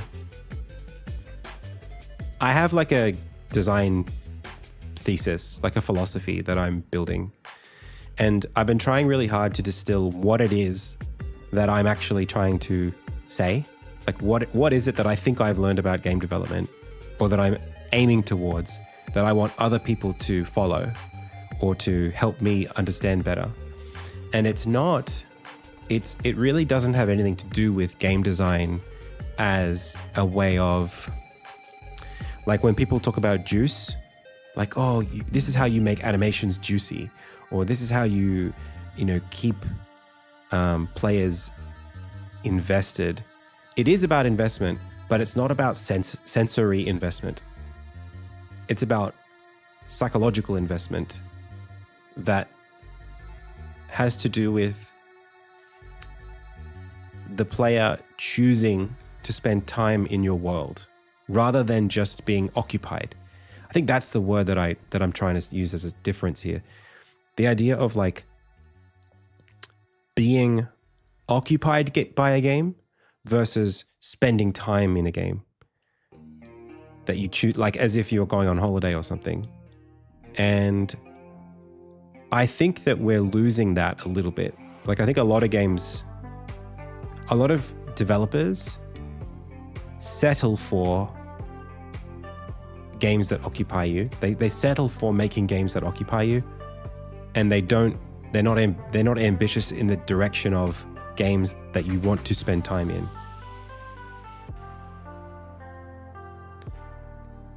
And the distinction, it's not a better or worse thing. I just think that there is a shorter path towards making a game that's juicy than making a game that is paced well and has time to breathe and guides, makes you feel like it's self-guided.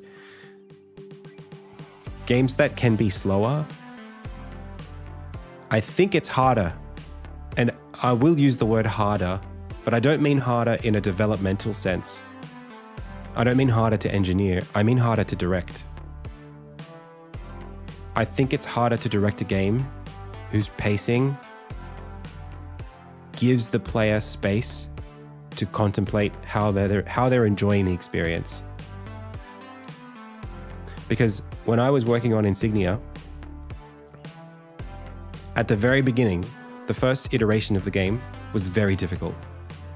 The animations had fewer frames, they played faster, the enemies hit harder, the jumps were more punishing, and players were engaged, definitely, in the game. I had people sit and play the game for 40 minutes and they couldn't tear themselves away from the game. But they weren't experiencing the game the way I hoped they would.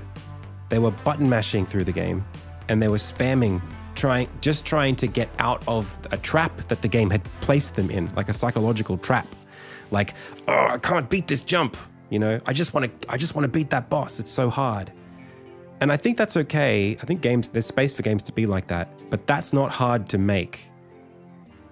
It's easy to make a hard game. It's easy to make a game that's very fast. It's harder to make a game that takes its time, that allows the player to get familiar with the space. That the slower pacing, because if you aren't doing it right, slower pacing gives you the chance to say, I'm a bit bored now, and head off. Choosing to stay in consciously is harder to earn, I think. And it requires a different skill set to develop a game that's slower. I think it requires a more mature set of skills. And it's not an exclusive set of skills. I think if you know how to make a game so good that you can make it slow, then you can also make a fast game. But I don't think if all you can make is fast games, I don't think you can automatically make a slow game.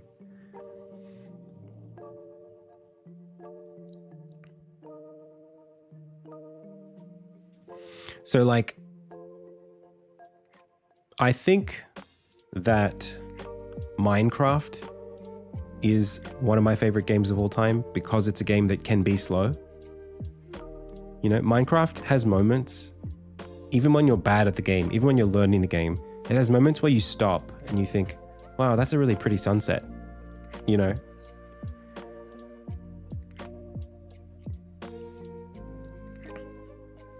Or, I think I'm going to go up that mountain.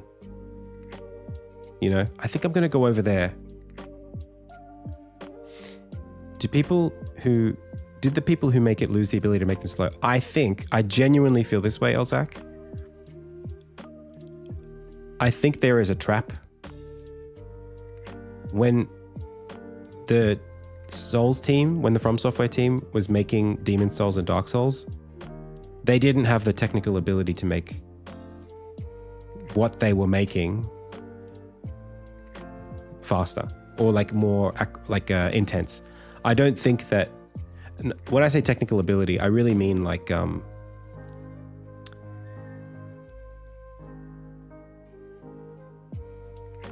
animation systems like those in Elden Ring are very sophisticated and require a lot of like the kinematic root motion that you see in like characters being able to do like waterfowl dance. You couldn't do it. You couldn't do waterfowl dance in Dark Souls. Okay, I'm gonna show you guys how to dodge waterfowl dance. This is I think that's too hard, but it's not. I mean, like, this being hard to make, how do I put it? You could make a game. It's very easy for an indie doing pixel art games or whatever to make a game that has this kind of difficulty. Like, a flurry of hitboxes is not hard to appear on the screen. But this is technically hard to do with a 3D animation controller this way.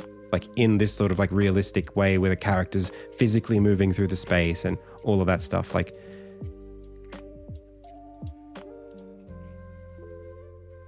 I would say, so what I'm trying to say is, I think that Dark Souls, because these teams get better at, their engines become more efficient, or not efficient, more full-featured. As the engines become more full-featured, and you're looking to do something different, and you're running a business that has marketing in it, I think there is a temptation to increase the production bombast.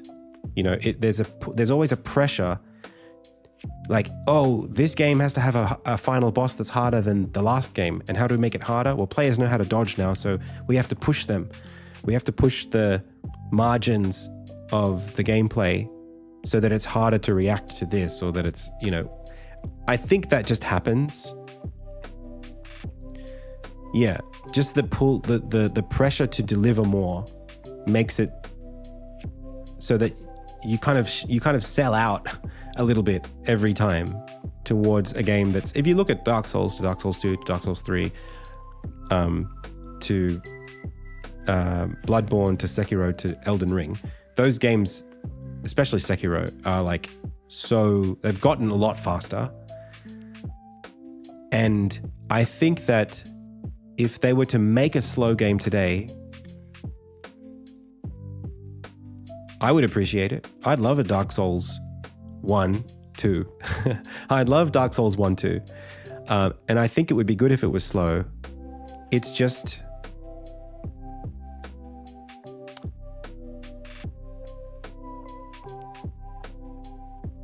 I think it would be harder to market it. I think that's what it comes down to. I think making a slow game marketable is harder because it's harder to convey an experience. I'll tell you why. All of this comes together in a very reasonable way.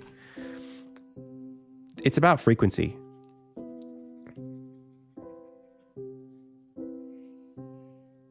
Okay? If you have a game where you take a screenshot of any moment in that game, and that screenshot has a lot happening because the game has high intensity action, then it's easy to market it because you can just see it in a screenshot, in a GIF, in a trailer. You can see the intensity. If you have a game where you can't experience those waveforms unless you've seen like a 20-minute video, now how are you going to convince people who don't have 20 minutes to check out your game, or who aren't watching like an extended playthrough? How do you communicate the things that are special about something that's slow to get people interested in playing it? it's just harder to market slower waveforms. It's easy to market high frequency. That's why I think a lot of slow games become cult classics. These are like games that like people tell other people about. Even Dark Souls was this way. The original Dark Souls was not, I don't think it was like, or Demon Souls, right? Demon Souls is the cult classic that released it had a very limited release. I think people started talking about it after it came out. And so Dark Souls was kind of like,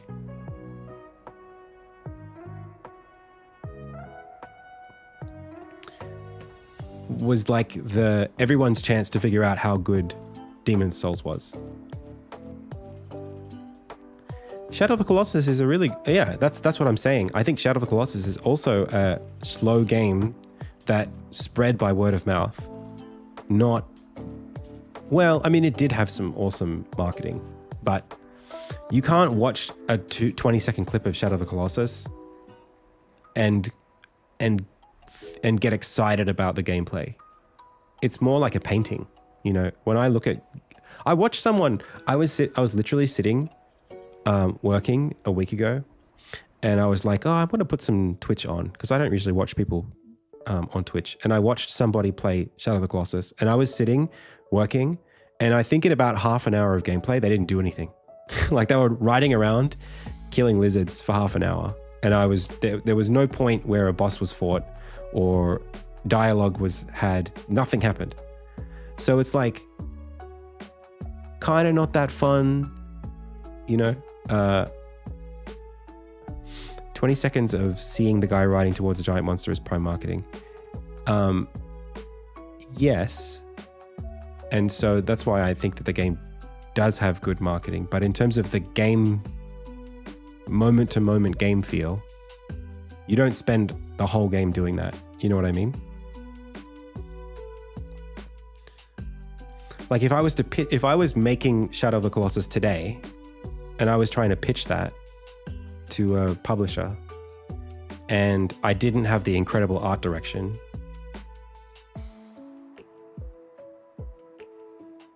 and I was just showing you the gameplay that I was making. If it was like me today, if I was making Shadow of the Colossus on stream and you were just watching me sort of like play the game, I don't think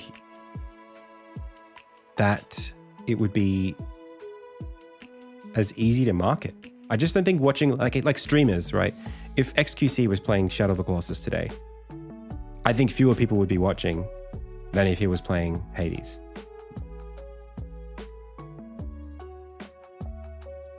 There would be peaks. There would be moments.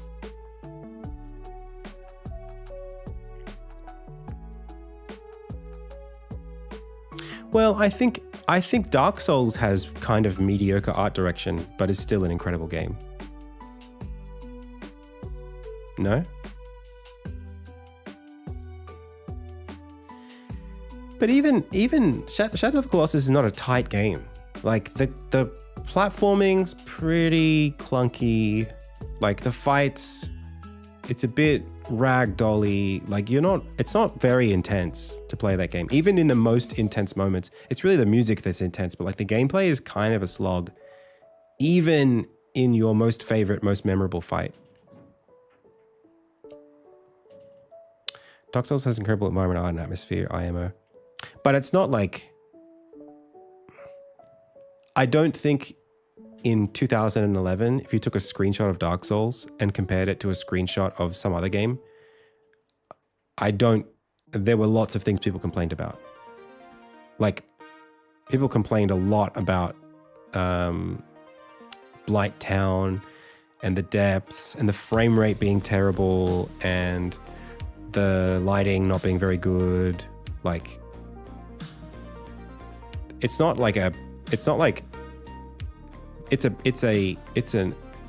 atmospheric game, but it's not a technically impressive game.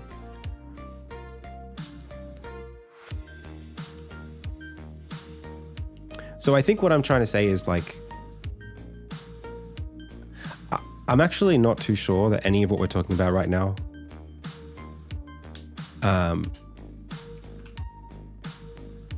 invalidates any of this.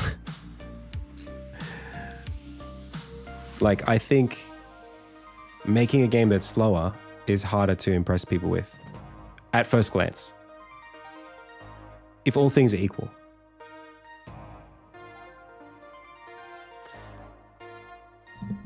I just think it's harder to capture people's attention with a slower game. Particularly when I say slower, what I mean is the reason why slower is this way is because emotionally, what's dramatic about, like, let's say in Dark Souls, the thing that makes Dark Souls what it is the tension that's contoured over this waveform. It's the time that you spend in a hospitable environment before the boss fight that culminates in the boss fight. If Dark Souls was just you fight the bosses back to back to back to back, it wouldn't be a cult hit like it is. Like, it's the tension in being in that world.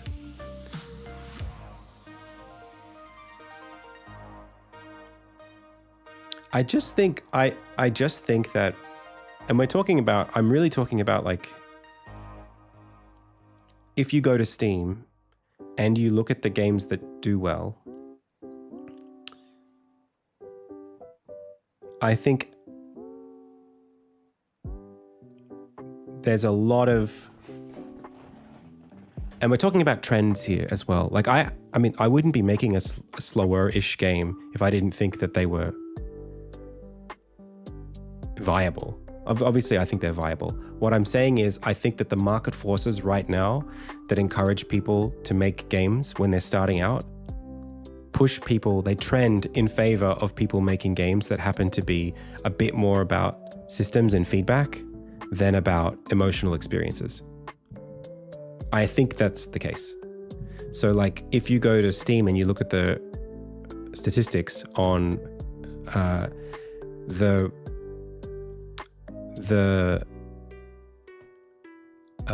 wishlist conversion rate of, like, a roguelike versus a puzzle game, I think roguelike tends to, convert a bit better. Or, like,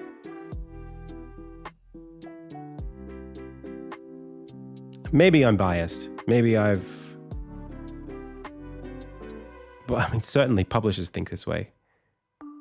And I think that when I see people make games, but it's not like dopamine driven. Do you know what I mean? It's when maybe I'm, like, being too careless with the adjectives that I'm using. I really mean short-term feedback versus long-term feedback. That's what I'm talking about. Puzzles are the kind of games, like a puzzle platformer. You can sort of sit on a problem for a while, like a Zelda dungeon. If it's done, the best Zelda dungeon is not a dungeon that is fast or like colorful. I mean, some of them are colorful and that's good, but it's not because of the particle effects that are happening in the combat. It's not like intensity. It's more about contemplation and solving something that you have all the pieces for. The feedback loop is not gameplay. It's like game, player, game, player. You walk into a room, you look around the room, you think about how this connects to the other rooms. There's a lever over there. If I pull that lever, does that raise the water level in this place? You have time to think about what you're trying to do.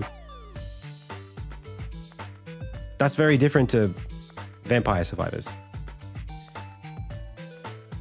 So that's what I really mean. This feedback, this oscillation, it's kind of, I think it might, I've been trying to understand like what it is that's vibrating when we talk about feedback. Like what is oscillating? Is this intensity? I think it's actually like, it's I/O, it's input output.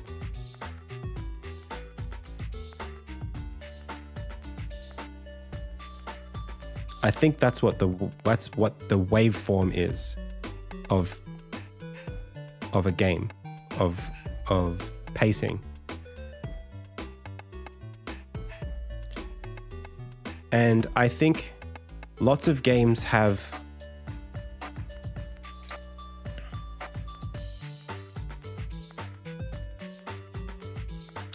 hang on. If I can just be very clear for a second.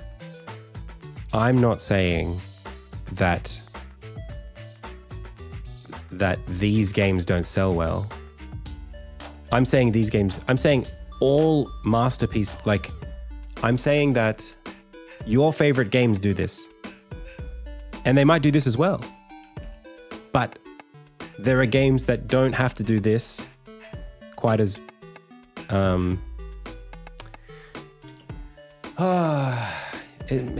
it makes it so hard for me to explain what I'm saying, but I appreciate it because I know what I'm saying. You're like forcing me to say it in such explicit terms. Your favorite games of all time, the games you remember that affected you deeply, probably needed to do this very well.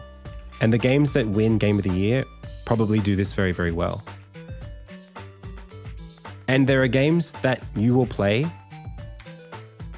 that you will spend an hour on or a week on, and you will never remember any of the moments in that experience. You'll just remember that you spent a lot of time playing them. And those games might even be very good games. Like arcade games can be very, like Balatro is one of these games. And it doesn't really have this. And I think Balatro is a good game. I think it's great. It's a great little system. But I guarantee you, I will never go back in my life, a year from now, 2 years from now, 10 years from now, I'm not going to say, Balatro, that really affected me when I was 30 or 33. I will never think about Balatro in those terms. It's not a game that I will ever love. Even though I like it, even though I think it's a good game, I don't love Balatro. Because it doesn't really try to do... It doesn't say anything that needs this long to say it. It's not doing anything that's important that I need to pay attention to over 5 hours. Like any RPG I've ever played, there are things that I've felt in those games that required characters to be developed and drama to happen and you know, tragedy, and it's like I'm watching a mini series or a TV show or something. Like I played a lot of Stardew Valley, and I think Stardew Valley does this stuff pretty well, but there are parts of Stardew Valley that I spent the most time doing that are not important. So if a game affected you, I don't think it's very likely that game only did this. Even Hades, right? If I was to look at Hades and say, what do I like about Hades? What do I love about Hades? The things that I love about Hades are these things, right? It's the mechanics that are about long-term progression that relate to how it tells story. Like the way that we learn about I forget the name of the character, the mother character or the stepmother character, how these stories unfold over time. The story mechanics are the parts that I remember as being emotionally resonant. the gameplay is the gameplay. The gameplay, like, it's good. It's good gameplay. But I'm never going to sit there and go, Nyx, that's right. I was thinking of Nyx and Persephone. Like, it's okay. Hades is like it's good. It's a good roguelike, but it's not like, I don't think about the sword or the bow or the spear or the shield and go, whoa, that was my whole life back then. You know, when I'd love to go back and just play with that sword. You know, like, it's sort of like, it's okay. And the enemies are okay. Most of the enemy design's pretty boring. It's not bad, but it's like, you know, it's like hitboxes moving towards you. You know, it's a lot of that game. It's not the most inspired gameplay in the world. A lot of the meta stuff is a little nicer. Some of the like strategies that you can take, if you take the different aspects of the weapons and you try to push them right into the far corners of what they can do. You know, I always love the vampirism strategy where you take less health, but you gain health every time you hit something. There's stuff there that's kind of interesting and fun. You know, trying to metagame the game into doing like no death runs or first run, you know, credit playthroughs is fine. But what makes that game important enough to win an award is the story, is how the story is told. And lots of people could make a Hades clone that did Hades gameplay about as good as Hades gameplay is. But not a lot of developers could have organically come up with this part of what Hades did, who only know how to do, like, if it was like your first game and you were a pretty good animator and a pretty good engineer, you could probably come up with the Hades combat and make something that was, you know, pretty similar. But you wouldn't come up with a story that was told through different roguelike runs, where every time you die, the story advances a little bit. I think it would be harder to find that nugget of value of like, oh, this is an interesting way of telling story in a game that's very repetitive. You know, it's not Groundhog Day. Just picking the slow frequency part of Hades also wouldn't have made the game of the year. I'm not saying it would. I'm saying you need both. But this one's harder to achieve. That's what I think. I think like this stuff is the stuff that you get introduced to when you go and look up tutorials on YouTube. How to make hitboxes feel crunchy. How to make characters jump feel good. How to do particle effects. Like this stuff, you can learn that in a year. But this stuff is like game direction, and it takes a lot longer. To get good at this, you typically have to make lots of games, I think. To be able to communicate to the player through the smaller frequencies over a longer period of time, so that players are not trapped in your game.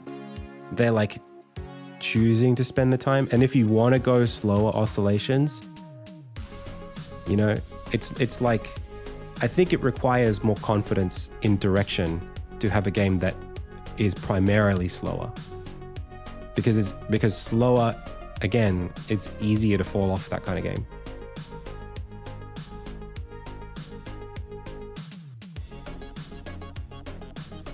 I agree. It's not something you can do by playing.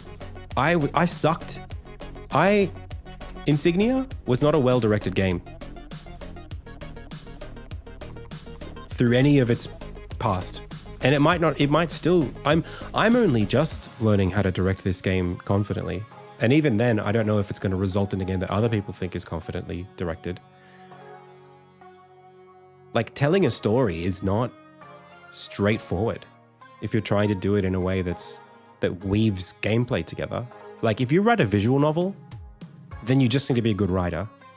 But if you make an action adventure, it's not just that you need to be able to do the juice, and it's not just that you need to be able to tell a good story, it's that you need to be able to tell a good story over spaces where you're doing other things. It's hard. That's why I say it's hard. That's why I say it's hard to do. Again, it's not about, and this isn't about me or the game or anything like that. It's really just about, when I talk about these other games that I like, I think it's my little life's mission to affect the industry in whatever way I can, to encourage people and create scenarios where developers who are learning how to make games graduate from this to this. They learn how to go beyond this to do also this. And it's not one or the other, it's both. You have to be able to do this stuff to keep people invested. I mean, to attract their attention, but you have to also be able to do this if you want to keep them invested. And there are certain kinds of games that don't need this as well. I think a roguelike doesn't need this as well. Not as deeply, because what a roguelike does is it manufactures this out of dice rolls. A roguelike gives you this. A roguelike gives you this, right? And then over multiple runs, the sense of luck coming in and out, like, oh, I had a really good run today. Oh, I had the worst run of my life yesterday. Oh, I had this really good run the day after. That creates these longer oscillations as you just play the game. It's like a meta story to do with your luck and how well, and your ability to improve at min-maxing the luck. So there is this dramatic aspect to roguelikes, purely because there is a lot of luck involved. And if you play them a lot, you get better at the luck. So you create the long-term engagement. Or at least there's an aspect of that roguelikes can enjoy, that other games that don't have gambling mechanics in them aren't as, it's harder to create slower waves that map to the experience of a player when there's not dice rolls involved. I really believe that. Davy Jones on YouTube says, after playing your old demo in the recent alpha, I feel like Insignia went from a 2D Souls-like to a puzzle Metroidvania. What's that, a conscious choice or something that happened gradually? I think Insignia as a Souls-like is still something that I see the game as being able to be. But I think there are aspects of the progression that would not have worked for it on its face. I think that basically this is from YouTube, this question, by the way. Basically, this is what happened.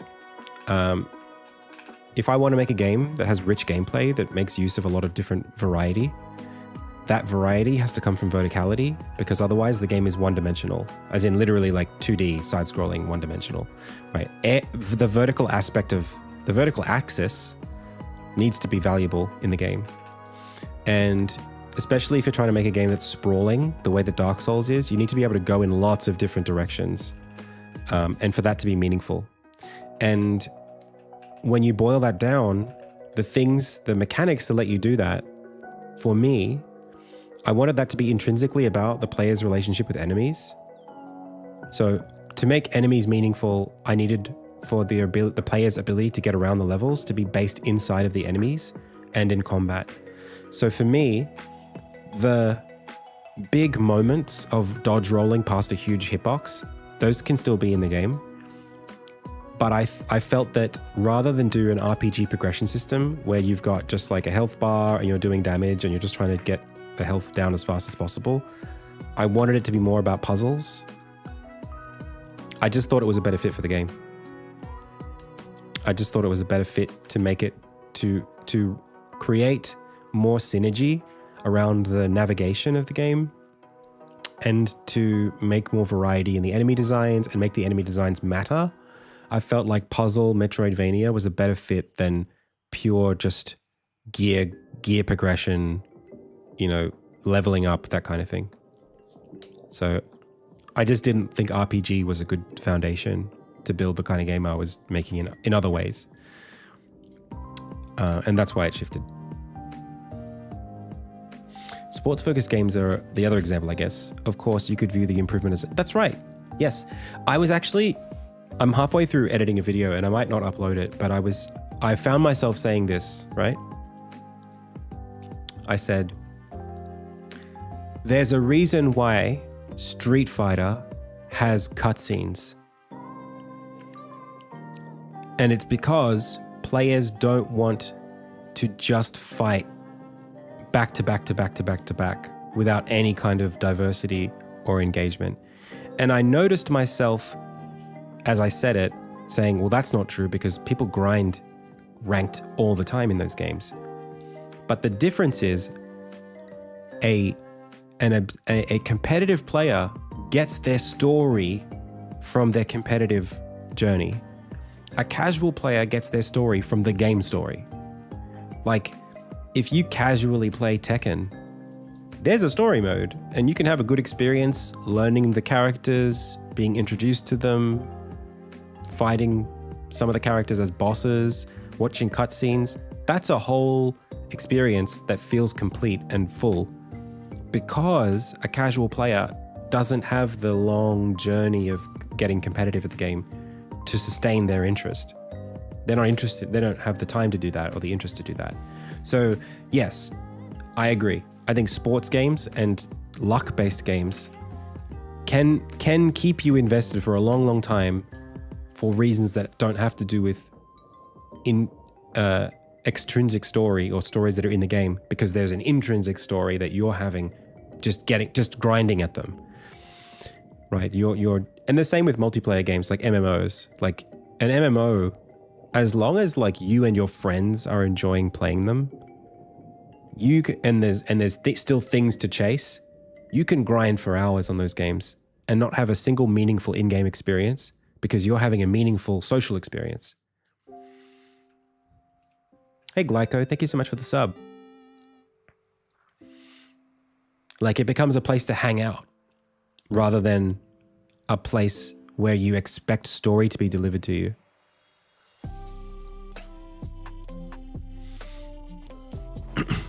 But this is my point. I think game direction is a really valuable skill. Not every game has to be a directed experience, but I think being able to direct is valuable 100% of the time. Like, understanding how to direct player attention is the skill. And I think that skill is in danger on average across the industry right now. I think that's the skill that is probably suffering the most. Not to say that there aren't amazing games on Steam that are slower paced or have, of course there are, of course, because there's so many games that those games will exist, but I think those are the harder games to make. Like when we say, oh man, thousands of games get released on Steam a year, we are not talking about well-directed games. That's the thing that I would want to change. Like, I would want the proportion of well-directed games to go up. If you were to take a sample of all the games that get made, even if you just say all the competent games that get made, I don't know how many of those games are well-directed. They might be functional, they might be, and I guess the reason I say this is because I spend a lot of time in the beginner spaces. I spent a lot of time in the hobbyist spaces. I went to PAX this year. I go every year pretty much.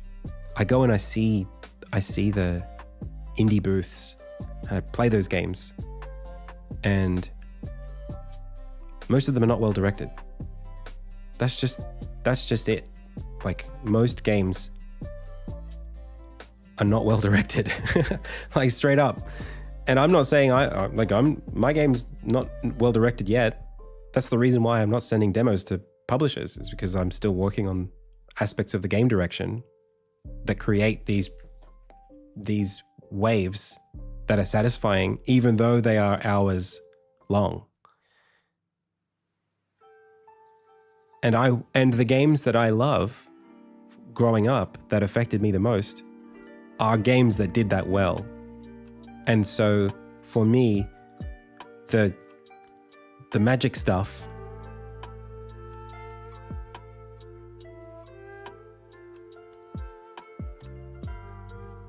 No, I don't think so.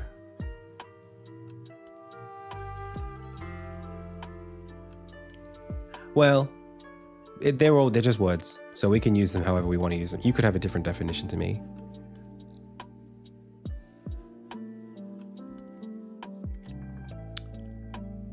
I think what tends to happen with us, Elzak, is you're looking for the gaps in what I'm saying, rather than trying to help me interpret what I'm saying to resonate as much as it is, which is fine. I don't mind you doing that. I can qualify for you. Narrative direction. How's that?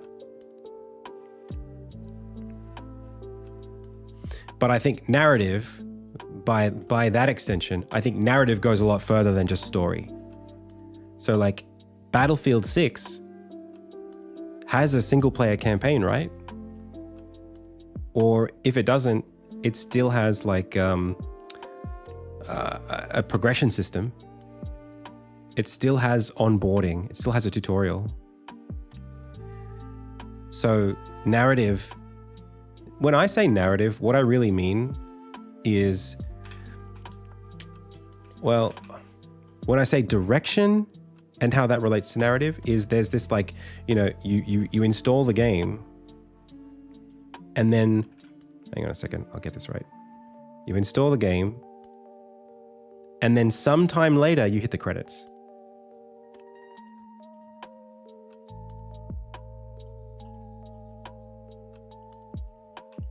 What happens from here to here, and actually before this point, you watch a trailer.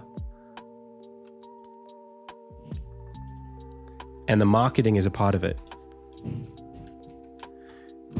This, to me, is a kind of, it is a kind of communication and a kind of this experience. It's an experience. It's an experience that's led by the developer. And the direction is how that experience is expressed to the player. And I think the slower the waveforms that are directed, the more that's aligning with what I'm talking about.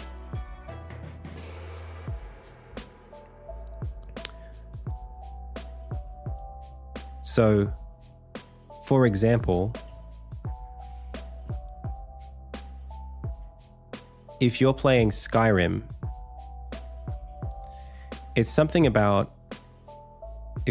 well, not just Skyrim, any game. It's something about how does the experience change drastically from here to here? What has changed about you or your what has progressed? What has evolved? To me, that's what I'm talking about. I'm not just talking about like how do you make a vertical slice, like a snippet, as cohesive as possible. That's really important.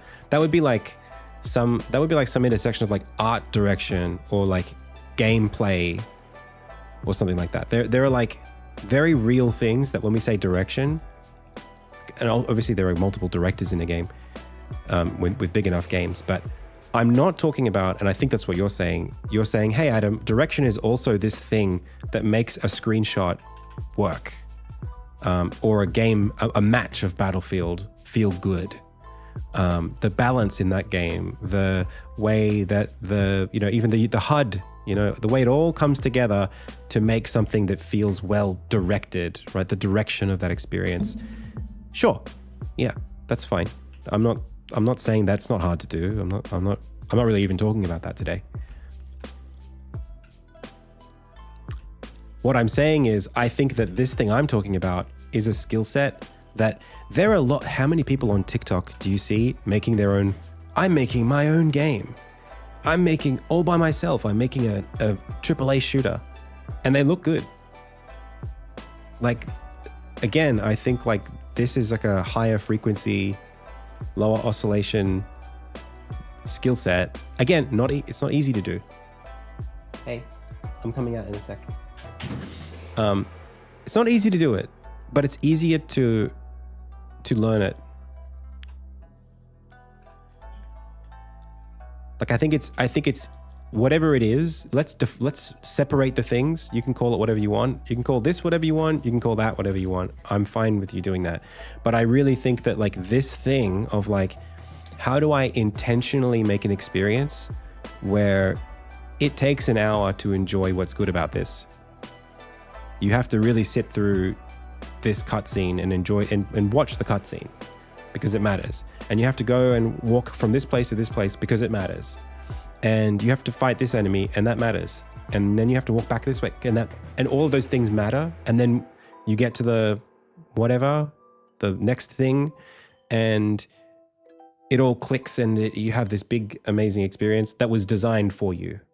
That thing, whatever that is, I think is a skill that's like a higher order skill that takes a long time to get good at. Where it's not luck that you had that experience. It's not like, oh, you could have just done anything and like you just had a good time because you happened to fall into it. It's like, oh, everyone has a good time playing this game because they all come up against the same challenges in the same order or relatively.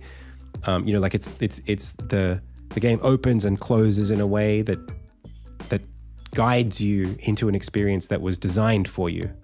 I think that's, whatever that is, you can call it whatever you want. Whatever that is, I think that's a very special skill that I would want more developers to be acquainted with. I think it's really valuable, whatever that is.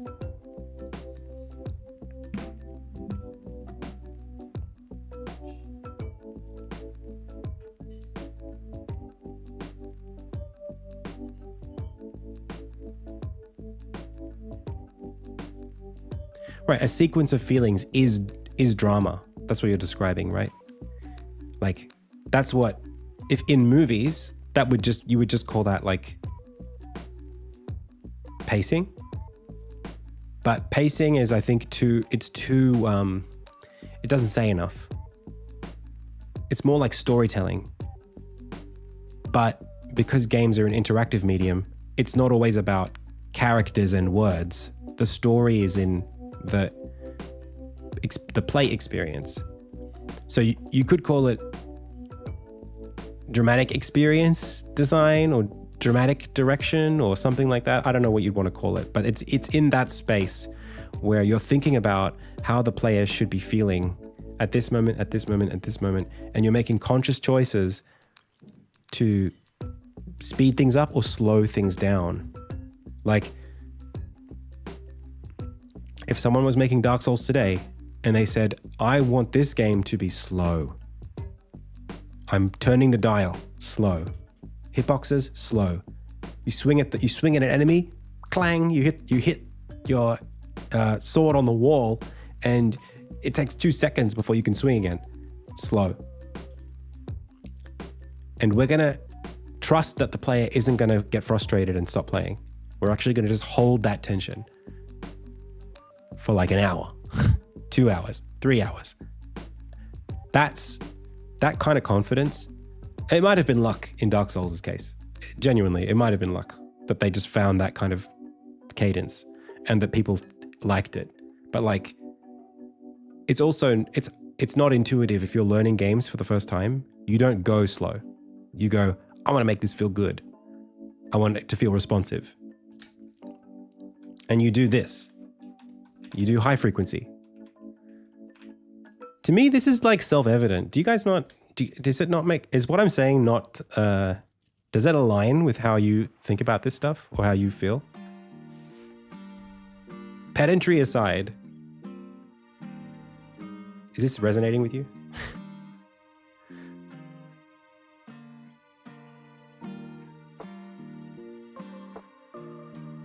If it feels like a hot take, like I'll rethink it.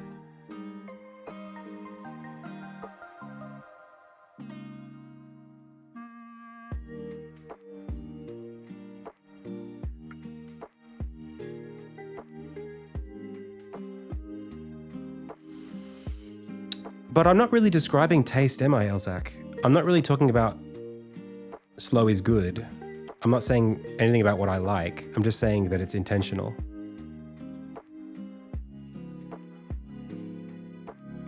I'm just saying intent, design intent is important. That's all I'm saying. I'm not saying slow is better.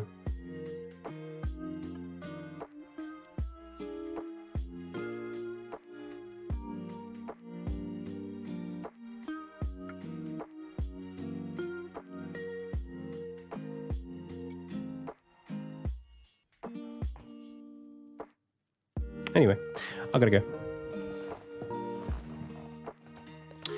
Yeah, I just think like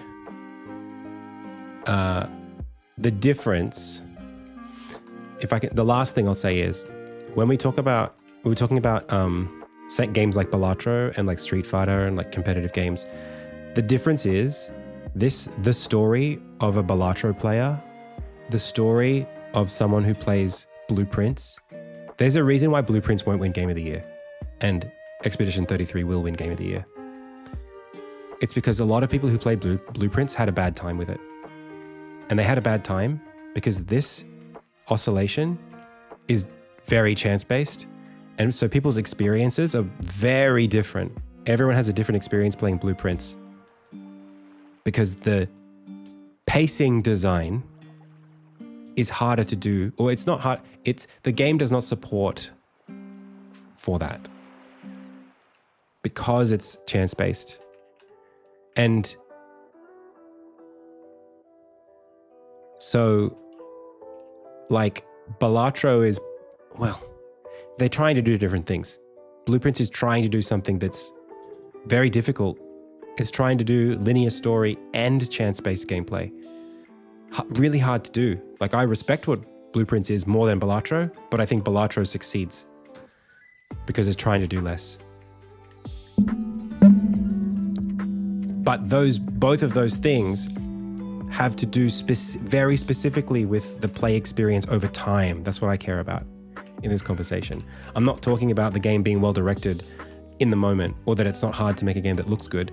I'm saying the play experience over time is what people care about, and contouring that play experience over time to something that's dramatically interesting is essential if you're trying to make something that resonates with people, in my opinion. And I think some people do that themselves. People who speedrun games create their own experiences. But I think if you're trying to do it on purpose with intent, you have to understand direction over time.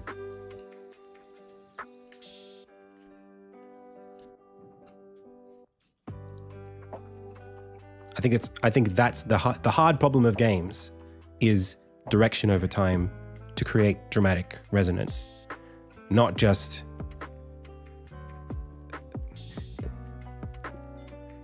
like.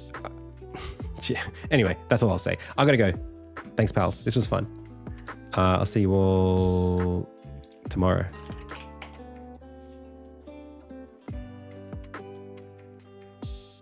Who are we raiding?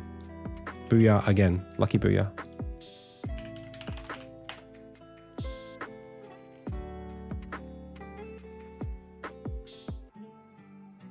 No, I think people tolerate. I think people will choose fast food over homegrown meals, home-cooked meals, because it's more convenient. Commitment is hard to encourage someone to trust. It's hard to trust a long-term game. That's why it's hard, that's why it's hard to sell them. That's what I'm trying to say. Okay, you agree with me. Thank you very much. Good night, everyone. Wishlist Insignia on Steam. See you tomorrow. Bye.